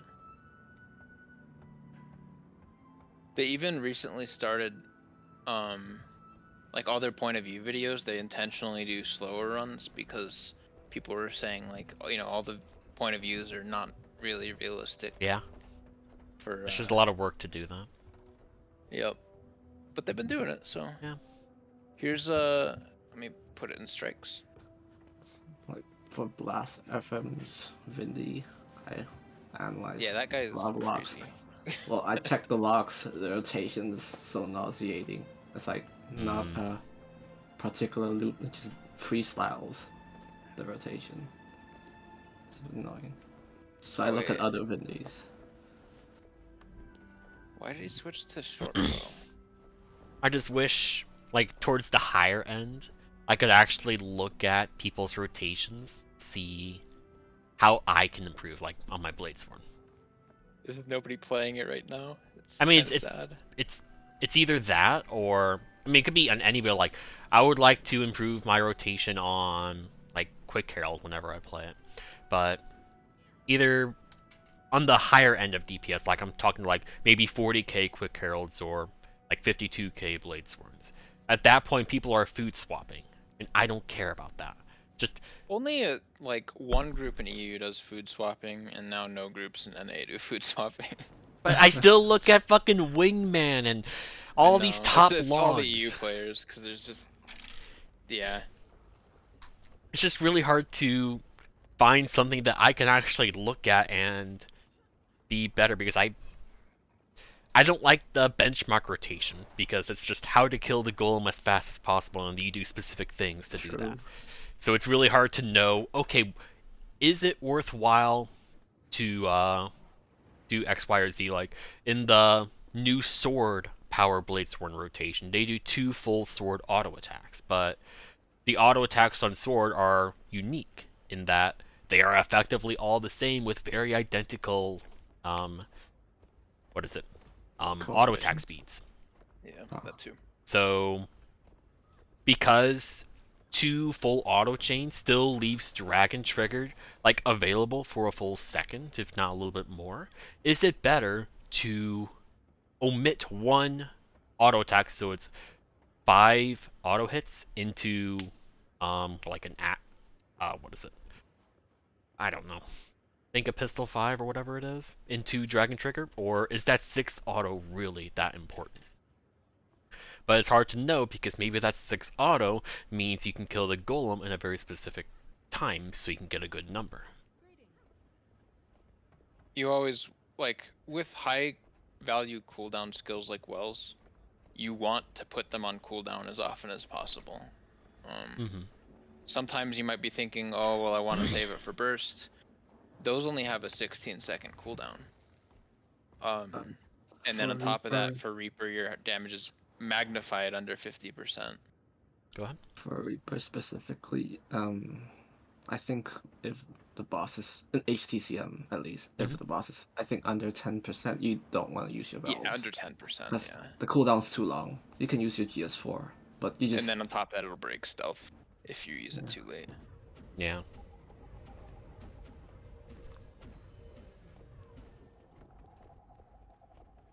Just spam GS2. You can do a Shroud 5 too if you want, since you're not gonna want that early on. I guess with fireworks it's still good, but I personally wouldn't run fireworks. I just have a bad taste for Reaper because they just obliterate ads and purification phases, and I internally despise them for that. They should be there's ways for them to not do that, I guess. Oh, there is, but people don't do that. Like, you use your shout heal, it hits 4 of them, and you can just auto attack the 5th if you want. You don't need to put marks. It can put marks on like the ones that are dangerous, and like that's all that matters. Let's take a look at Wingman, because maybe people are improving, or maybe I can have logs I can actually look at. Because so far, just me. Go ahead. I don't know, it's just me, but the shout heals sometimes doesn't give you stacks, at least from my experience. I'm not sure, but so I always use the other shout, the stun break shout, whatever it's called. But that one sort does of bad so much damage though. Yeah, that's too much damage. That's bad, but you know, I'm a bit greedy. Like, I've only played Reaper like 2 or 3 times in HTcm, so I can't say for sure. But even Like if I was wanting to do that, like if the heal shout didn't give me stacks, I'd probably just These Bleedsworn suck. Let's look at Primordus. might just do like Bleedsworn. staff 4 and staff auto attacks. I Well, don't know. here's me at the very top of this Primordus at 47.3. More on the lower end of what I can do.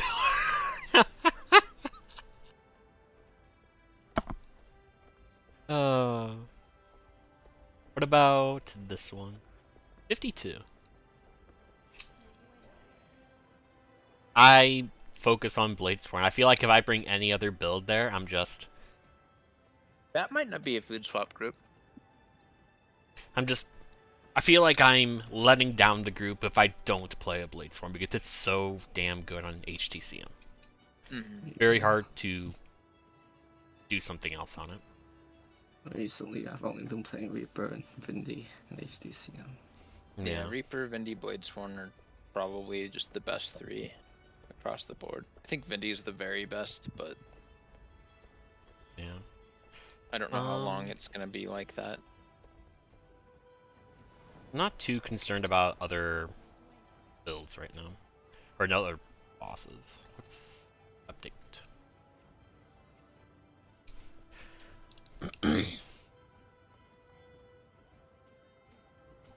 Vindy Greatsword 3 is basically the same as Shroud 2. And Nomad's Advance is also the same, but slightly riskier because you can't just weapon swap to cancel it if you use it at a bad time, I think. You might be able to.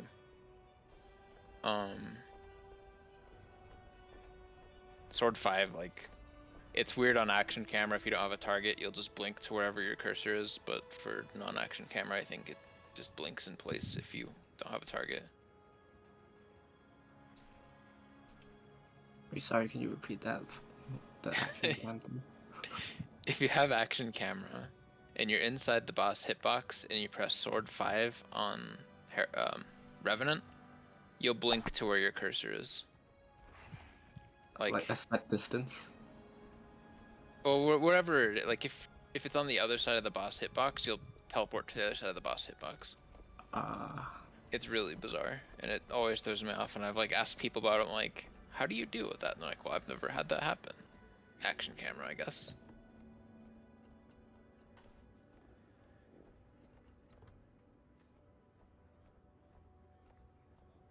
I just want to play Longbow Soul Beast.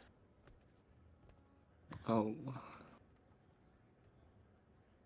Could at least try a it. hammer. I don't like it. My like favorite part about Ranger is Barrage. And like just doing one big Sikkim burst. And I miss the old loops where you would, you know, every single time Sikkim was coming up, you would do a Barrage. But in HTcm, since the phases are pretty short, and a few other fights as well, you can kind of get a similar effect. Soul Beast is not Sword Axe camp anymore. It's balanced around having hammer. Yeah, before you would do your longbow, you know, barrage, and then switch, and then stay on Sword Axe until it phases, and then you'd switch back. And on a lot of fights, like, let's say, Slothosaur, if you swap to longbow every time he gets in his CC phase, as long as you're gonna have stick him up when he comes out of CC, then it's worth it. But now it's just like, I think it would bench like 37k now, maybe. I only use dash skills on Primordus when he's not chomping, or when he's not doing the boot, because I don't trust that it'll let me stay in place. For Reaper, I don't use Shroud 2 at all. I can still compete. Yeah, it requires a very strong Reaper. Just like there's no need to do Greatsword 3 on Revenant. It's a very small damage increase. The Shroud 2 is nice because Use you it in purification for ball push. Very good for ball pushing. Yeah.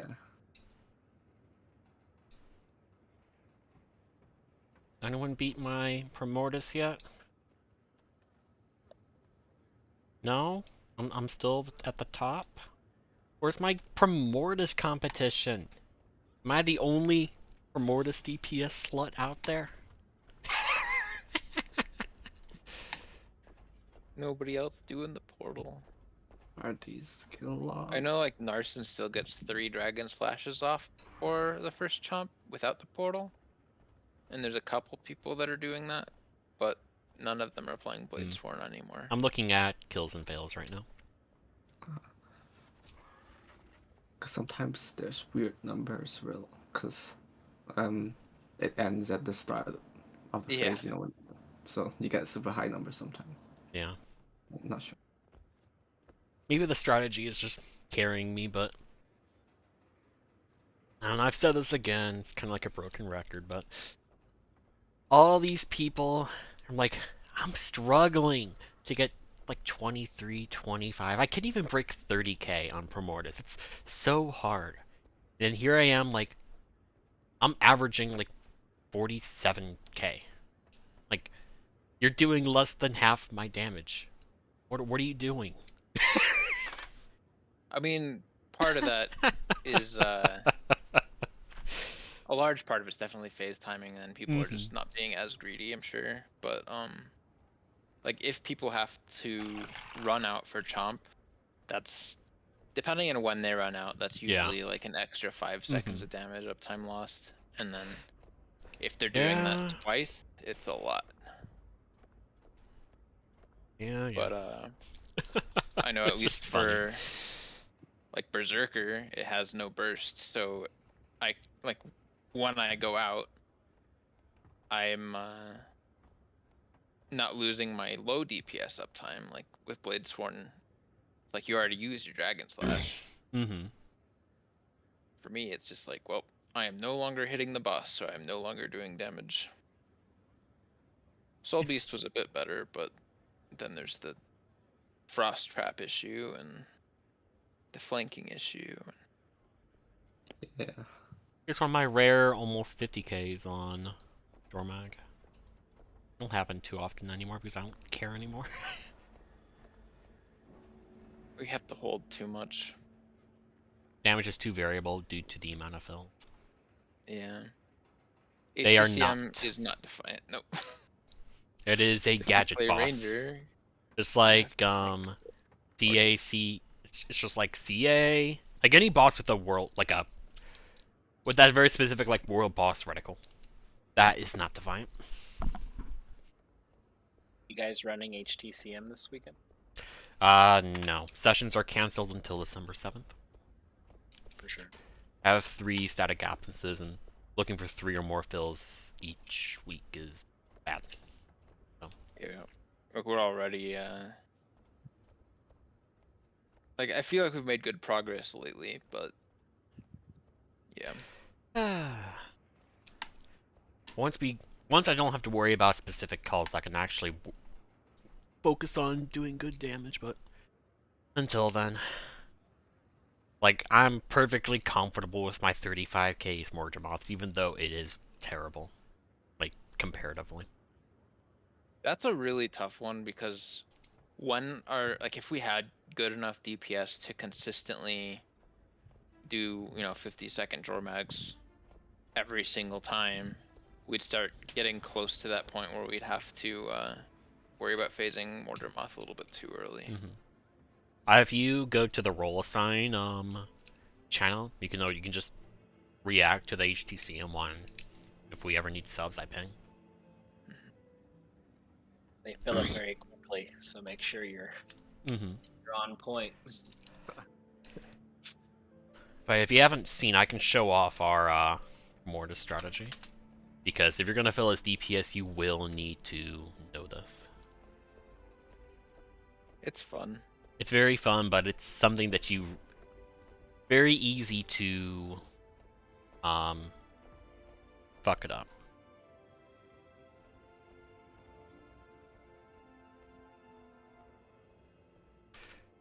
So like, this is a burst because we phased at like, that was a 10%. We phase, I go to my usual spot.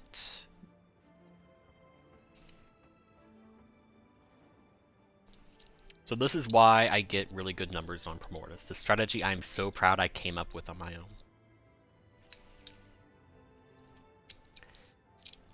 All DPSers stay. One spread stays. We have a portal. And you take it right before you get chunked. And then you take the very same portal back. And then you can see why I do really good damage. Because I do a Dragon Slash as soon as I get back. Yeah, you guys run it the same way you run normal, right? Pretty much. Yeah. Like, doing the portal there seems really intimidating. But once you get, like, a decent feel for it, for the timing, it's actually pretty generous. And there's even a way to just, like, adapt it. So, this it's is a what lot easier.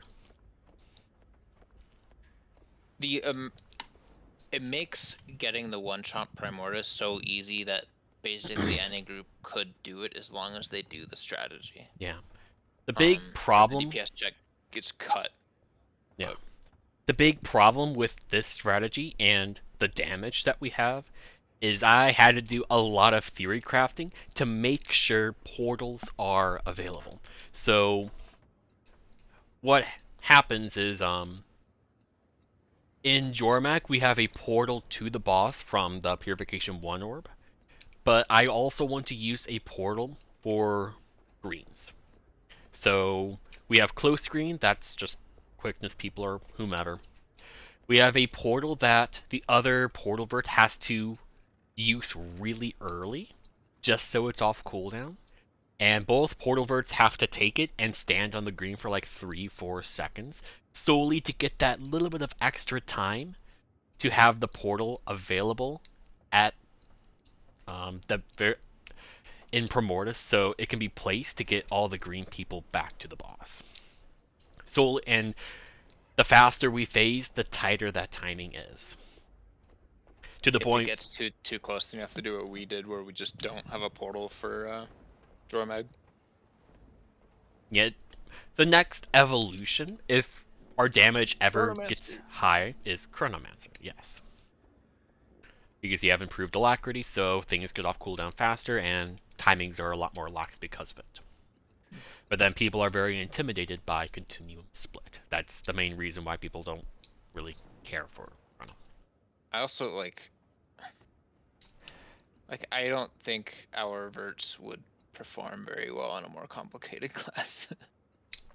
But otherwise, that Primordius strategy is pretty chill for most groups to do.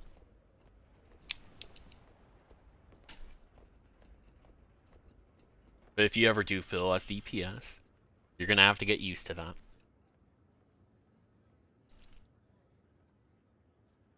Also, like, I don't know.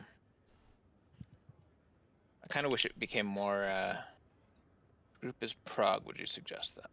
The Primordius portal? Yeah.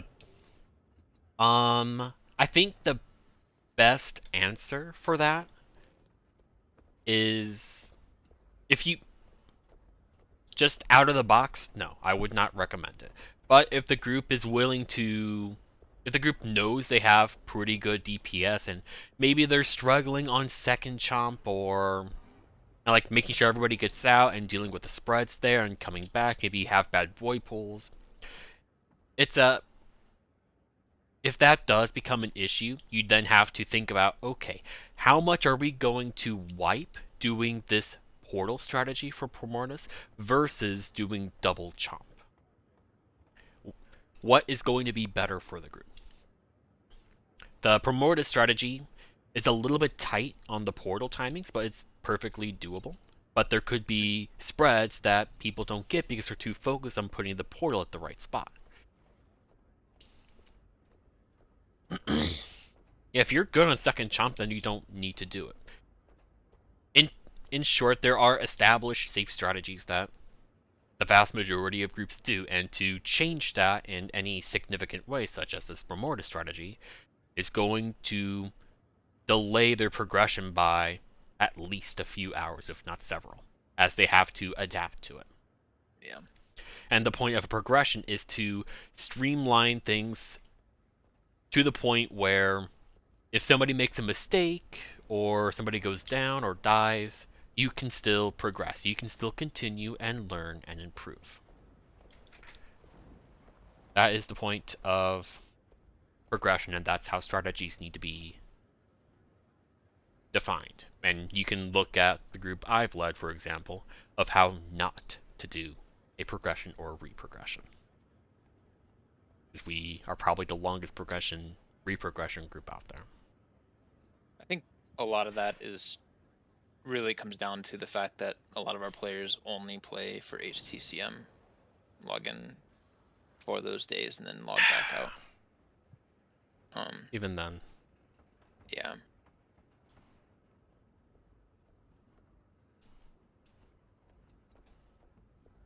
And then, I don't know, like the first time around when we were progging the first time, I wasn't a good DPS player. I was, like, I did fine, but like I wasn't optimal in anything, but, because I was playing Portal Vert and I wanted to get better at it, I looked at what other people were doing and I played it every day, all day, and now I'm one of the better power verts out there, just, that's...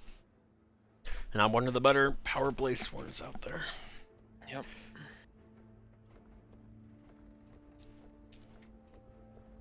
And you know, when I join the pug runs on Void Lounge and I play Portal Vert, oftentimes I'm still competing with the DPS players there. Yeah. And like the upper limit is much lower, but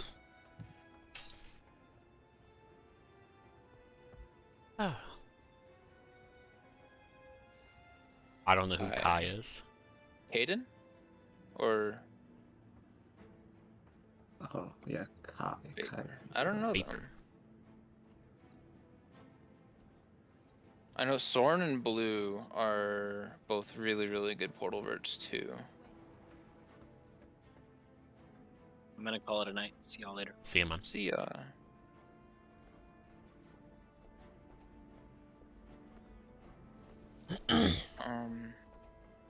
Yeah, I don't think I've played with Vapor before.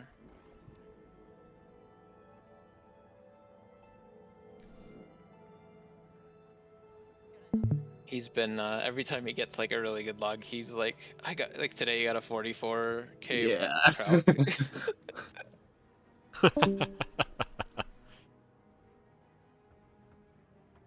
That's cute. Yeah, I'm not that dedicated to HTcm. It's fun. Like, I enjoy. I just don't want to play this game for too long every time. Like, yeah. The best part about it with Void Lounge is like when you get a bunch of good players together, we can kill it in like 30 minutes sometimes. Of course, it's not often that happens, and since most of the runs are scheduled during my work shift, I don't get to do much, but now that's gonna be changing. I don't know what that's gonna look like, but not too excited. 40 minutes, not bad. I just like my own strategies because I'm spoiled by them, and I just don't care much for established. The only thing that we do differently, Promortis Saitan. That's it. Yeah, and a little bit of thing, like it only impacts the portal words, really. Yeah. And the people who do greens, but it still doesn't. It's very similar to the pointless. I don't know, gripe that I have with Heal Scourge is I don't like the path that Heal Scourge has, and that it is the terrible carry healer to slog through Bone Skinner or Sabir or whatever it may be. And yeah, I just that is a hard thing to shake. Even though it's a fine healer now, I will avoid it because I don't like how it has been, and it's perception. Just like I don't care to do more established strategies because I don't like that Zaitan strategy for third green or even second green. I don't like. I am spoiled by my Primordial strat. I only want to do that, and I don't want to join other groups who don't do that because it feels so good. I mean, like, So if you joined a run on Void Lounge, we could definitely do that portal strat because we would have the DPS to skip second chomp. It would be yeah, something where I would just have to play Portal 2, yeah, and I I don't would just wanna- do that portal for you. yeah. But the Zaitan one, I think it would be hard pressed to find people that want to do kiter without a portal. It's more just meet the DPS check, so you have portals for you don't do 3 greens. That's it, and it's good. I mean, we don't do 3 greens anyway. Like, it's really rare to do all 3 of them in Void Lounge runs. Vindy versus Reaper. What's better for DPS? That's I think the short Vindicator answer is is bigger Vindy. number. Yeah. But it's not. It's never as simple as what's better. But Vindicator does. Reaper has DC. Vindicator has better damage output and very quick burst. And Vindicator is really good on the Dragon Void. Reaper is very good on other enemies. Controlling purification with marks on the bad spots. Better chat burst, better boon strip. Yep. And a lower floor, so you'll more likely get higher numbers on Reaper. And then you also have self-stability, self-damage reduction. I think Vindicator would be easier to play, but Reaper has a lot more you can do with it. Reaper And is then just swords are maybe gonna make Reaper OP too. We'll see. for a progression. A Vindicator is very nice to have because you can run Vindicator, Ventari Vindicator or Jalis Vindicator to just provide safety for progression. Having an extra road, or like I think it is higher damage to have 2 Jalis Heralds and 1 Ventari Vindicator. I don't know how big the gap is, but so you have 2 roads and a bubble. It's makes things much safer. Of course, like, I don't know. At a certain point, people shouldn't be getting hit by waves anymore. But for Prague, it's you know, it's gonna happen. The rails are nice for champs. Yep, for champs it's good. Even just like when there's too many ads during Suwon and a bunch of last laughs, it's nice to have a little bit extra stability. But I don't think many people are gonna be using their energy on roads. See it sometimes, but.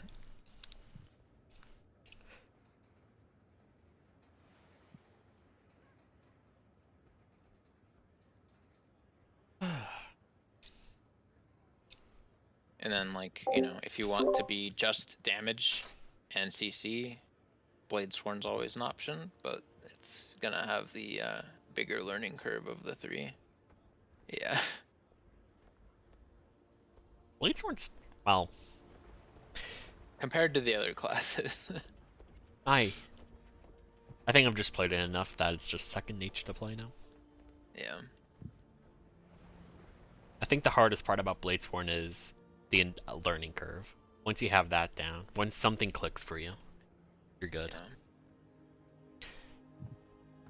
Because that's exactly how I felt when I learned it. I'm like, I don't understand. I can't weapon swap, which is weird because that is different from all other builds, and I'm like an engineer or an elementalist now. But I have a dragon trigger that does dragon slashes. Why aren't they the same thing? And I have 2 skills in dragon trigger that aren't dragon slashes, and I have 3 different dragon slashes even though I'm only ever going to use 1. And then I have this gun saber, and I have to swap between dragon trigger, gun saber, and whatever my weapons are typically axe pistol. So how do I do all that and do my utility skills? How does that work? So just taking a look at it and hopefully something clicking for you, and they'll be like, this is what the hell? Like, it's actually makes so much sense. There's a long loop, there's a short loop. You always do tactical reload in the long loop. There's the little bit gun saber, long axe pistol. There's the long gun saber, short axe pistol loop. There's a very specific rhythm to everything, so on and so forth.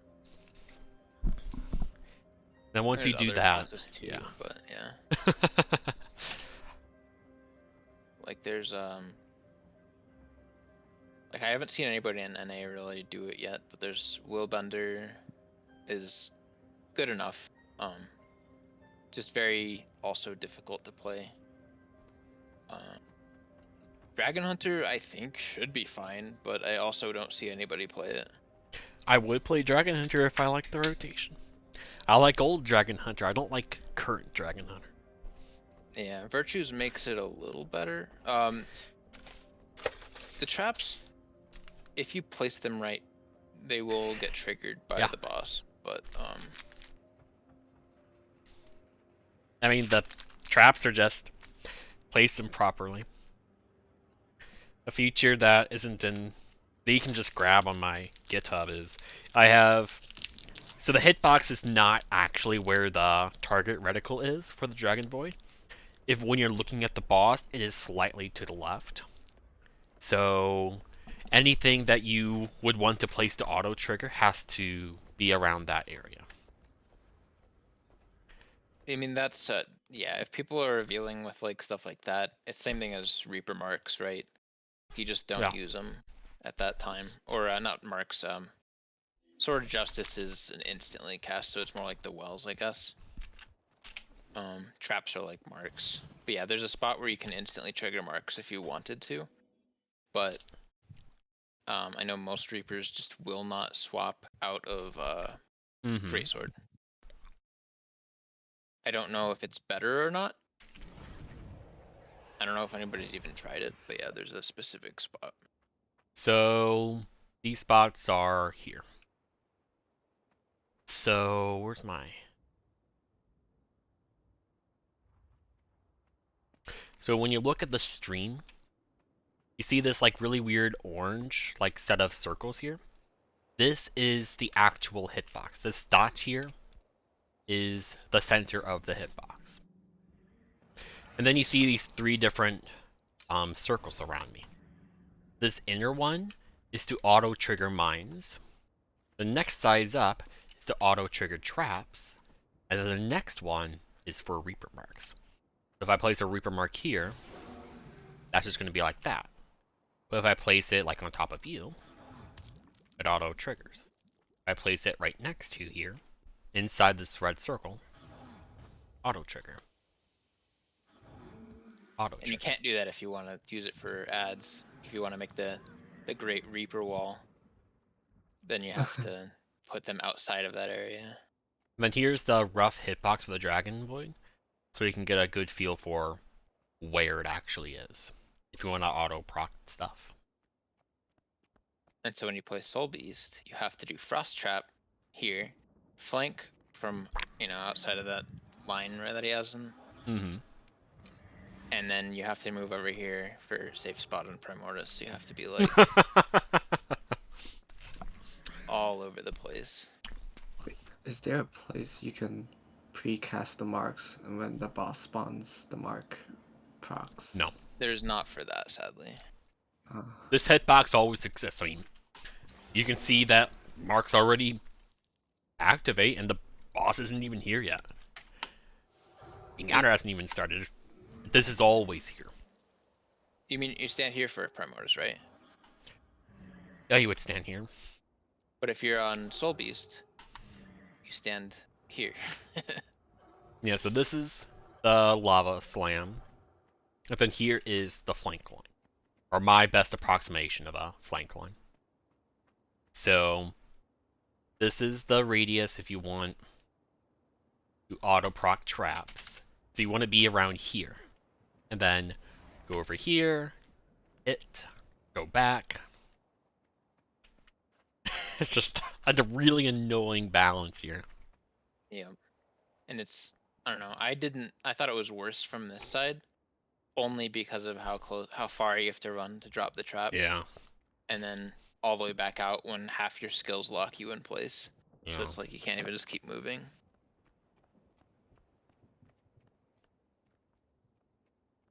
And then Daredevil and Deadeye both also have to flank, but Deadeye has to flank back 50%, so they can't be over on this side, they have to be on this side. So Not if a yet, Deadeye but want to do Primordius from here. if you do want to get what you see here, you can go to my GitHub here. You do need, I mean, I can just download it for you if you don't have a GitHub account, but yep, that's also with all this. So it's just go to there, go to actions. You can ignore like whatever a workflow is, just pick the topmost one. And then here you see there is a Heroes Marker Pack artifact. That's 381 megabytes. Again, you do need an account. If you don't have one, I can just download it for you. But you would download it.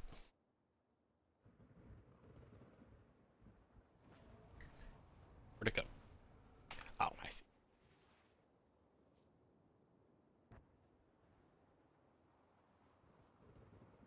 And then in here, you just extract it. It's like 7-zip or WinRAR. Extract to a folder or get the contents of it. Inside of here is my Hero Blish Pack. You can then copy it and put it in Guild Wars 2, add-ons, Blish HUD, markers, and you beast. If you want. Yeah, there's also. Sorry. You're good.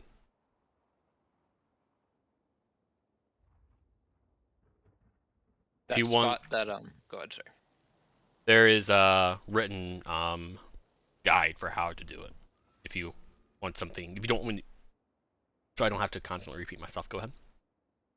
That spot where the marks get eaten is also a spot that eats projectiles. Yeah. So like, that's depending where on what class you're playing, you won't get your return projectiles. Or like with Reaper, if you use Greatsword 5, you won't actually hit with it. So that's why I was making all these like orange lines here to try to build the hitbox. Because if you aim within this like weird conal thing, the projectiles will be eaten. But if you aim outside of it, most people don't use it.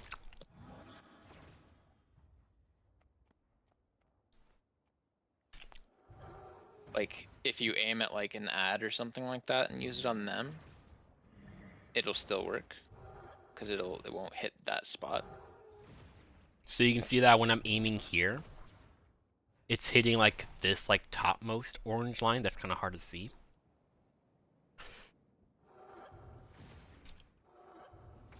Now it's aiming down, but if I were to aim a little higher, it goes right through. And then right here it eats projectiles as well, which is not often an issue. It can be annoying. Because of how the hitbox looks is like a very weird cone shape. Something like this for how the hitbox looks like. Might be like this.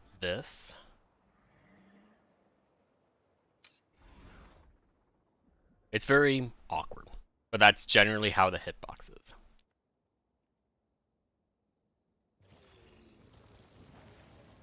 At least from what it looks like here.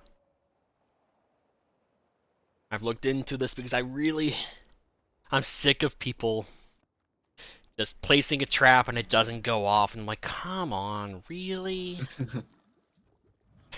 The worst part, like when I was doing it on Soul Beast, is I have to cast Frost Trap, but the moment it would drop during the cast time, or when it would choose its position. Mm-hmm. I could never figure out where it was, so I'd always like cast it as I'm walking into it, doesn't work. Cast it as I'm like walking out of it, doesn't work. So like a few times I had to. Yeah. If I use it, if I do that early and I lose the frost trap, it's okay. But if I do it too late, then I can't cast another one to erase the first one.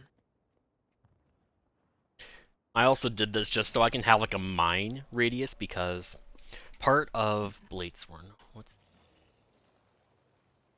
part of Bladesworn is you have to use Dragon Spike Mine, and oh, what is it? Dragon Spike Mine, if it's not auto-procced, it takes about 3 seconds for it to proc. And since you generally do Mine into Gunsaber 4, Mine Gunsaber 4, Tactical Reload, and then charge my Dragon Slash. If I do both a Mine and a Dragon Slash at the same time, chances are the Mine's going to go off first. And since there's a very small internal cooldown to overcharge cartridges, my Dragon Slash will not get the benefit of overcharged cartridges, which is a DPS loss. So,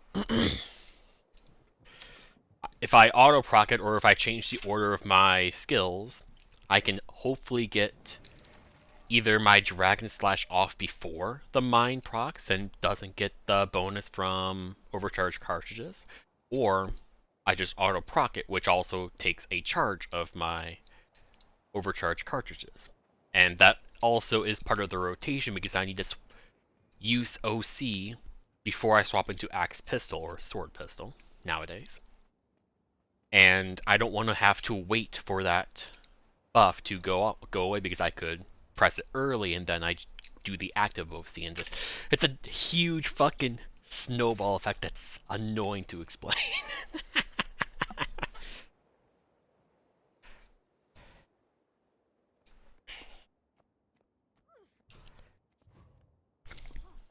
When I'm DPSing, I like to stand right here on Jormag. I like right on this section of the hitbox, because this is the spot on Jormag that you can stand without getting hit by Jormag's breath. So if you need Aegis on you in order to get a DPS buff, such as on Bladesworn or Herald or Virtue's Dragon Hunter, this is where you stand. You can go a little bit around here and you'll get hit once, which will proc your Aegis. But if you're here, you're good. Otherwise, I go back and forth between here and here. If I'm for close green on Jormag, I go towards the green so I get the quickness from our Quickness Harbinger. Our Power Quick Harbinger. It's just... If you wanted to use Greatsword 5 on Reaper, you could stand here. Works for Berserker, Greatsword 4 as well. It just sucks because you're not going to be in range of boons. I know most groups DPS in the middle, but I just like the freedom of being over here, and if I ever need to go anywhere or do something... Actually, no. The main reason I don't like it when groups go too much in the middle, because then the quickness people push in too far, and then I have to stand like out here for a safe leap skill. And it's like, rather be right about here is my favorite, I think, for other phases in Jormag. Being around here just makes leaps and dashes and all that feel safer to use. I just hate feeling claustrophobic. If I'm in the middle, spread, spread, spread, spread, spread. Yep. I'm surrounded by spreads. I feel terrible. And if somebody overlaps on you and kills you, it's like, you should have been closer to start. It's like, yeah, but I have to use dash skills. Yeah. So that's why in my group, I am a DPSer and I intentionally take a spread. My spread spot is heart here. I need a spread. I need to get out from the edge. I hate being over there. But that also means that in Mordremoth, as I mentioned before, I get like 35s, 38Ks, which is terrible. But I am a As long as spread. you're around arrow, you're fine. Yeah. I was wondering, at least for Vindy, do you happen to know the optimal spot to get as many hits of GS5? That's a question that Wolfie's asked a lot and other people have as well. The answer, As close to the center as you can get. I could do like one of these like boundaries as well for that, but it's a if you use the distance rings module for Blish HUD, you can set a radius of 240 around you. So the Greatsword 5 is a 360 radius skill with each impact as 120. So what you do is 360 minus 120, which is 240. So knowing where the hitbox is, this is a 240 radius. Anywhere that the entire radius of this is inside the hitbox is safe to do a Greatsword 5. Oh. It also can't spawn them outside of the edge. Like if a AoE would spawn off the platform, it'll just be on the edge of the platform instead. So if you're close to the edge, it's not a problem. The moment any part of this AoE goes out, there's a chance that a hit or two will not hit. And the more out you go, the less hits you'll get. Of course, this is the worst place At to least use I think. GS3. Yeah. So GS5, move back out, GS3. 240. Again, Greatsword 5 is 360, but the impact radius is 120. So 360 minus 120 is 240.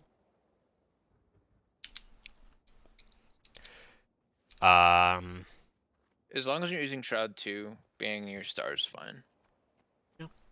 I like being near arrow just because if you do use Shroud 2 on accident out of habit, being on star sometimes means you'll go like this.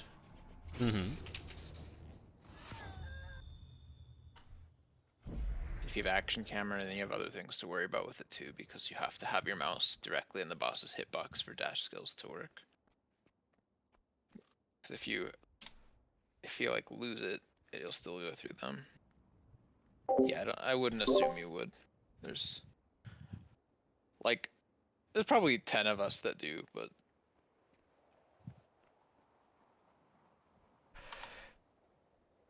yeah, for this Primordius line that you like, it adapts a little bit to your preferences. So like if you don't have like if you don't have a like 300 range, which I use for Bladesworns, it'll adapt for it.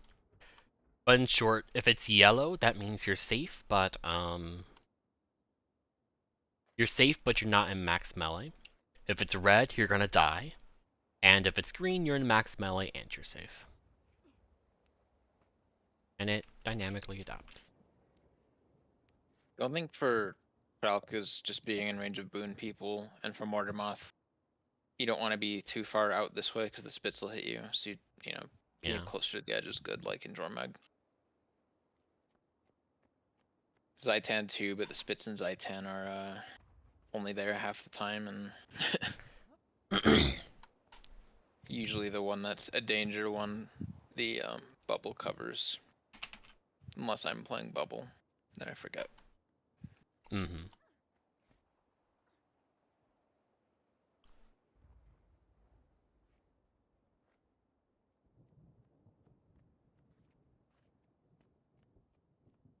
then for Suwon, is wherever is safe. Yeah.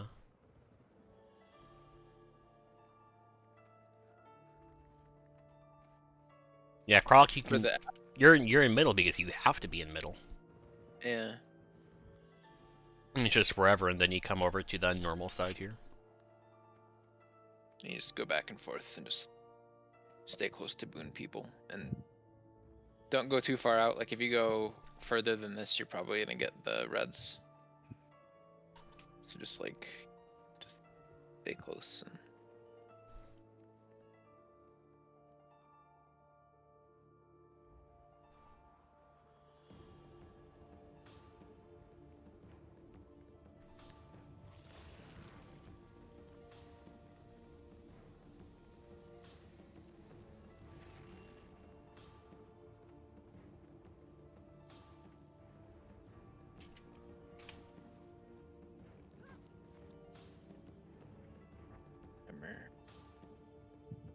of chomp timer. Yeah, he has a timer for it.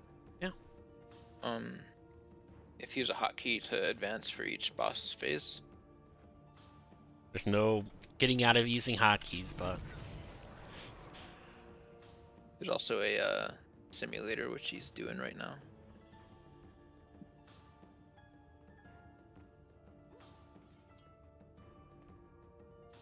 and then if I get hit by a wave, I get debilitated and infirmity.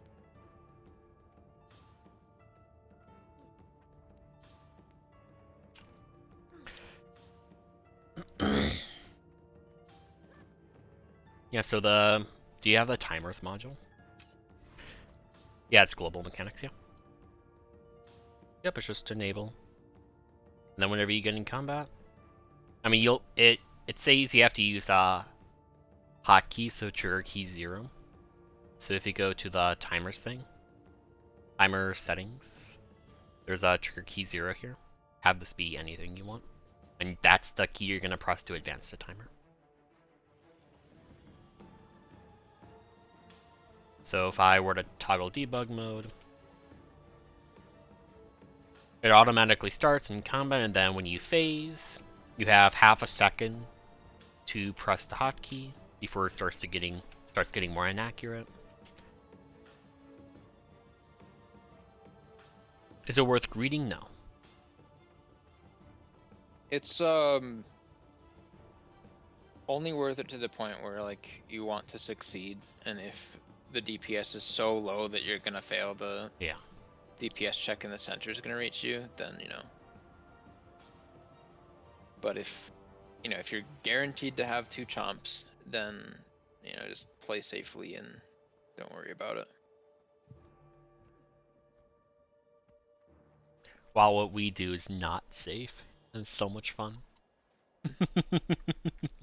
And like even if you do regular strategy, if people are doing enough damage, then you can still skip it pretty easily. But for that, like you have to have good portal verts, good heralds, good DPS players, and good hams. Like if I don't know. It's like a catch-22, I think, because if the players are good enough to skip second chomp, then they would also do really well doing our portal strat. And if they're not like good enough to skip second chomp, even though the portal strat would help them reach that DPS check, it's like I wouldn't trust most of those groups to try to run it with them, but.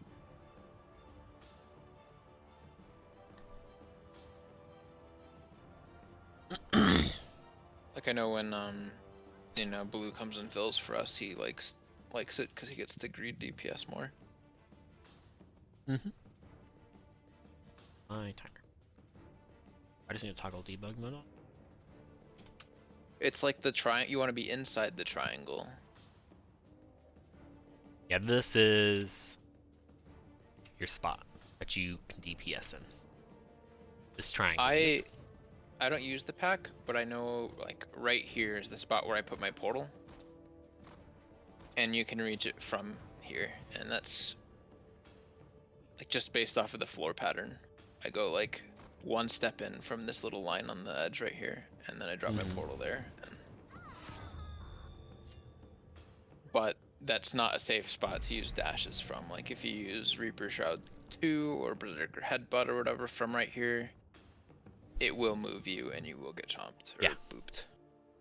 And I haven't played around with where it's safe to do those from, because it's something that's going to cause wipe. But I imagine if I have it perfectly placed here or something, you probably don't move.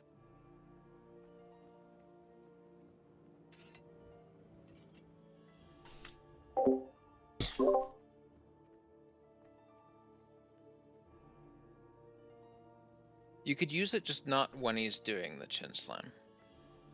Because like, if you don't want to move, like if you just want to have your, like just stay in one spot, then I would just not use Shroud 2. Otherwise, Shroud 2 in, and when the chin's coming, you have to back out.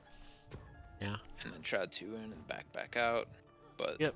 like as Quire said, it's not really that big of a DPS loss to not use it. I think the extra cooldown reduction you get on your Shroud 4 from doing more auto attacks instead is also nice. Especially since fireworks, you know, you're relying on your Shroud 4 and 5. You get more of those. Yeah, you still only get 1 per loop. I think if you stay in too long, it like hurts your damage a lot. I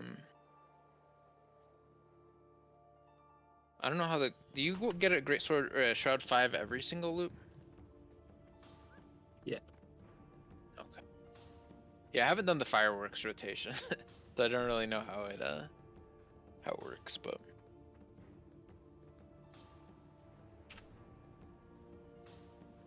ever since do you use Nightfall first thing in Greatsword, or do you still use it right before going into Shroud? With fireworks. Use Nightfall, then Yobel, then go to Shroud. Okay.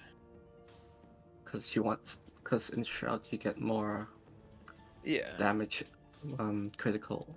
Well, I don't know what it's called, but so you want for us you get the little bit of ticks in Yeah. Shroud. I was curious because like I know like you use Shroud 5 last thing and then you do your Greatsword stuff, but your fireworks relic will fall off before you go back into Shroud, so I was, I guess, curious about it.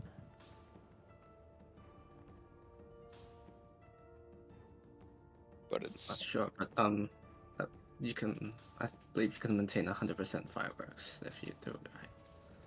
interesting. Because you use Shroud 5 before exiting, so yeah, you should have 100% fireworks. But it lasts 6 seconds, right? Yeah, 6 seconds. So you Shroud 5, exit. You got 10 seconds on your weapon or your Shroud cooldown after that. And you do Greatsword 2 and 1 for a little bit. And then you do Greatsword 4, Wells, you're all weaklings, Shroud. So there's like a couple seconds before you use Nightfall where you won't have it, right? Because you'd have it for like 6 seconds of your Greatsword loop. Yeah. But then like the last 2 or 3 seconds before you use Nightfall, it'll fall off. But yeah, it's only autos and maybe like a Gravedigger or 2. Not really that big of a deal.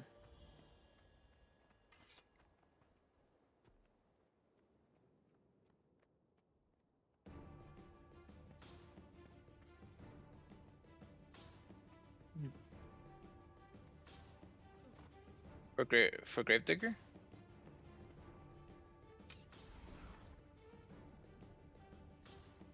I think people just do 2-1, 2-1, 2-1, right?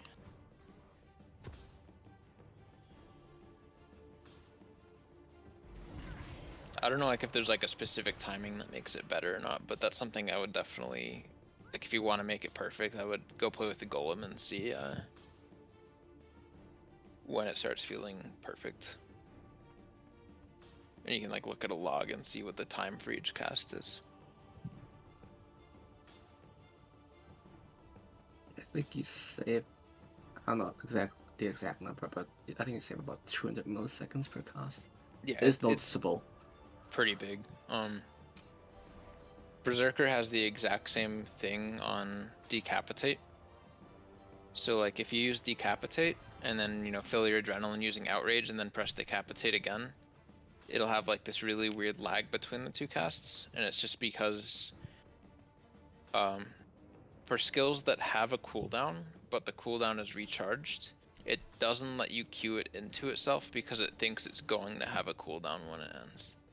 So you have to queue something else and then interrupt that queue with the skill again. I think tomorrow it's going to be pretty easy. Like it's still very fast rotation. If you have high ping, it might not work very well. Because you don't do any auto attacks in the loop.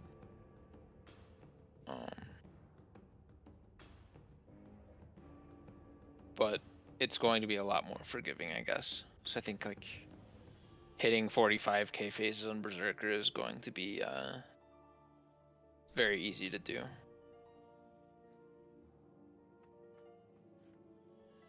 But it doesn't really offer much other than damage and CC, and not a ton of CC. But I guess after tomorrow it might be a ton of CC since you don't need to use skills to stay in Berserk. So be able to use both CC skills every single time.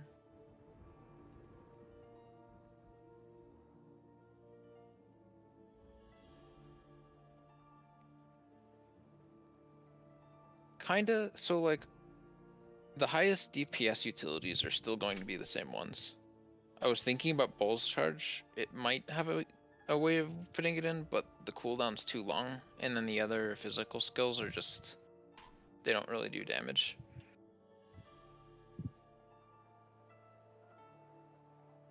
And I think all of the other utility skills are gonna have lower damage. And then like, you know, the Precision Signet sounds good, but you don't need that much to cap crit. What else I are you think going to Headbutt's take? Gonna stay, yeah. What else are you gonna take? Battle standard? I mean, you could, but Rampage. on the Yeah, rampage. like Headbutt is actually a very strong skill. It does a lot of damage. Also does a lot of CC, and even though, like, and he also refills your adrenaline when you use it, and has a really short cooldown. So I think it has too many important things about it to give it up.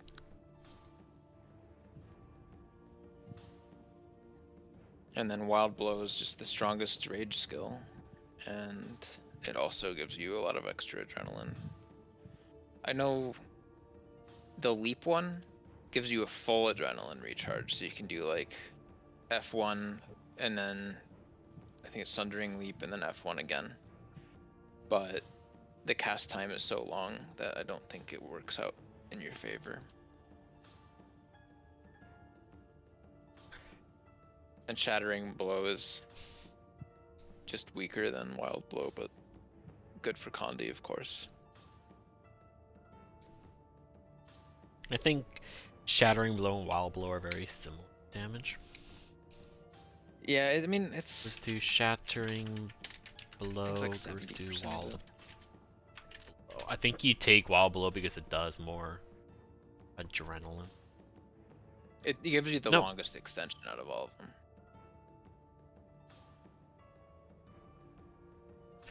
And then you can't really give up Outrage unless you're gonna have stability all the time. And then you could give up Outrage and get something else, but... So, this is gonna be... Like, the annoying part about trying to compare them is Shattering Blow does a lot of bleeding for a long time. Yep. Like, I would gladly take Shattering Blow over Wild Blow.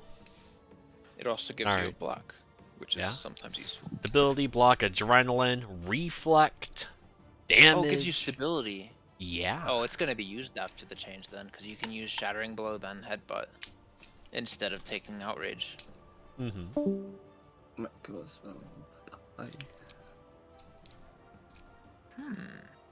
I love Shattering Blow, man. It's one of my favorite skills.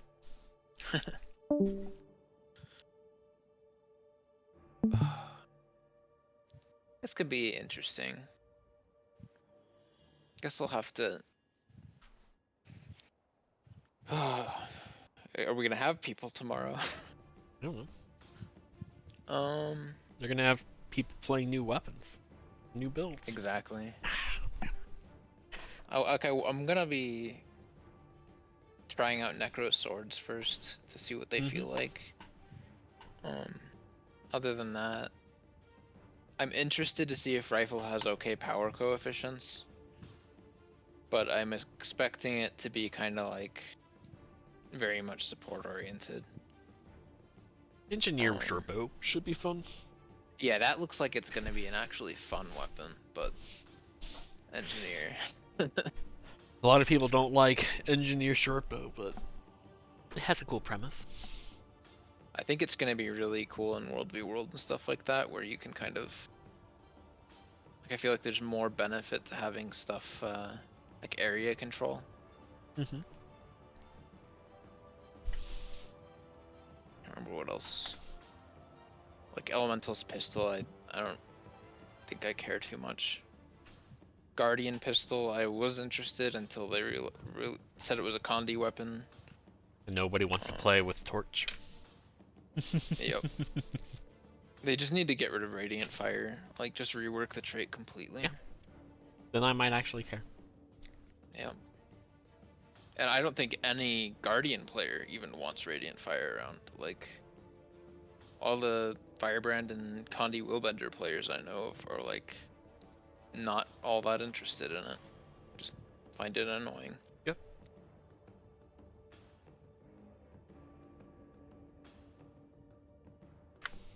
I don't know. Warrior Staff could be cool, but I have no idea what it's gonna feel like.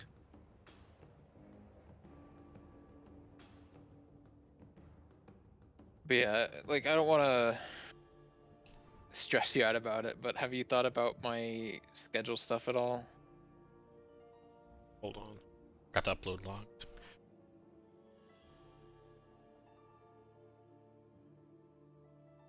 Until 11 p.m. Eastern. I didn't like when I work I'm on Eastern, but when I'm not working I'm on Mountain Time, and so like it kind of confused me, but that does sound like it will impact all TKoJs and HTcm days, so like a lot of stuff. That said, I will have Wednesday and Thursday off, which kind of sucks because those are also the 2 days that are most important for Wolfie. I mean, we already have Thursday, but yeah. Yeah. And we can't do just Wednesday. Like not packing them with other stuff, you know. But main day is Sunday. And Sunday, it's probably not going to be a busy day. There's a decent chance I'll be able to just, you know, play. Mm-hmm. But like Monday and Tuesday, I think there's a pretty good chance that I won't be able to just like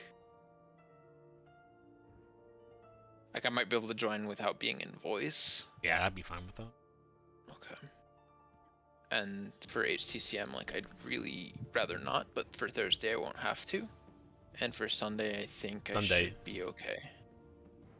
I mean, you said you had Thursday off, so yep, it doesn't affect Thursday, and you said you could do Sunday fine, so yeah, I should be able to. Like, TKoJs, that'll suck. A lot of the like stuff at my work is kind of up in the air because of the layoffs. I don't really know if there's gonna be I guess changes with how we operate, but if there are not too crazy of changes, I do fully expect I should be fine on Sundays. Yeah. So not concerned until you give me more reason to be concerned. That's fair. And then yeah, Monday, Tuesday I'll just go without voice, and if it becomes an issue then just one show? Yeah. Which sucks, but I'll figure it out. And for raids it should be just fine since they end before then. That's part of the reason why I didn't think too much into it. Cool. Why? Oh, never mind. There was a wing 4 looking for off-heel hand cannon, and I thought they were stringed together. Oh, that would be kind of fun.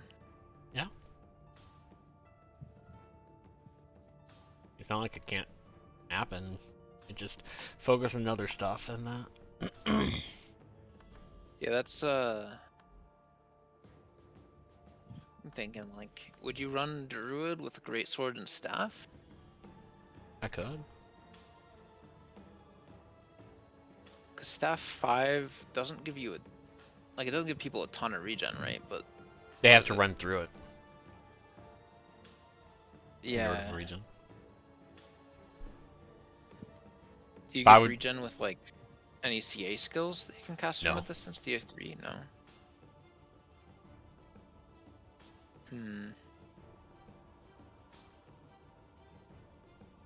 I guess as long as you're like constantly staff auto attacking people, you might be able to get enough. I mean, I'm like- healing myself as well.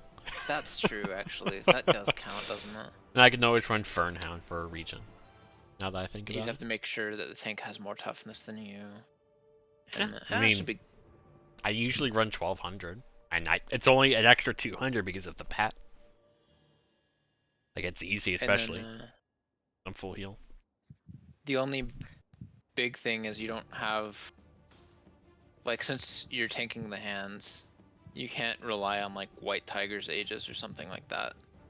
Yeah. For Mind Crush, you'd have to Greatsword 4 every one of them. Yeah. Be like consistent, and then you wouldn't have Greatsword 4 for stacking the hands. But I mean, with how decently fast kills can be, I can have messy hands. that's true. I know, like when I do hand kiting, my hands are super messy because I just. Yeah. Like, what's the actual impact of messy hands? It just looks bad. Yeah, but as long as you As go long as you around go the fast edge and enough. do like a half circle, do like a 3-2 stack or something, you're fine. Or do a 2-2-1 if need I be. do a lot of 3-2s. Occasionally 1-1-2 if I like accidentally move too early or something. Yeah. But it sounds kind of fun. You'd have to have the group kind of close though, wouldn't you? Or you'd have to be like kind of close to the group to be able to reach them. I mean, Druid is 1200 range. Fine. Warhorn 4 is also 1200, right? I don't remember. I think it's 900 maybe? That's my best frame of reference for how far that is. That is 1200, okay. That's still pretty good. Like, you just have to make sure people are aware and not running around too much.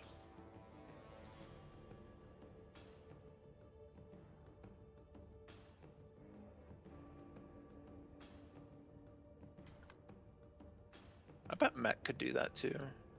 Mm-hmm.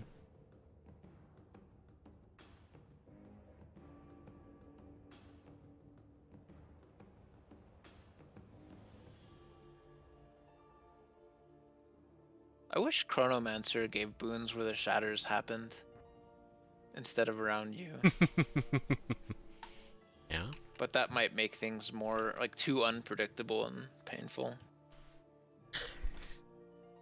Cause like if, you know, something with like a really big hitbox, you get clones that are like all the way over here. Nobody's gonna get alacrity or quickness from that. The Chronos have had so many reworks on how they give their boons. Yep. I wonder if like this is the last one, if they're actually gonna stick with it. I doubt it, man. Let's see, so the very first one, they had wells that gave boons, time Yeah. warp, tied to time. Do you remember the very first one? Did they have shatters give quickness back then? I feel like they didn't. No. And then there was Signet of Inspiration, which wasn't heavily used at first, but like after I want to say the first nerf, they started doing, like they would just spam Signet of Inspiration to keep up boons. Yeah, you're And then still they would missing do one 2 crucial Chronos. aspect of it. There's another one. The main way Chronos gave alacrity. Do you remember? Huh. I know there was a well that gave alacrity, right? Yeah? And Tied to Time gave alacrity on the way back in or back out, I can't remember. I don't remember one of them. There's another one though? Yeah, so back before phantasms were completely reworked, once you summon a phantasm, it permanently stays up. So you summon a shield phantasm, and every pulse that the shield does, it gives alacrity, only around the shield phantasm. It's permanently while it's alive. Yes, So which as long means as you don't that shatter it. You No, have alacrity. you were never allowed to shatter. You have to summon 3 of them. And he just maintained them in Significant Inspiration to help maintain Alack. And then you'd give quickness just by using Tide to Time and. I mean, your elite Chrono was an and Alack well. build, not a quick build. You help with quickness by Oh. inspiration and what is it? Time I work. thought like when it first came out, they were quickness and alacrity. Because there Oh, wasn't okay, yeah. like a quickness build. I think part of it was. Oh yeah, I'm remembering. The part of Signet of Inspiration was in Bountiful Disillusionment and Chaos column 3 bottom. Whenever you shatter, you give yourself a boon as well in addition to stability. Back then there was no stability, but any boon that you would get when you shatter is also shared with allies. So you do a mass shatter, get your clones, get your phantasms back up, maintain with Signet of Inspiration, and now you have permanent boons, and then you combine that with a boon herald for 120% uptime, and then you just tank and just focus on That's big. why Herald was taken back then. And then you have the 7 seconds after weapon swap for 33% boon duration. Old sigil concentration. There's a lot of skill involved in like casting skills and then weapon swapping properly. And distorting every single VG green. Yep. And then that changed to Aegis. That was a lot of fun to do a mass distort. There's that And cool then- skill cap to it. I don't know what their like first few reworks were, but I remember they nerfed Signet of Inspiration. Yeah. Like 4 times in like a year or 2, and after the first couple nerfs, it was like, okay, we'll just take 2 Chronos. Like, okay, well then we'll just make it useless. And you know, after tomorrow, you could do a 10 Chrono comp, and it would be the most viable class to do 10 of. Yeah. I guess even now it is. It's just you miss out on a few important things. Mm-hmm.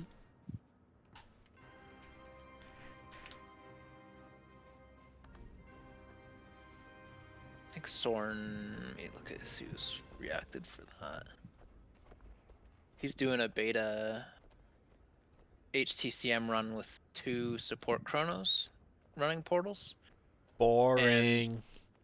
But they're using rifle 5s to port the heralds out to the far greens with them. Where's my Gonna be, staff warriors? I mean, if the rifle ends up being a decent power weapon, you could do whatever you want. And like greens could just be 2 mesmers with rifles on power builds or support builds. Yeah. Kind of quickness portal chronos, alacrity portal chronos, or heal. And yeah, I'm looking forward to see what staff warrior does, but I don't know.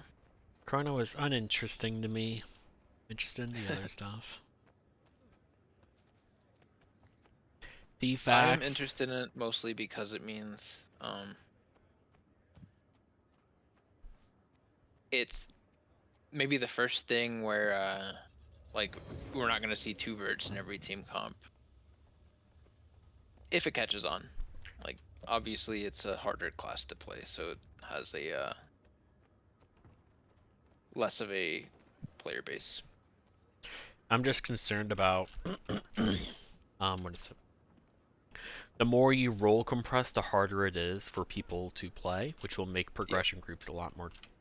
They'll take a lot longer. It's harder to fill.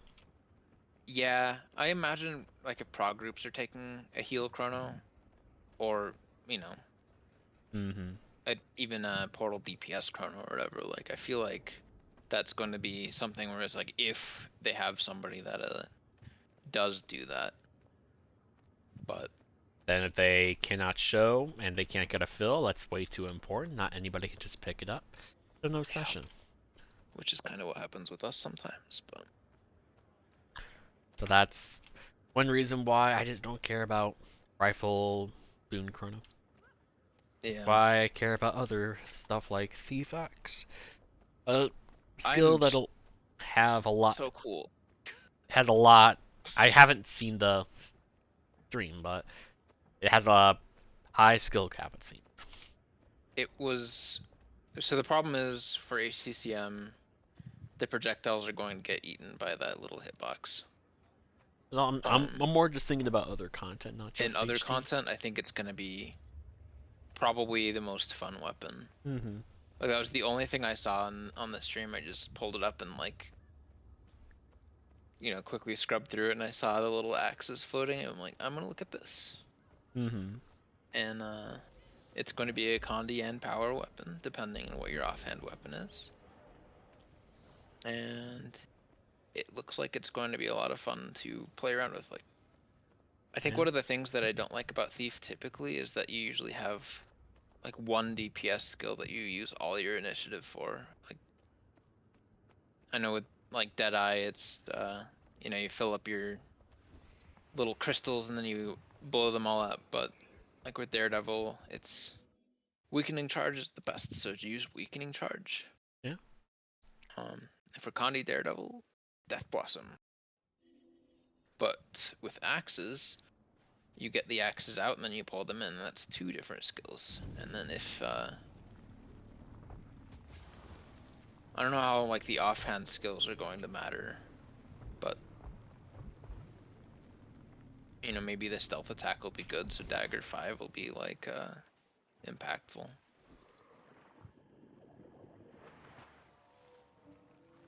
I don't know. It's gonna be cool. Yep.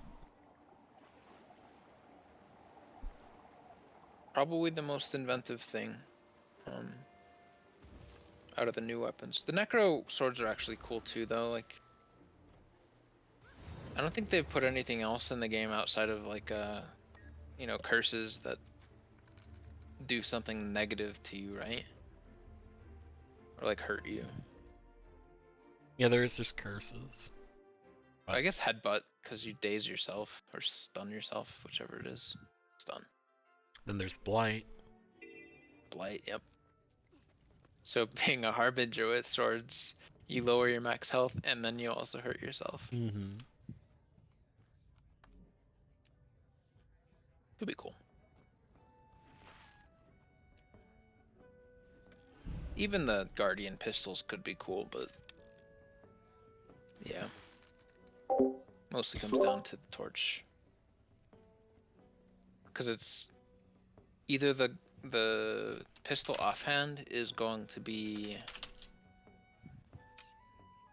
good enough to where you want to swap off of torch to use it, and then it's going to make the rotation even weirder when you're using a torch, because you torch 4 whenever it procs, but if you proc it early in your torch loop, or do you stay in your torch loop longer to make sure that you proc it again before switching over to pistol? Or and the cooldowns are gonna get super desynced, and it's gonna be gross.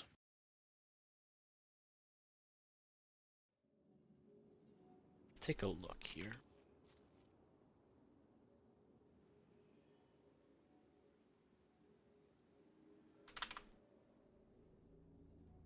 And like everything had placeholder icons too. Yeah. Wonder if they're gonna have any tomorrow. What's the other skill?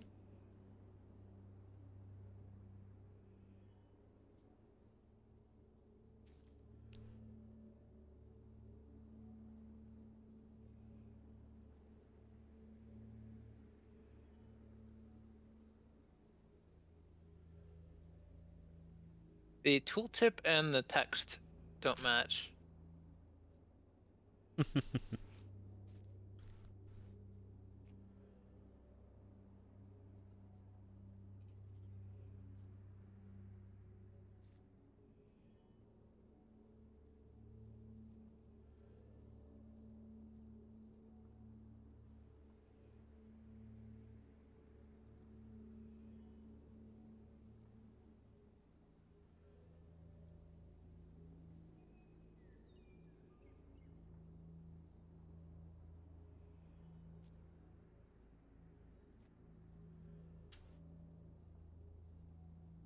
Heal for each unique condition on the enemy, but it doesn't heal allies, it's just you.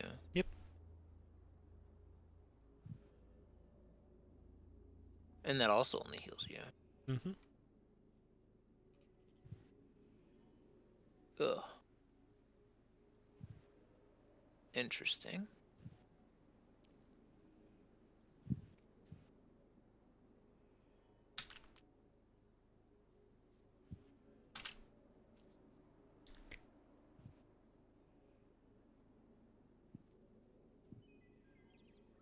Cool.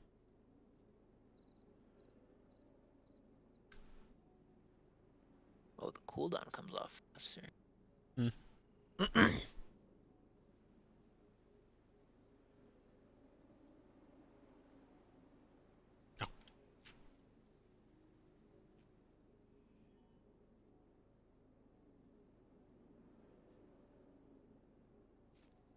Oh. You can dash.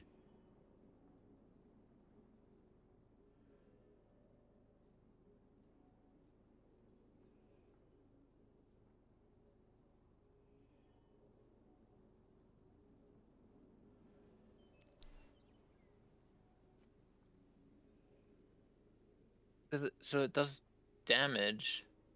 Dash, then fire a quick shot.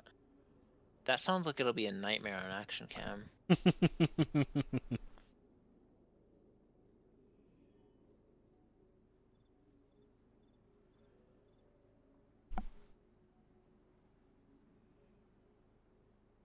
Reminds me of some League of Legends skills. Bleeding.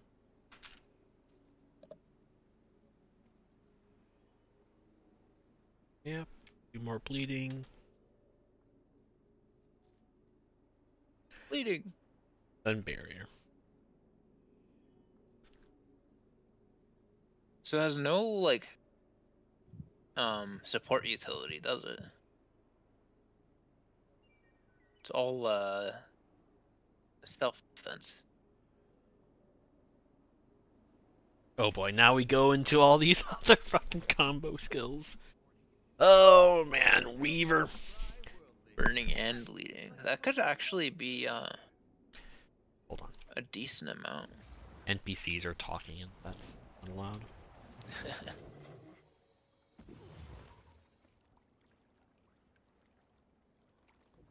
So on Weaver, if you're in Fire Earth and you do it, you do bleeding. Fire Water, vulnerability, and Fire Aura. This is for sure a Condi weapon set then, or Condi weapon. Can't tell from the coefficients, but everything is like burning and bleeding. Which I guess is typical of Elementalist. But... This one, burning, and then you can reduce the cooldown the skill. Blinding Plasma.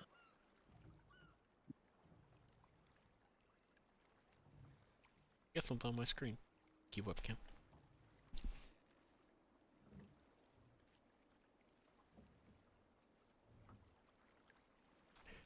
And then this one, you heal, you give yourself, this is a survival skill.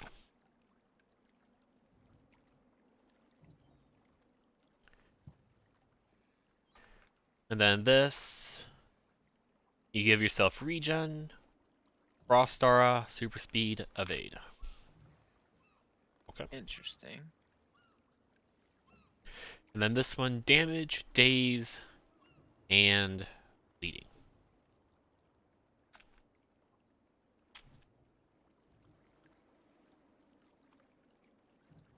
That's cool.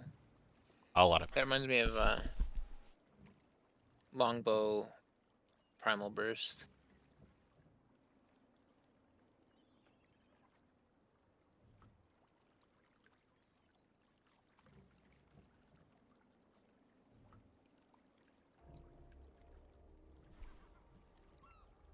It doesn't look like it pulses. But it's still a combo.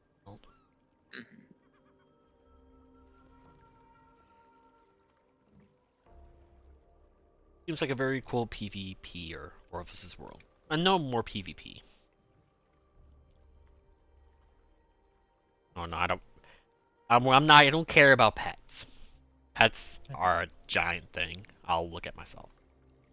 But Yeah, I saw the number of notes on that and I was like, I can't handle that. alright, this is mace. Double mace. So hit, and then final auto attack. So you give AoE vigor. At 6 stacks you become Force of Nature. That's okay. Doesn't say what it does. I mean, what do you mean? It says that 6 stacks to become a Force of Nature. You grow up, you gain stability, and I do more damage and healing, and I recharge my mace skills. It's so much, but no detail. What if it's like a full reset? And it resets, okay. At least presumably resets. Grow up!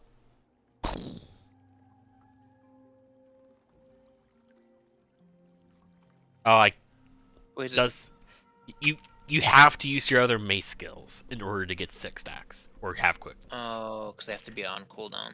Yeah. At least it doesn't. That seems like a good idea to me, depending on. That's cool. What's mace 2?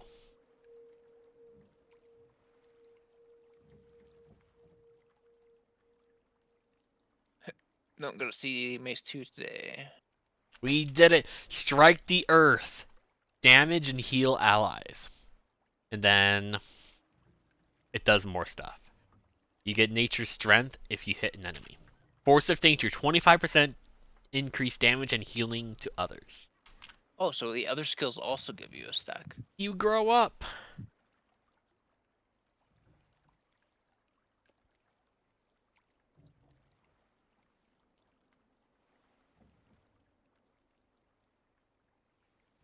You're big. It's like, look how tall I am.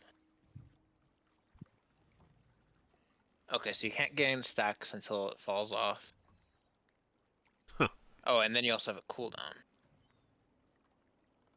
Hmm.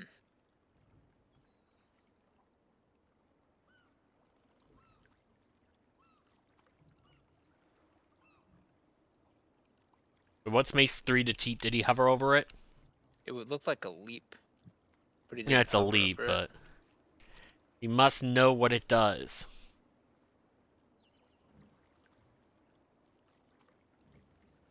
Okay, okay. So this skill. Ooh, protection. That's a big stun. Yeah, okay. Sure. A very powerful skill.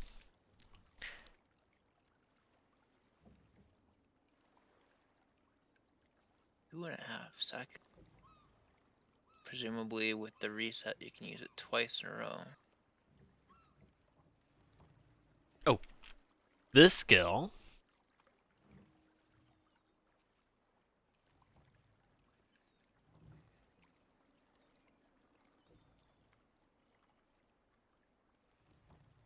Okay. Doesn't say how long it lasts, but if it pulses for... Let's see the skill in action then. Oh, maybe the stability is just the brief duration. It's like just a defensive skill. It looked like a lot of barrier, 3k, and like almost 5k if you hit.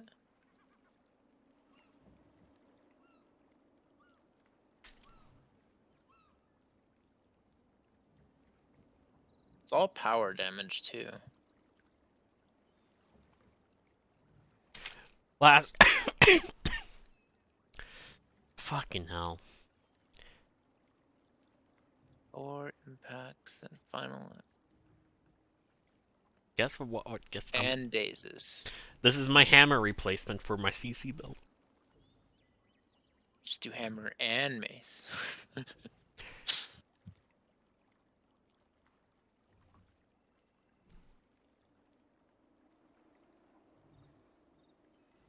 Alright, so how does this look? What the fuck? Oh, He was doing multiple things. Okay. He did 2, 3, and then 5, I think. Oh, is it just like the animation of Fist Flurry? Is that what this is? Oh, that is what it looked like. But he had the weapon, so it like hit the mace. No, it's unique. That's cool. And then you get it. Oh my gosh. Okay. So this is gonna kind of change how Soul Beast plays too, then. Mm-hmm. Because you can do 2 full mace loops in a Sikkim and then swap off of mace. And then, your other because weapon. tapped out is about 9 seconds long, it incentivizes swapping to another weapon after.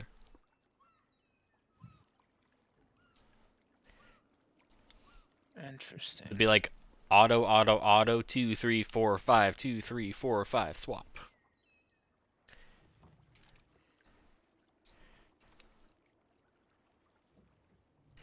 The ambush.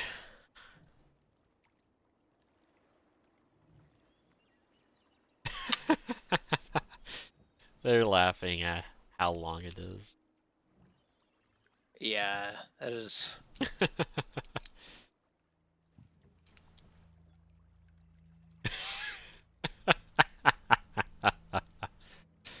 Very That's a funny. big number compared to the other ones, so I think it might have a pretty big coefficient. I don't know what gear they're using, but Cool. Thief.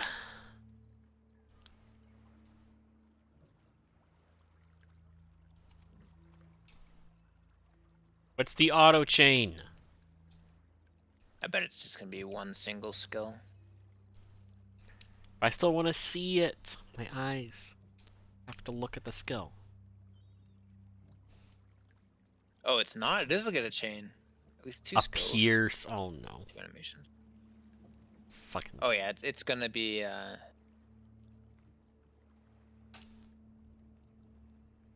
How long do they last?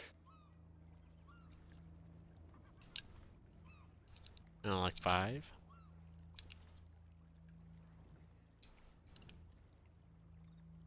Oh my god. They last for 10 seconds. And throw poisonous axes that leaves even more down. And pierces. Then you use 3 and then they all come in. Teleport behind your target and drag any spinning axes back to you. Returning axes also inflict torment. And enemies struck by axes get immobilized. There's another aspect to it, which is the axes that go out. When they return, they do the same thing as the initial hit. So like, they'll do the torment and also the original axes damage. Oh boy.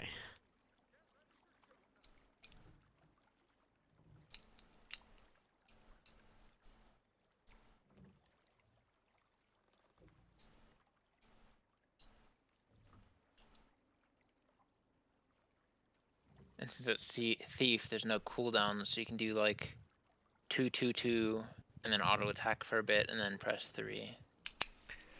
Yeah.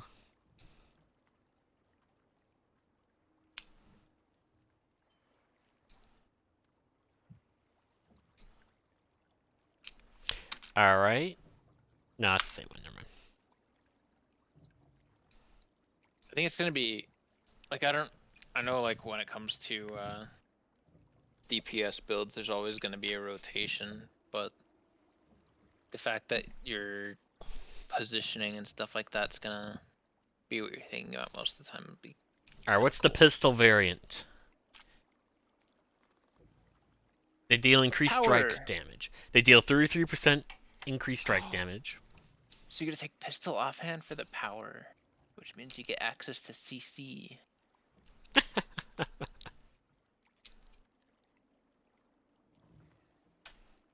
I want to know what the ambush skills are though.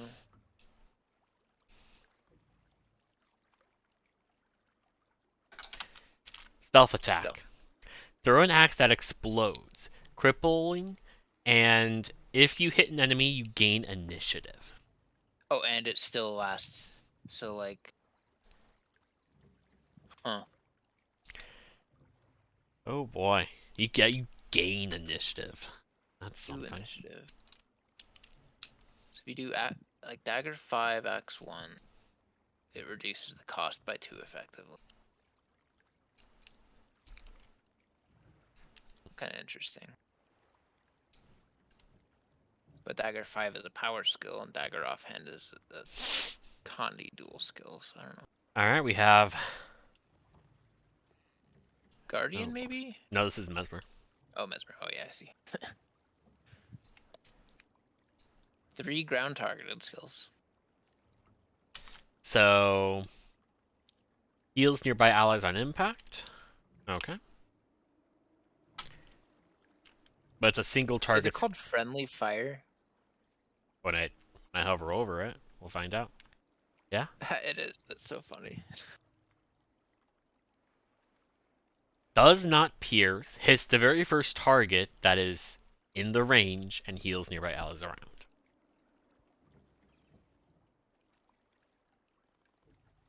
Coefficient doesn't look good, but it might just be in like full minstrel gear. But even if that's the case, So when you at use 200. Journey, you shoot a bullet through a portal. It creates a clone if you hit an enemy or an ally. Okay.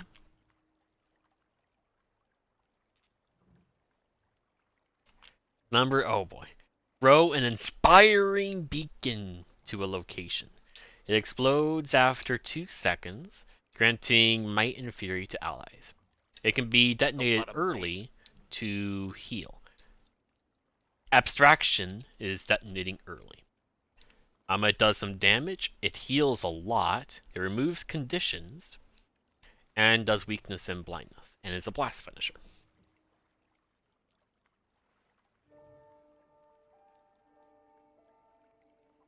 Okay.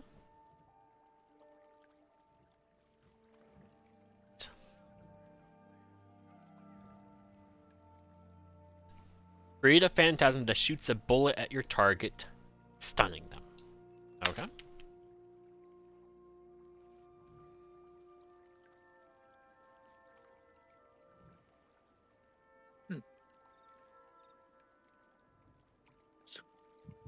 kind of interesting.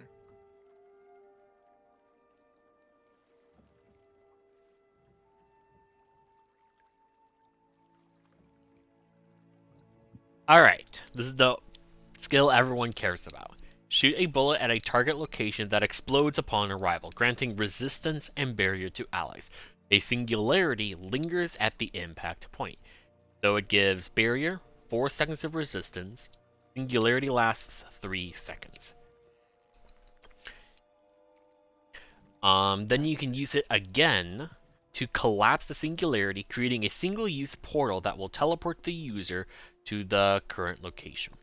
Increase the cooldown of singularity shot by 50%. Portal only lasts for 5 seconds. There's only one directional though. And since it gives barrier and resistance, if you used it on like let's say Zaitan Scream, you have resistance and barrier to like make the scream less painful for your group. 3 seconds later you drop the portal, and then there's 5 seconds for somebody to take it. So in 8 seconds you nullify the scream and then get to the green, and then somebody joins you.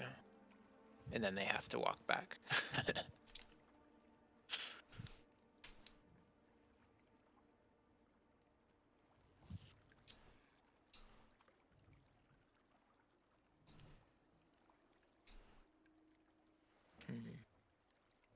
Interesting.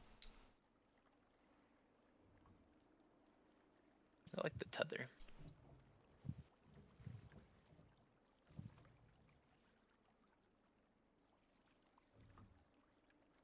I think it's funny that they set up this arena as their little testing grounds.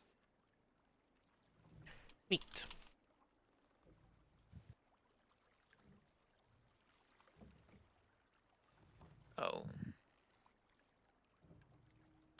something change?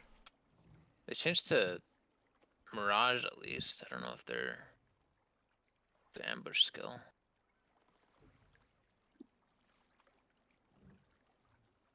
Why are they showing sword? Nah, that's just what they had. Okay.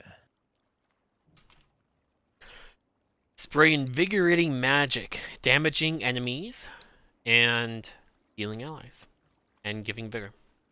Which would be great if you could give alacrity with that weapon.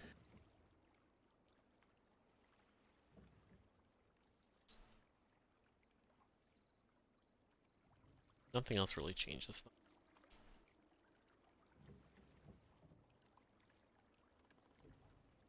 It's kind of funny.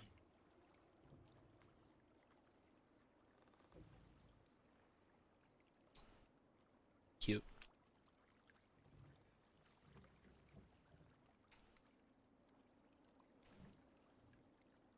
We have Revenant.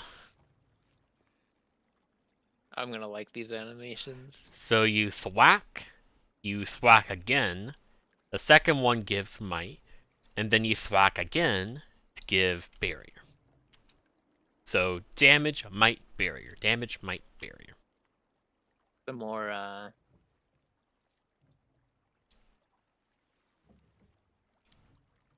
one-handed greatsword. Oh boy. Blossoming Aura. Envelop target foe with energy from the mists that deals damage over time. Power damage over time. The energy explodes outwards after 4 seconds, damaging the enemy again and granting barrier to allies. Striking the enemy with auto attacks causes the effect to be stronger.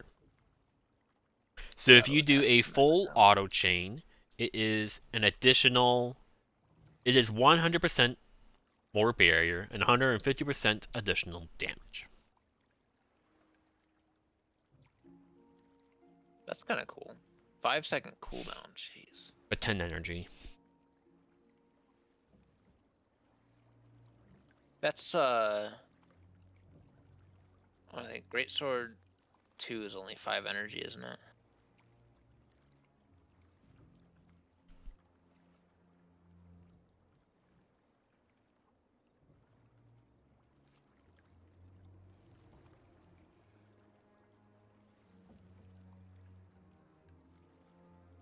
Wonder what that's gonna look like with legendaries.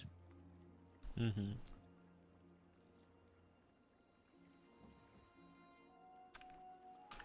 Otherworldly Bond. Okay. Form a tether through the mists to a target ally or enemy. The power of the tether can be increased with auto attacks. You can only be tethered to one target at a time, and the link is severed if you are too far away from your target or when you swap weapons. If you target an enemy, you gain charges by striking the enemy with auto attacks. If you don't have any charges, strike damage to the tethered target is just increased by default, and you inflict vulnerability on them. If you complete a auto attack chain, strike damage is further increased and additionally inflicts cripple, and if you complete 2 auto chains, strike damage is increased even more and inflicts slow. And then once you have 6 targets, you gain access to otherworldly attraction. So, by default, using the skill makes you do 10% more damage, and every auto chain you do, up to 2, you do 5% additional damage. This is a permanent tether that has a -3 uptime. Now, if you tether yourself to an ally, you gain charges by striking any enemy with an auto attack. With no charges, you grant, presumably once every 3 seconds, you grant might to the linked ally and 3 players around you. At 3 charges, you inflict additional might, and at 6, you grant even more might and give fury. And then I gain access to otherworldly attraction. What I'm thinking is for Herald, you could do. It wouldn't really work for other legends though. I was thinking for like when you're on Glint, you just can do like a 3 and turn on, let's say, Facet of Darkness and the heal one, and you hit 6.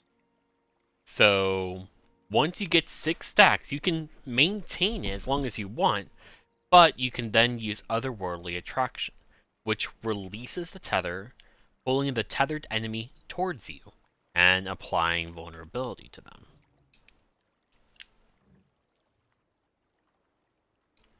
Or we ally, I guess, target an ally.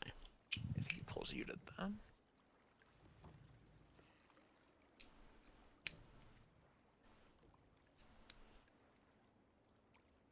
Release the tether, shadow stepping to the ally, and grant barrier to allies in the surrounding area.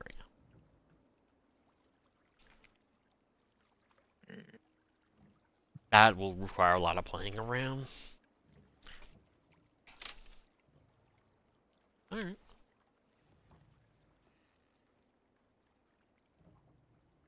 Next, we have Engineer.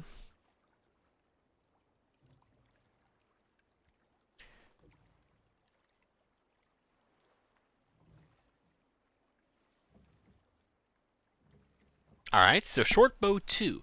We fire an arrow equipped with a payload that spreads enchanted sand across the ground when detonated, granting barrier to allies on the initial detonating and inflicting conditions per pulse. While it's active, it detonates other chain reaction skills in range. They grant a bonus barrier to allies on detonation. Okay.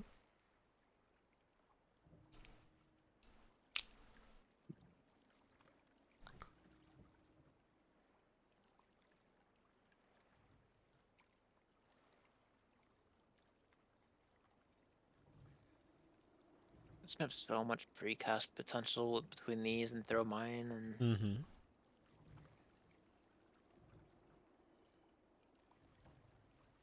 Next, fire an arrow equipped with a device that spreads shadow magic across the ground when detonated, applying conditions on enemies and removing conditions from allies, and then pulses healing afterward.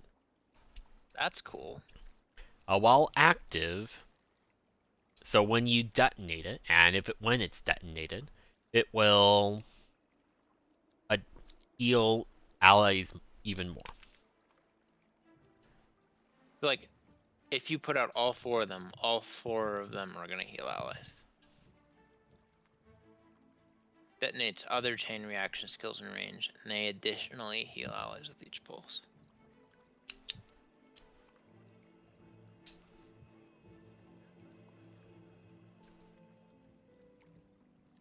That is other.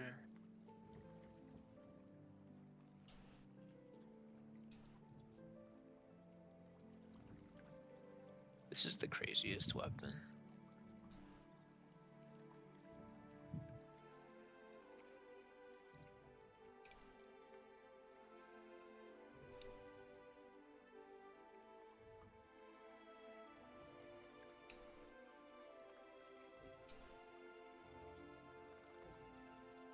Next, fire an arrow equipped with a payload that spreads magical flame. It inflicts vulnerability and grants might to allies. And then it pulses might afterward. And then when chain reaction happens, it additionally pulses more might.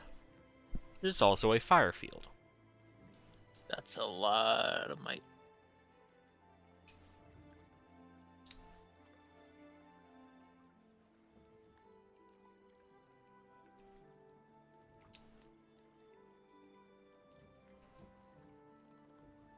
Wait, I saw a blast finisher. Which skill is the blast finisher? Probably number 5.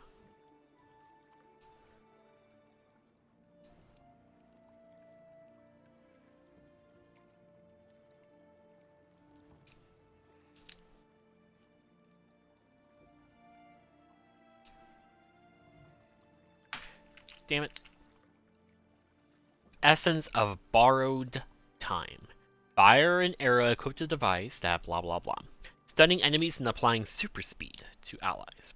And applies slow on pulses. When it's active, it will detonate other skills and inflict even more slow.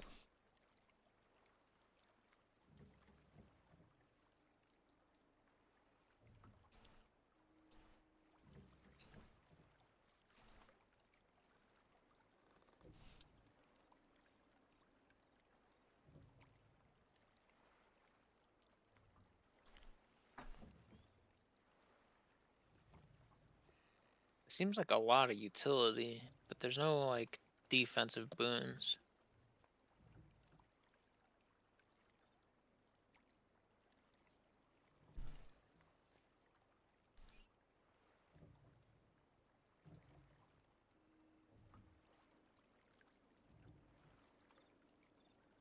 Oh, so they have to be touching for the chain reaction to actually happen. That's cool.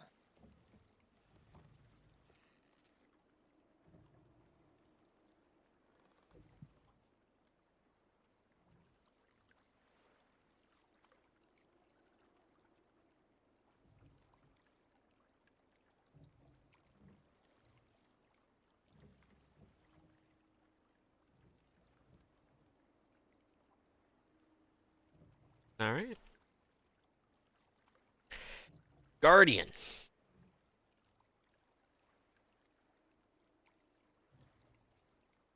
So auto attacks are bleeding and they pierce.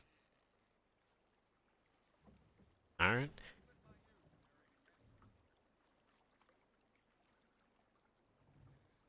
Laser gun. Next. I think this is gonna actually make Quick Brand more playable as well because the axe trait won't be a factor if this weapon is good. And then you can stand behind people and shoot your cone at them rather than stand in melee. Number 2.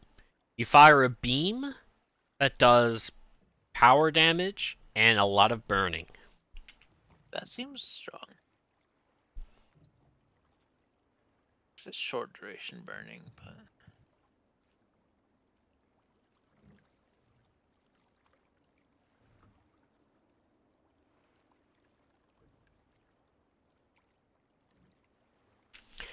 Symbol of Ignition. Create a symbol that ignites when you strike an enemy inside it or shoot a projectile into it, damaging and burning enemies inside of it. If the symbol is ignited by a projectile, it enchants the projectile to guarantee burn its target. minimum time between ignition. Quarter of a second. What does that even mean?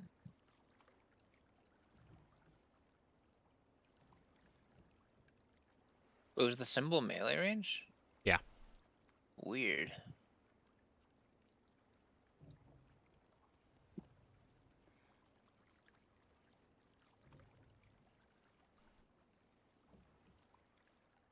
And skill 2 is not projectiles.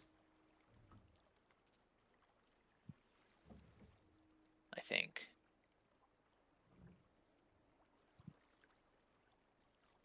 Maybe it is. Number 4. Shoot a volley of rapid-fire piercing shots that inflict bleeding and cripple. So this is where the 1/4 second comes into play because this lasts 1 1/4. So that's 5 shots that are gonna do burning. What if you have quickness? It'll be a 3 into a 4 and stand inside of your symbol. Yeah.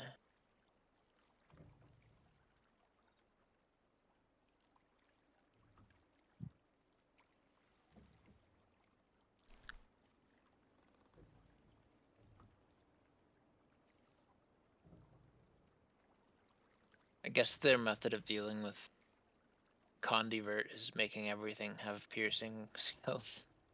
Number 5. Hover over. There was a big tooltip.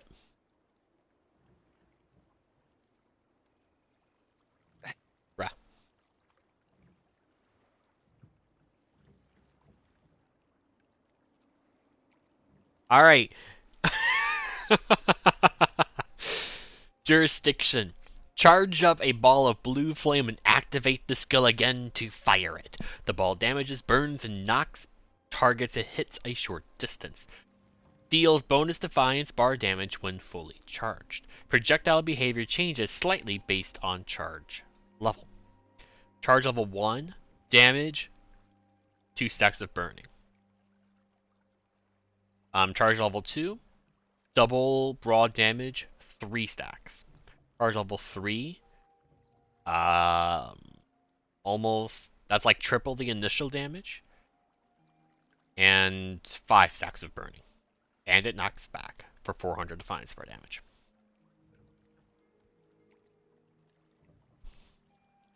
But how does this work? Show us.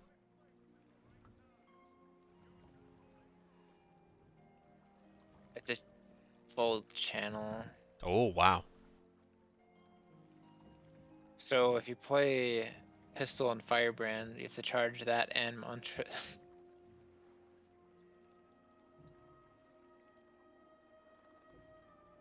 So you can interrupt it for whatever charge level you want. Yeah. Which is interesting. I like that it knocks things back from where it lands. I'm Kinda concerned unique. about charge level 3.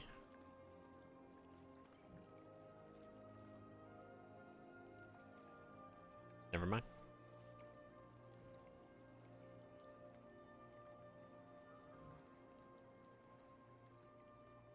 Yeah, that's what I'm concerned about.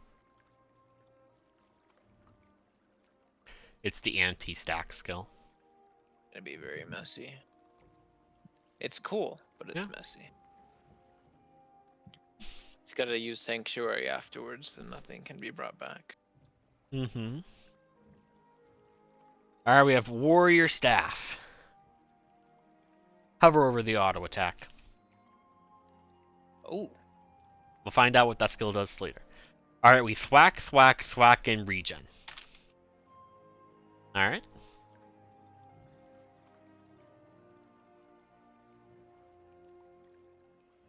Oh, that's cool.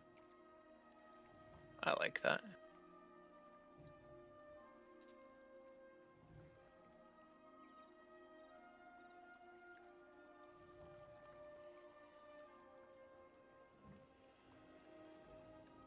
That's where one of our divider spins one.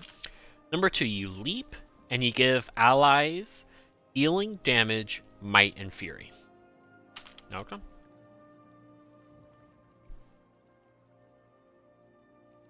Very simple. Alright. Ground targeted and decent range. It's good. The radius is kind of little, but probably not that big of a deal. Number 3. Charge at the target, hindering enemies and protecting allies. When you hit an enemy, it does a lot of damage and gives them weakness and cripple. When you hit the enemy, allies around, radius 300. It heals them a lot, protection, aegis, and... Give everybody unblockable? I don't know. Break stun on ally target. Oh boy.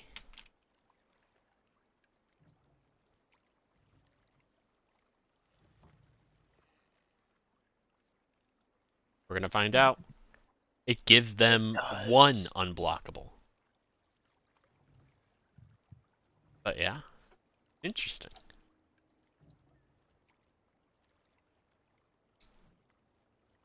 Huh.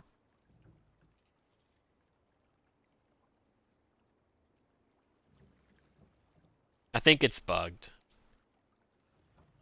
Because the unblockable's weird. Whatever. What's number 4?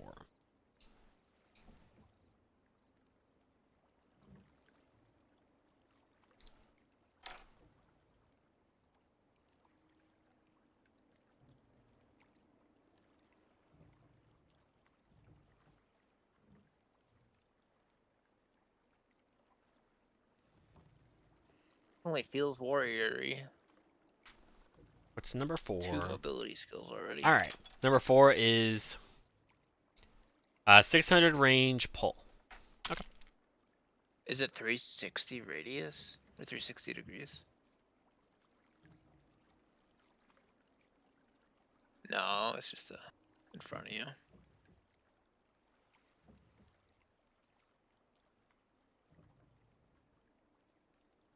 Got excited for a big AoE pull, but Number 5. Focus your mind on the battle, blocking incoming attacks and blocks attacks for 2 seconds. And you give yourself plus 20% boon duration. After activating the skill, you can cast Defiant Roar. Blocking attacks empowers Defiant Roar and extends the bonus boon duration. So, whenever you cast the skill again, you heal nearby allies and grant them resolution. Blocking attacks up to 3 additionally heals for another 1,000, up to effectively double the heal.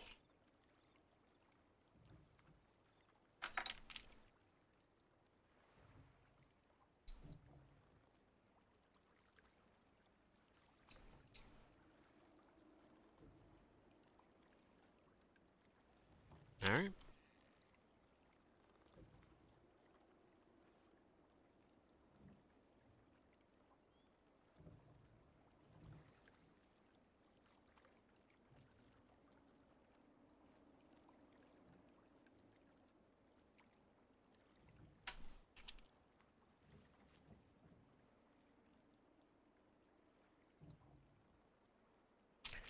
And then your burst skill, just normally,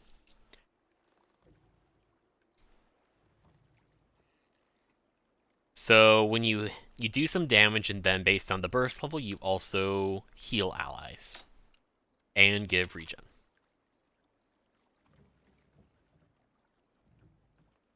Very simple. What's the Berserker variant? Tell me why I would want to be a Berserker healer.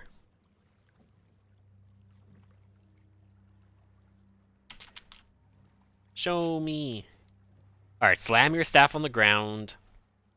That immobilizes enemies while inspiring allies, healing them and giving them regen.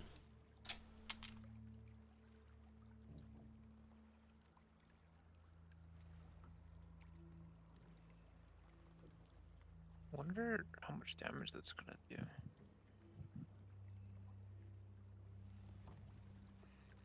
It would be hilarious if this makes a better DPS weapon than Greatsword.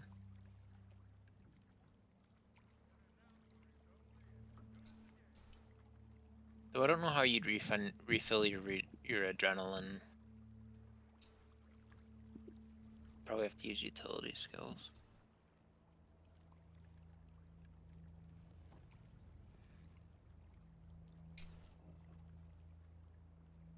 So, Roy, can you... Never mind.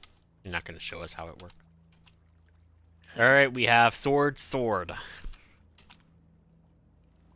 What's our auto attack? Okay, here we go. Pierce, pierce, pierce. Range 9. They're ranged attacks? Yes. The sword is a completely ranged weapon. I will... Power. What? Okay. I want to see this in action before I read that again.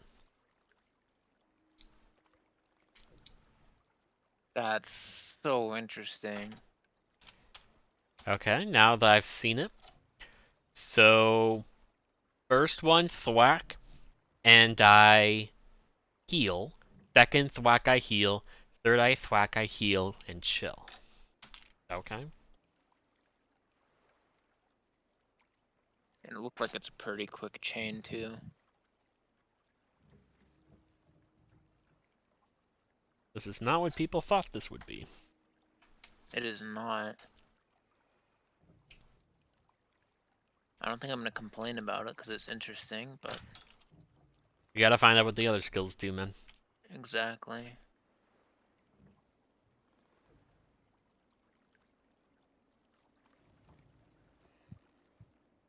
The last one's larger. Why does health just... Oh, he's just showing the healing. Yeah, he's showing it off. Number 2, you send a wave of energy towards your target. You gain life force if you hit an enemy. If you reactivate the skill, you can inflict additional damage on all targets hit by the wave. Use it, bro. What? Do it again.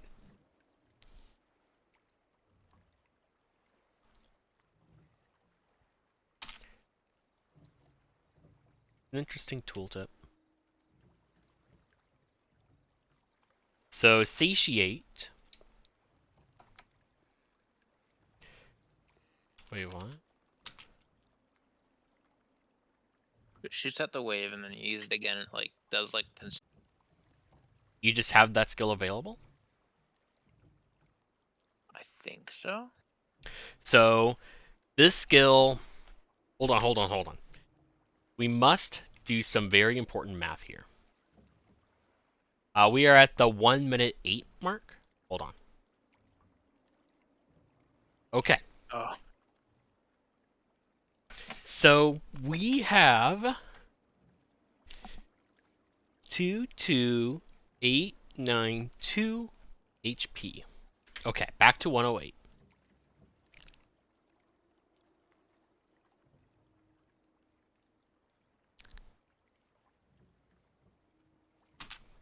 So this costs 2882. I think this is 10% of your health.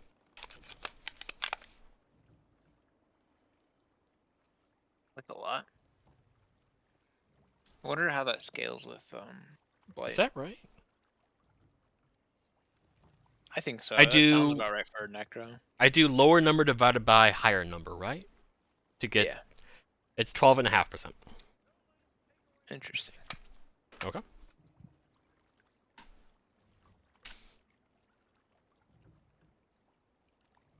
I use it, and I spend health to do more damage. Okay. How long is that available? That is an excellent question. Maybe it's available until it's off cooldown? Maybe.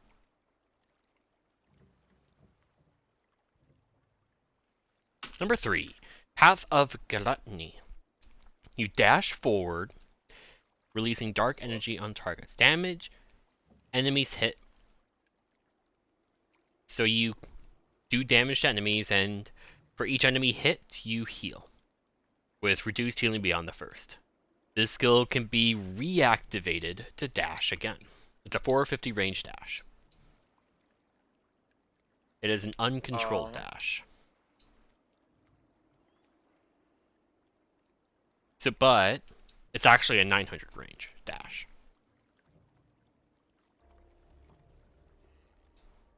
Oh, it's just based on the direction you're looking. As long as it feels good, I don't care, but I don't think I'll like it.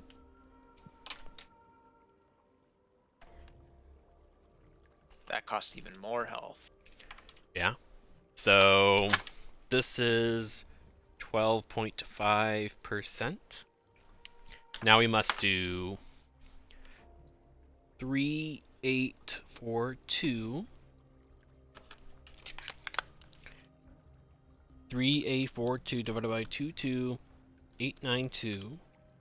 That but it is. Heals. Okay. Yeah. So that's 16.7%. 16.7. Feel like their health is different. Yeah, probably. Yeah, okay. Yeah, it's different. Alright. Guess that's at max health right there. So, I'll just use my finger. You gotta figure out. I think it's 20%. 19,212. Alright. So 2882 divided by 19,212 is 15%. That So it's makes a gonna be lot more 20. sense. Or it probably will, but I'm just confirming. 20%. Right? It sounds like a lot, but You also heal. yep. It looks like you heal a lot. And then you convert boons into conditions. Number 4. That is the same one. So 20%. Now what does it do? So create a dark maelstrom that deals damage, inflicts vulnerability, and steals health. Reactivate the skill to inflict additional damage and inflict more conditions on your target. So the base damage sucks, but it's a lot of life siphon damage. And just as a reminder, life siphon damage cannot crit. But it also bypasses all armor and protection and everything. It's guaranteed damage. That's a pretty sizable amount for what Life Siphon usually does too. And I think Roy's in full like gray gear. I don't know what he's wearing, but something.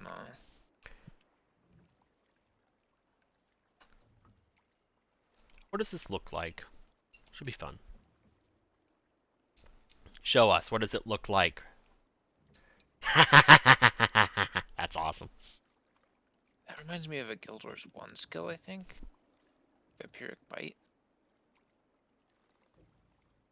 That's a cool animation. Technically, the third dagger auto attack does that too, doesn't it? That's gonna like catch it. people off guard. Bro, you used it and we Why don't you look even away? SMH. We gotta hold on. He's covered over. We'll see it again later.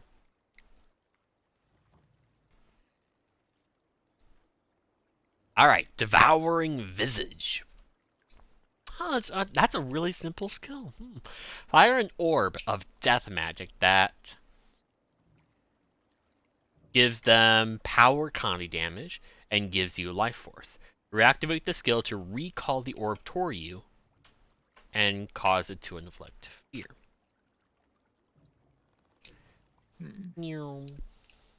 Oh, it moves fast.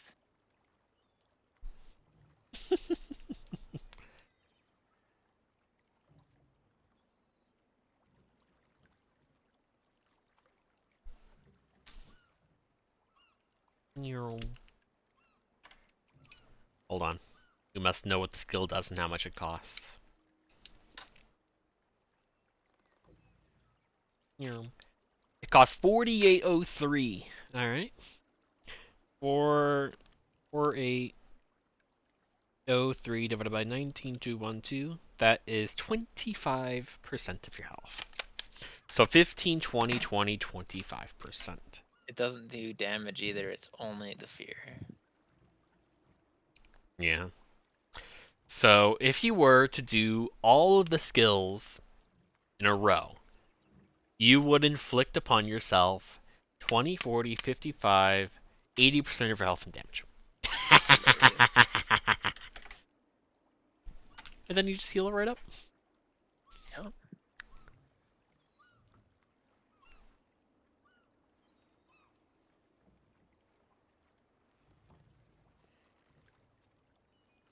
If you're on Harbinger and you reduce your max health, then you probably have lower health costs.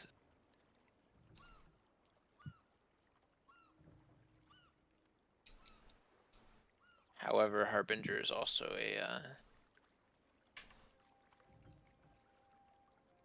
I guess power quickness Harbinger with it would be nice for certain things, but still no might. Neat. Core Necro Shout, I haven't seen that in a long time.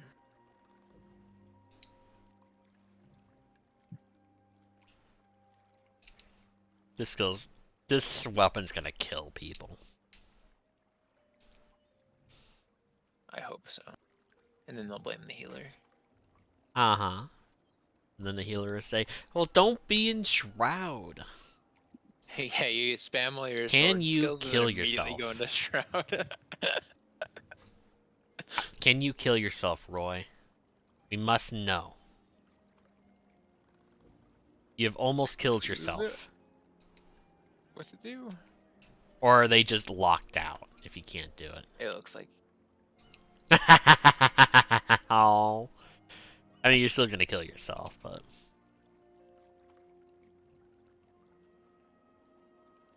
Yeah, this is like grayed out. That'd be funny if you could actually down yourself, though. And that's Just everything. gotta take a curse, give yourself bleeding. I need to get rid of...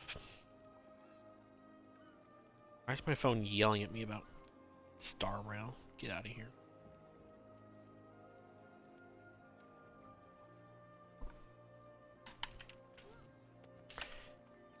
Oh, let's see.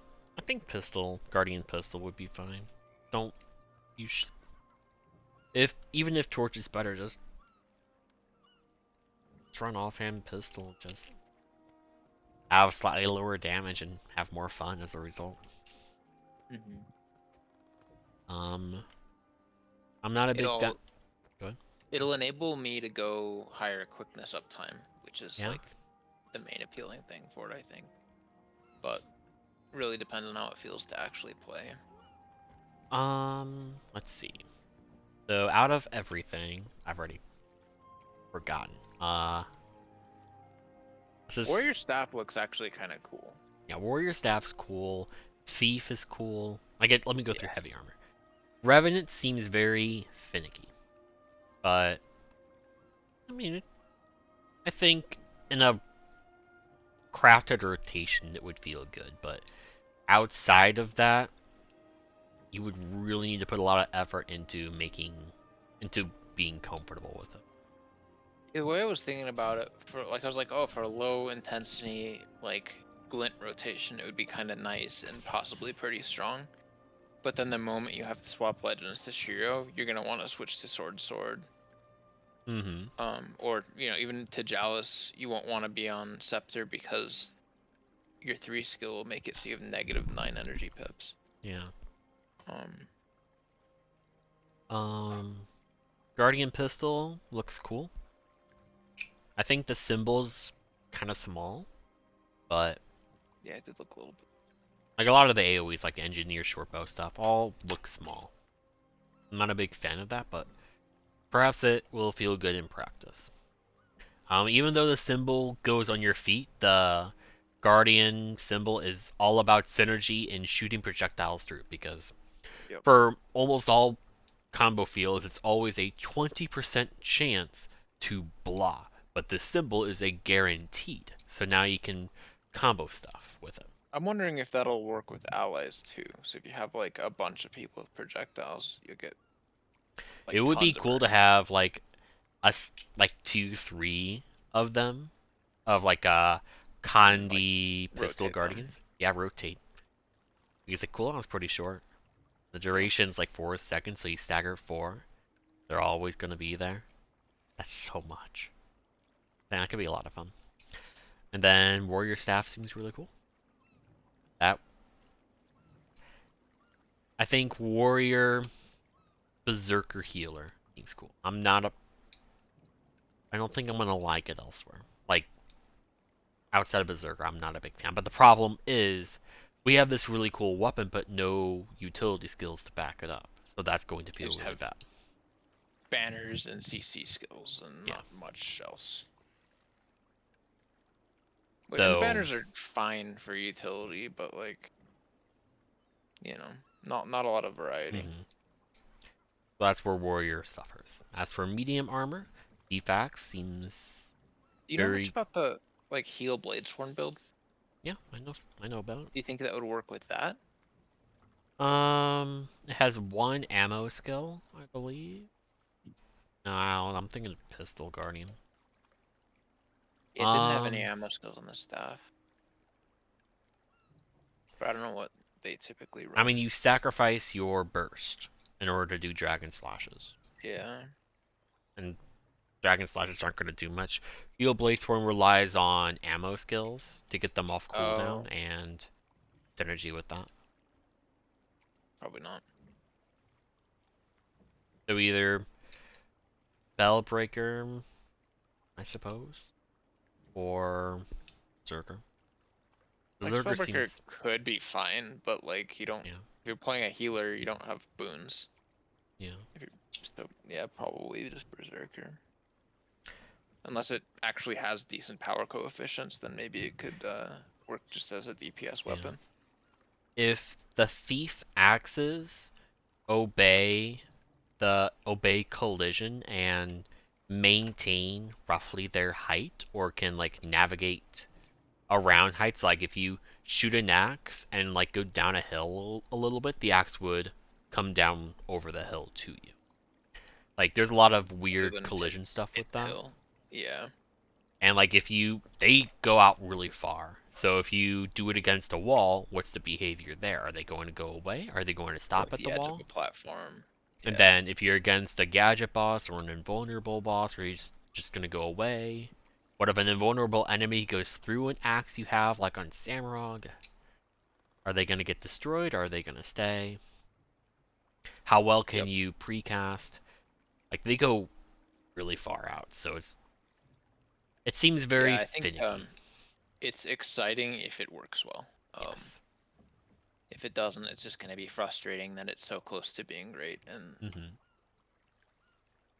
yeah. Engineer's shortbow is very cool, but it screams World New World to me. It's very bursty in that you just used all of your stuff and just swap your weapon to something else that you do. Actually, there is no weapon swapping. You go to another kit. Kits. I think it'll be really good for hams as well. I think it has more utility, but doesn't have barrier, I don't think. I mean, ham's barrier is mech. Yeah. And mace like auto attack. The mace, yeah. The mace auto attack is nice, but I don't think it really is necessary. I think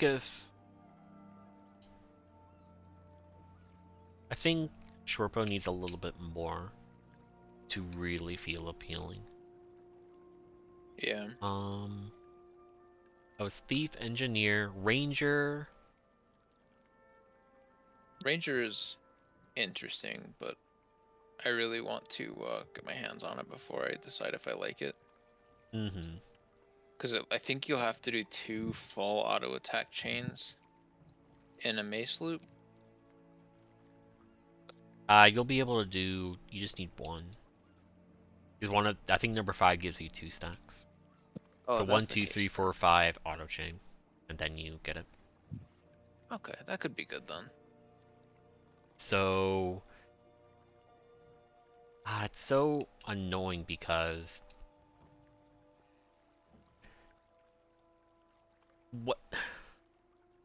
I can just see soul beasts take advantage of this, and the goal for mace, or just like a single mace, and you do another offhand, is you need to combine HTcm and 1 wolf pack and all of your other buffs, like twice as vicious, and specifically time the end of your...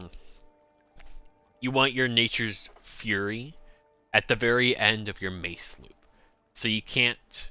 If you are too slow, you're going to get it, and your burst is ruined. But then you get it, you then swap to like sword axe, and then you do your axe 5, and you do massive damage. That's going to be the rotation. It's just, how are you going to deal with getting the stacks? And not getting them too early. Alternatively, you could do mace at the end of HTcm. Like if you know exactly how long it is, you could do sword axe, or like let's say you do longbow. Yeah. You do barrage and HTcm and then do mace, but I feel like that's gonna be bad. Just longbow just doesn't have enough else. Yeah. And I don't think camping mace would be very good. It looks like the cooldowns might be kind of long.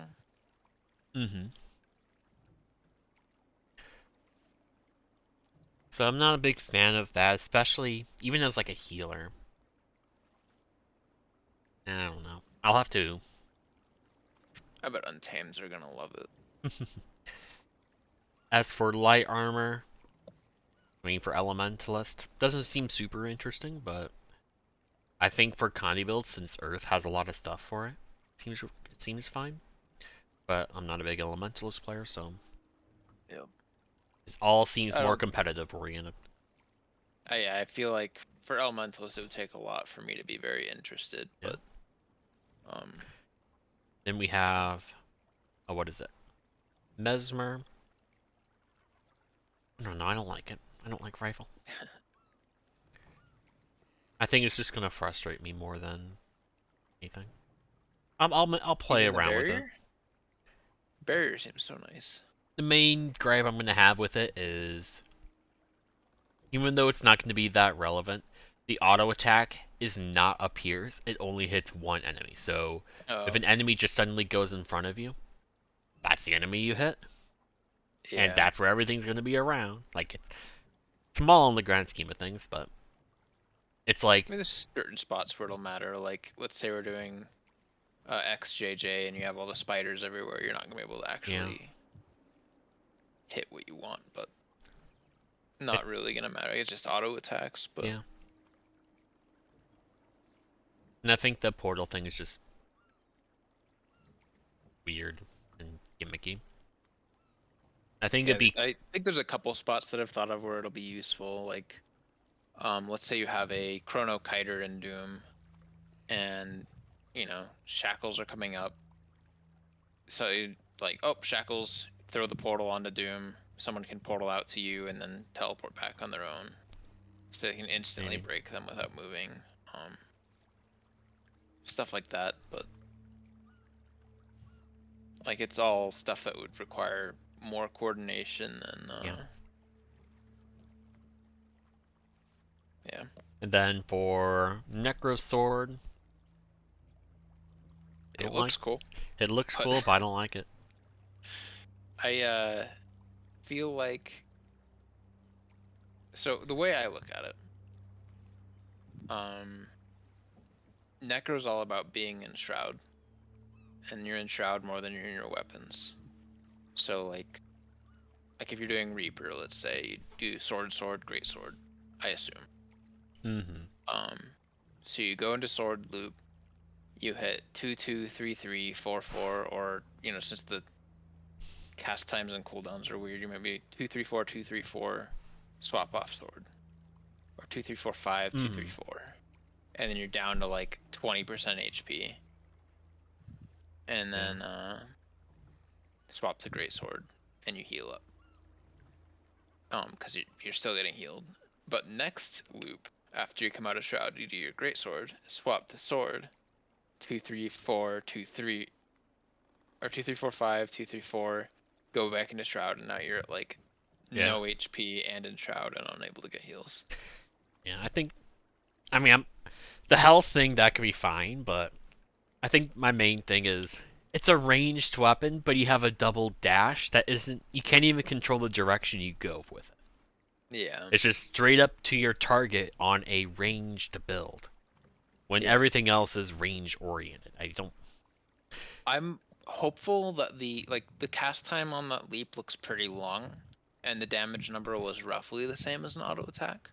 So I'm imagining that the leap is just for healing or for mobility, and like auto attacking will do more damage than the leap. But you know, we'll have to see. I think 2 was the big damage one, and then 5 was big damage on just the outgoing. Yeah, I don't remember. And then you don't really bring it back unless you absolutely have to. Yep. Or if you want to take damage to your druid, you can get CA. Yeah. That Deimos is still looking for the off-healer hand kite. They finally made a distinction. Still. That's a long LFG. Yeah. That's sad. Maybe they pulled and wiped. I have to hope so.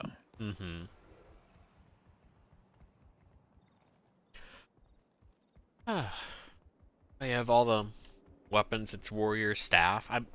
It's just finding a good build for a heal warrior that I'm concerned with. But it's that and guardian pistol. Can't really think of anything else I am that excited for.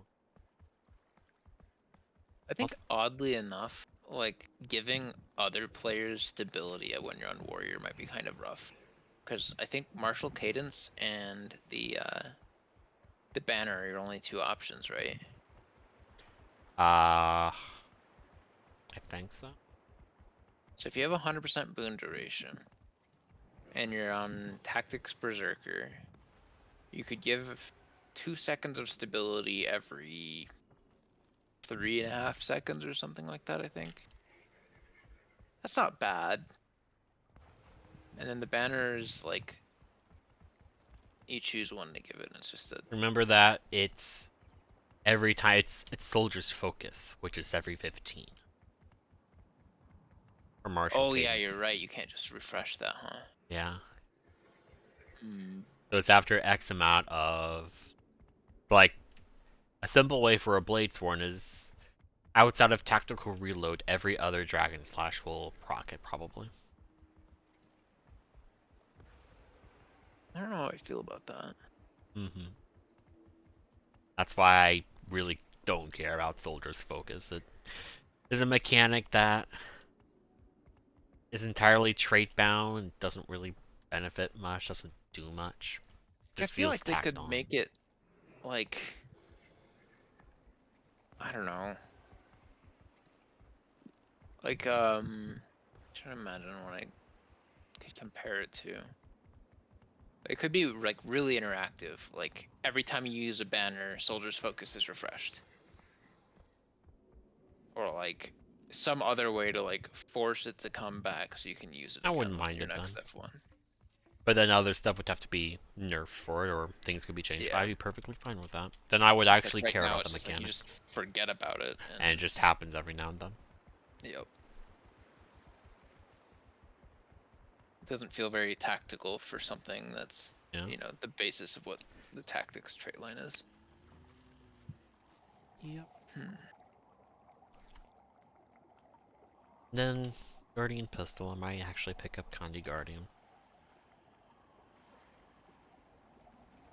It looks kind of cool.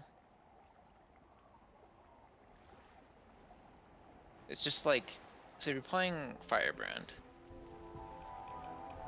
I feel like, you know, if you're taking axe and pistol, there's got to be some kind of loop you can do between like both weapons. So it might be like, it might actually give Firebrand a DPS Firebrand specifically, like a full rotation. Mm-hmm. Quickness, I have no idea how it'll affect it. And then Willbender, it has a lot of hits, so it's probably gonna actually be very good. Conde Willbender might be like way overpowered unless they nerf it. We'll find out in like 10 hours. True.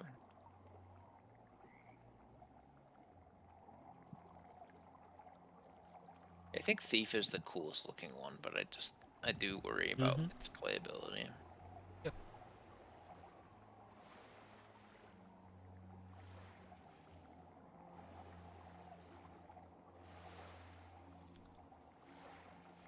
It might be like stop at the edge of an arena, sort of. I'm trying to think like what other skills have projectiles that return, and there's Greatsword 4 on Warrior, which falls off platforms. There's Dagger 2 on Mesmer, which like just shoots maintains its height and then comes back in a straight line. Which I'm imagining it's going to use that logic. So if it like flies off a platform, it's just going to hover in the air. Mm-hmm.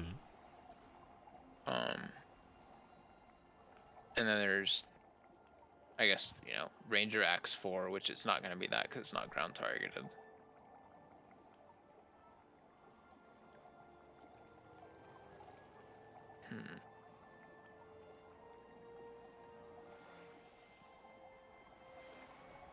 But I don't think there's any that like stop at the edge of a platform.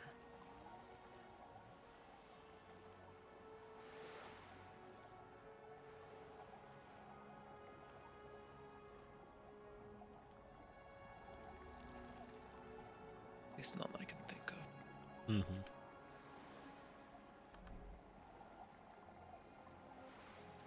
Alright, well, guess we'll see how that goes tomorrow. I'm gonna hop off and Alright. feed the cats and go to bed, so See ya. talk to you later. And that'll do it for me. Thank you for watching. I'll be back. I suppose today, technically, but tomorrow at around raid time. What would it be? 9 o'clock Eastern. 9 p.m.